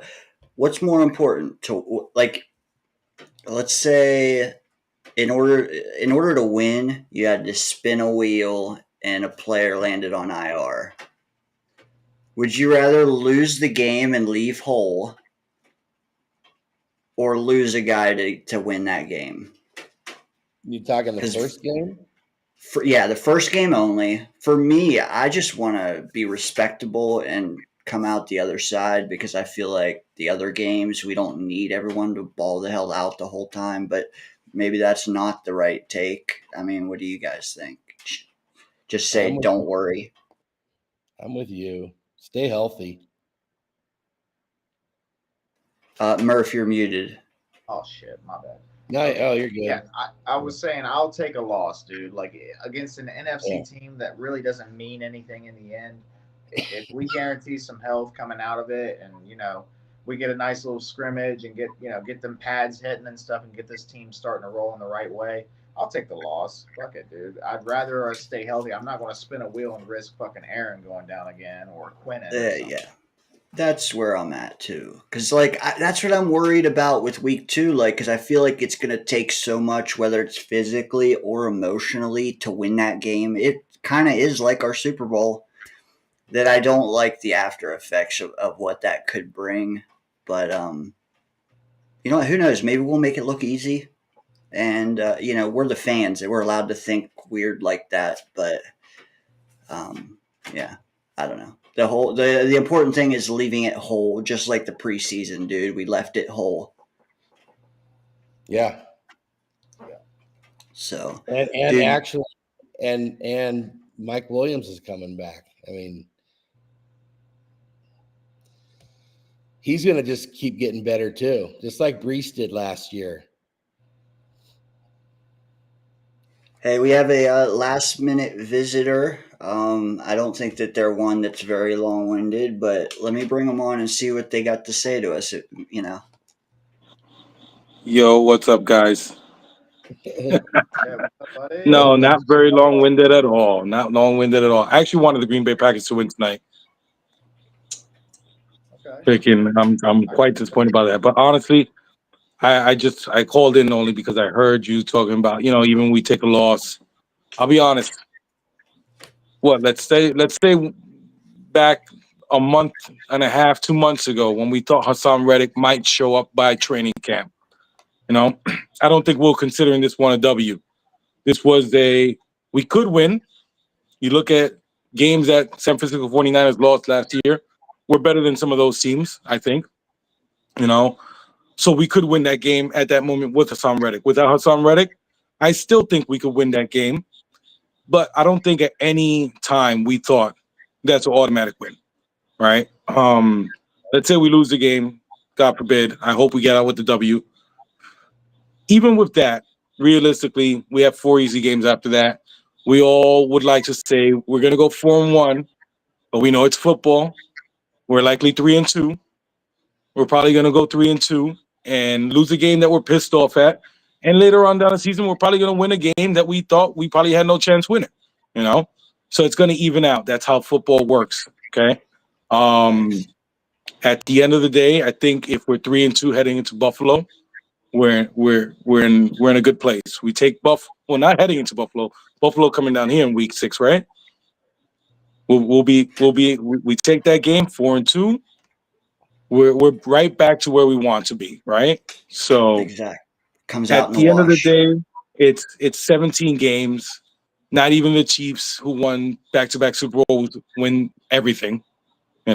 So all it is about making the playoffs, preferably making a bye week, but we all know that's probably going to go to the Chiefs or the Ravens. But when we make it, get hot. Get fucking hot, stay fucking healthy, and make good decisions. So I'm excited for Monday. Anybody going to Jake Asman's show? Jake Asman's party? We're all out of market, man. I'll get out of here. I'm West Virginia, PA, and shit. Okay. California. Oh, what part of California? We would love to, though. I'm in the Sierra Nevadas, kind of near Tahoe. Okay. All right, cool. Well, listen, maybe one day we link up at a Jets game, or whoever's in Pennsylvania, maybe one day we link up at a game at MetLife. That'd be kind of cool. I'll make sure to bring the Boba Jet helmet. I'm going to wear it on Monday nights to Jake Asman's. So hopefully, maybe if he does his post-game show from the bar, I'll show up if you guys are watching. Love it. Hey, Love but, it. Go to Pittsburgh. Go to Pittsburgh for a game. Yeah, we're God, I will be there. I wish, but I think that Pittsburgh game's on a Sunday, right? It is. Sunday night. Yeah, Sundays is real tough for me because my wife works on the weekends. So I got the kid. So those games, unless I'm bringing my kid with me, it's not going to happen. I normally go to nighttime all the primetime games. Okay. Gotcha. Okay. But you're right, man. I think the theme I was getting was just be ready to play your best ball in January, right? Not in September. Mm-hmm. Yep. Yeah, and that's what Aaron Rodgers said too. He said, "If we can get in there, we got a chance." Oh, 100%. I mean, you look at baseball. I mean, how many World Series champions have we seen in the past 6-7 years that just got hot at the right time. Yeah. Yeah, that's an important part of it. You learn from your mistakes throughout the season, you make adjustments, and you get yourself ready for the postseason. You know, you just have to make sure you win enough to get into the postseason. You know. Exactly. So I'm normally in the chat. I think this is the third show I've ever called into, but actually the fourth show because I called into Richie's once. But at the end of the day, freaking, I'm excited for this fucking season. I feel something special is gonna happen, even if we don't get a Super Bowl championship. Listen, it's been a long time coming since we've been this excited for a season and able to expect good football. So enjoy it for what it is. Hey, we Plan on appreciate Love it. having calling in. Hey, we're honored. You're fourth. Only out of all these Jets podcasts and YouTube shows, we're your fourth. Honored, man. I've seen you around. I've seen you in the Instagram waves. I've seen you around. Love the helmet. Love the costume thing that you got going on. The name is fucking cool as shit, dude. I love it. Also, I did see that. I think you were talking with Gunny on Nick's show that one time. That's right. Yeah. I wanted to say I appreciate you for your service, man. You know. Thank you, man. Tried to reach Appreciate out to you you. and tell you that, but yeah. So very aware of you, man. Love your takes. Love the outfit and everything. So don't be afraid to get back in if you got something you want to say, man. This is a free board here. You can come in. You can bullshit. Have a beer with us, talk some football, dude. Let me let you guys into a little unknown thing. Freaking I thought I was being original with the Boba Jet thing. I just picked it up maybe 2 years ago, not knowing that there's already another Boba Jet that goes to the games. So really, yeah, he's the guy with the costume. He's the guy with the costume. I'm the one with just the helmet. Okay, I see. Okay, got you. Because I've seen that one. And did you ever call in here once, maybe with the helmet? Never. Maybe I just saw it somewhere else. But regardless, dude, like Daniel said, the name is just epic. I was thinking of that earlier. I think you called into Jake, and I was thinking the Boba Jet. It just fits perfect. I love the name, but because and I'm gonna run this by y'all and see if you guys. I'm gonna go see if run it by you guys. I run it by like 2 guys this week. Since there is another Boba Jet, I've been flirting with the idea of taking up a different moniker because I'm not that deep into it. I don't got the costume. I don't got multiple costumes, probably like that guy has. But I've been thinking about switching it up. It's gonna take a little bit of time and effort. What about Jet the Hitman Hart? And get a costume like Brett the Hitman Hart. Instead of all the hearts, get a bunch of jets, green, black, and white. All right. I like. Are you ready? Are you ready for December football wearing that outfit? I'll fucking wear that shit wherever the fuck we are.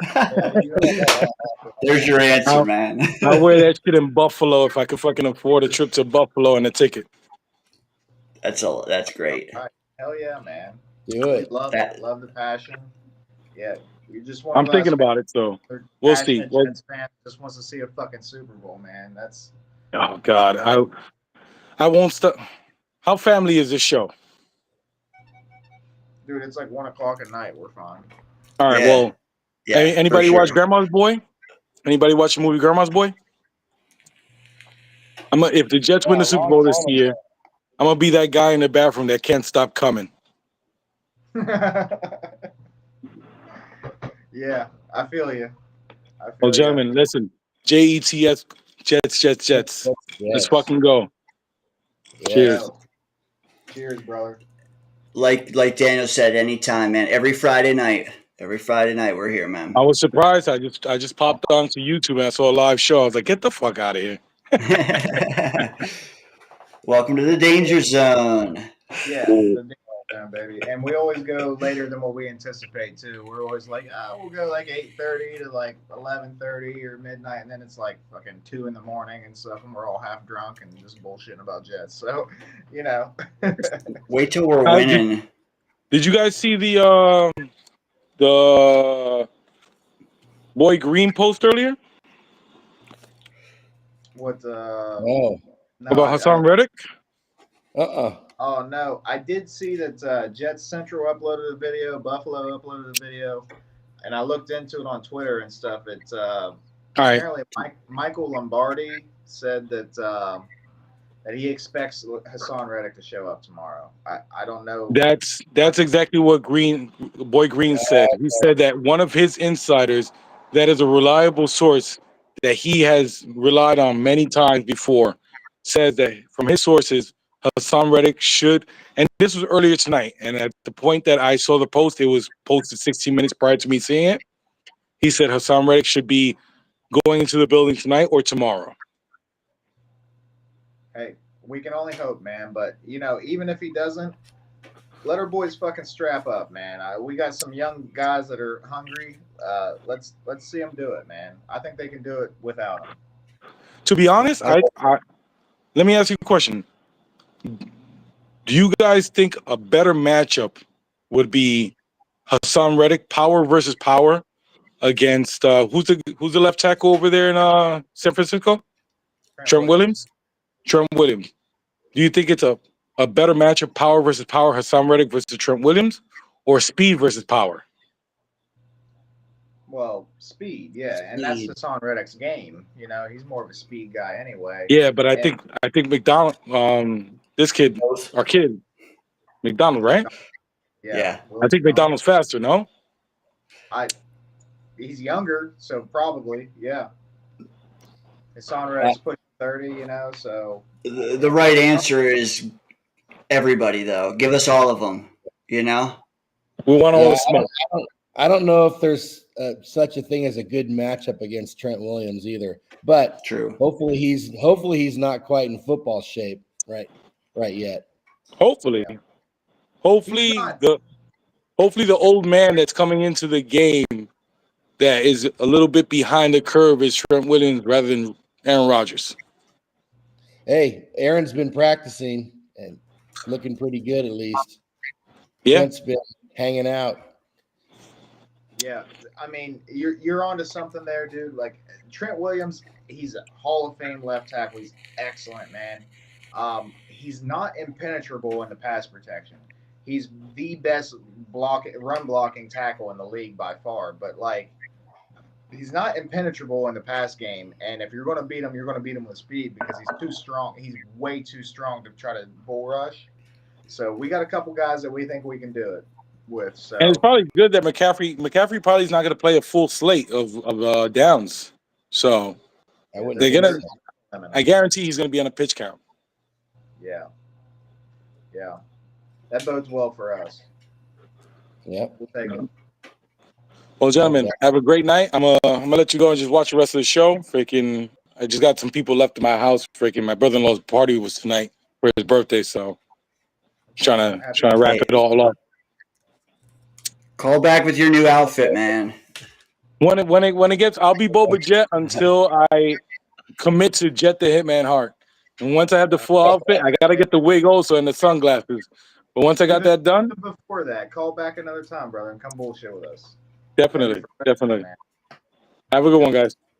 Yes, sir. Go Jets. Later. Man, we're getting all kind of legends tonight, man. Love it. I saw Nate pop in here and say he's talked to 3 different Boba Jets. Really? Yeah. I'm pretty sure I'm following him on Instagram, like him.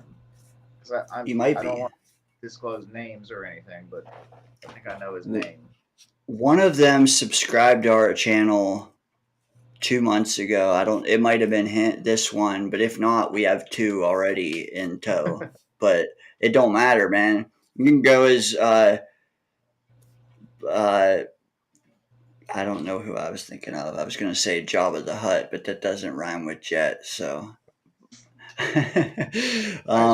could go as anything, though. I'm sure there's things out there that rhyme with Jet. Hey, Clancy came back for seconds. Hell yeah!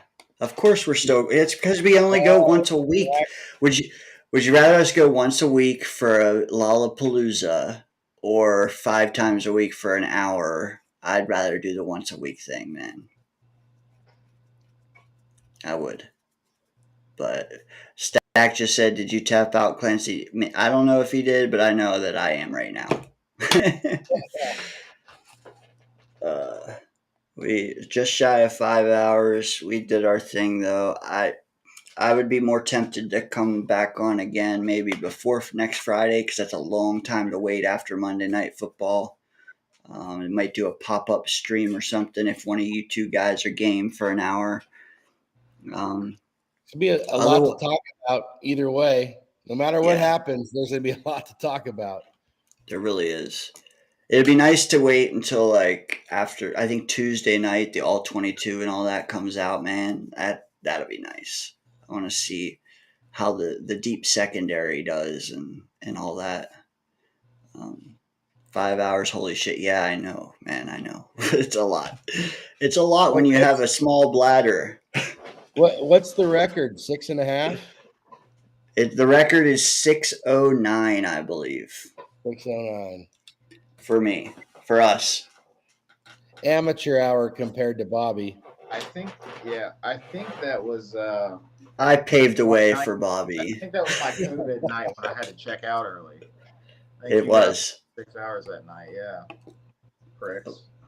Going If you want to do that, you should wait until I was able to do it with you. at 8:30 is my jam though, because we get the 8 to 10s people, which is one crowd. Then we get 10 to 12, which is another crowd, and then the 12 to 3 gang is just insane. I don't like waiting until 9 anyway. Like it's like I want to get on here and fucking talk some football. So Same. I would go at 8. You guys make it tough on me. That's still kind of early out here. Dude, it's better though to stagger people like you guys. To stagger is the best for me because then if Daniel gets tired, like you're my early, you're my late. Let's go. You know. All right, man. I think we've said everything. Let's just, dude. Monday's gonna be epic. It's gonna be a movie. Monday's gonna be a movie. Yeah. Dude, I can't wait for Sunday either, man. I love Sundays. True. I'm a football junkie, and then getting to top it off Monday night. I mean, I Saturday, like tomorrow's gonna have some college football on and stuff. I'll probably peep at a few games. The Mountaineers are playing like I don't even fucking know, like Albany or like they're playing a nobody team, so they're probably gonna spank them. But still, like there's college football on. It's fun to watch. I love football, so yeah. Yes, sir. Great. Hats popping regardless of who it is. Chat, good night. Twitter, good night. Scott, Daniel, good night. Love you guys. Later. Night. All right, guys. Go Jets.